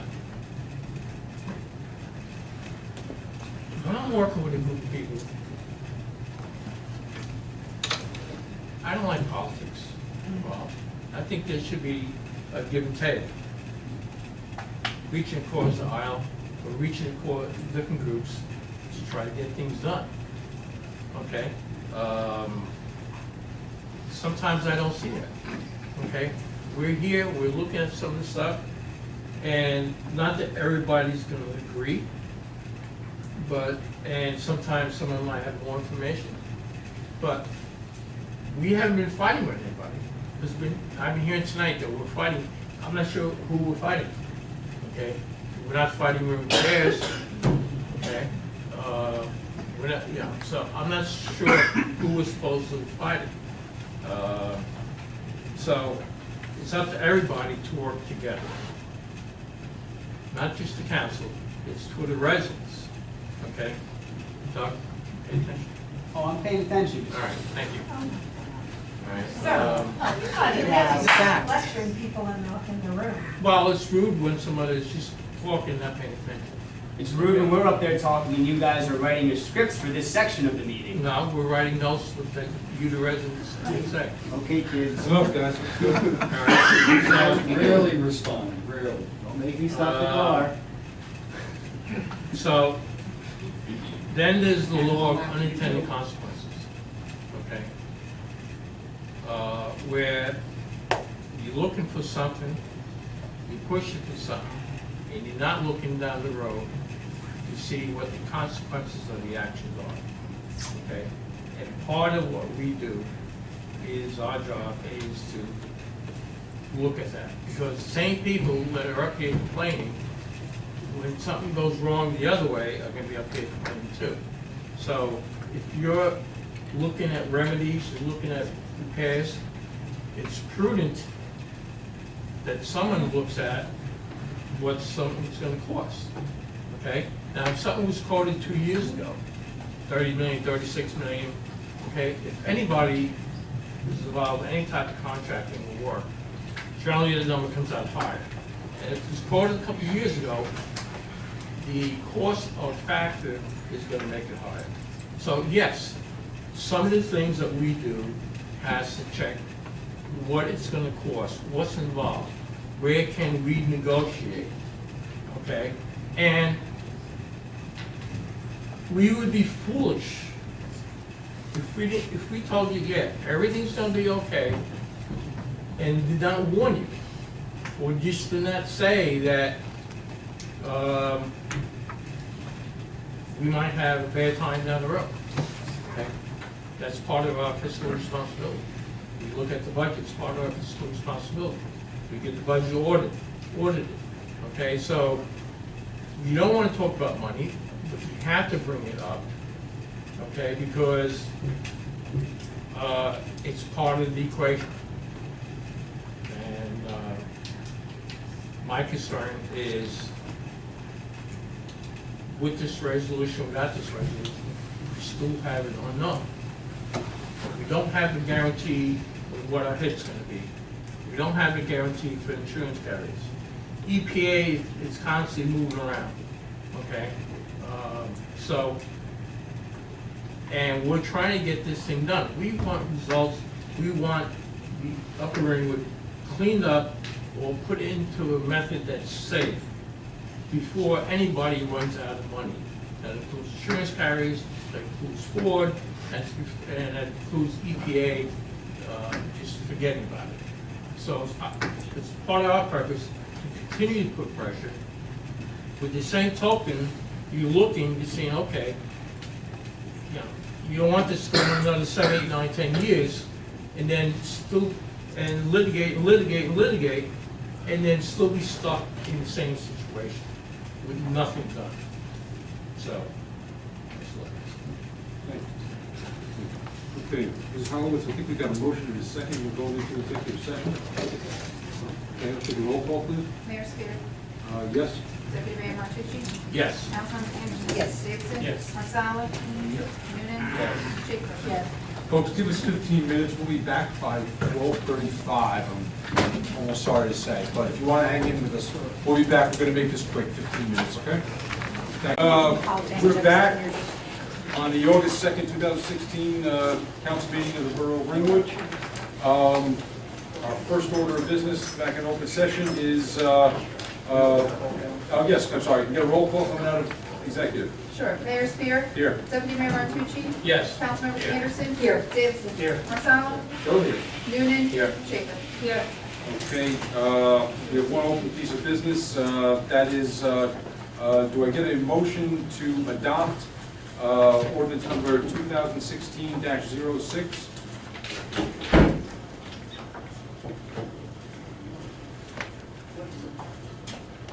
There is no motion on the ordinance 2016-06. I think with no action on the council, that might go to the ballot in November. We are still open to working with any of the petitioning committee to try to iron out any of the problems. There are problems, as was highlighted, and as will be clear to you in the next resolution we do right now. Council? Yes. As I stated before the municipal council, the executive session, you obtained independent legal opinion from the firm of Kaufman, Semeraro, and Liebman, wherein they analyzed the petition and the question and the ordinance, and concluded that it contains serious legal flaws. The municipal council reviewed this petition. I reviewed it. I explained things to you. I will offer a resolution regarding the opinion of that firm.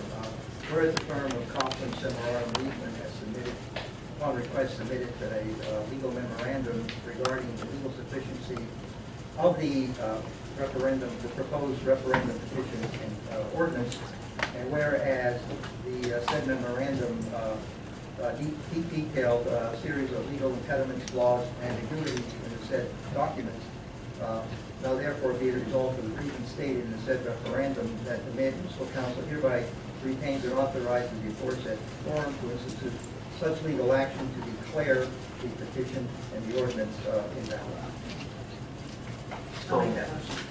Any discussion? I think we had a second, Bill Marsala. I either moved it or second. Okay, any discussion? Okay, roll call, please. Mayor Spirit. Yes. Deputy Mayor Martucci. Yes. Councilmembers Anderson. Yes. Davidson. Yes. Marsala. Yes. Noonan. Yes. Schaefer. Yes.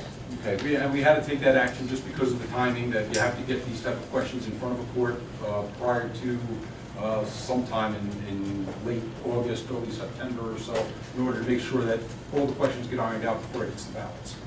Mr. Mayor, will there still be discussion with the petitioners and? Yes, as I mentioned to a couple of members of the committee. To make it clear. Yes, we are open to any kind of meetings. We have each other's emails, got several numbers, guys.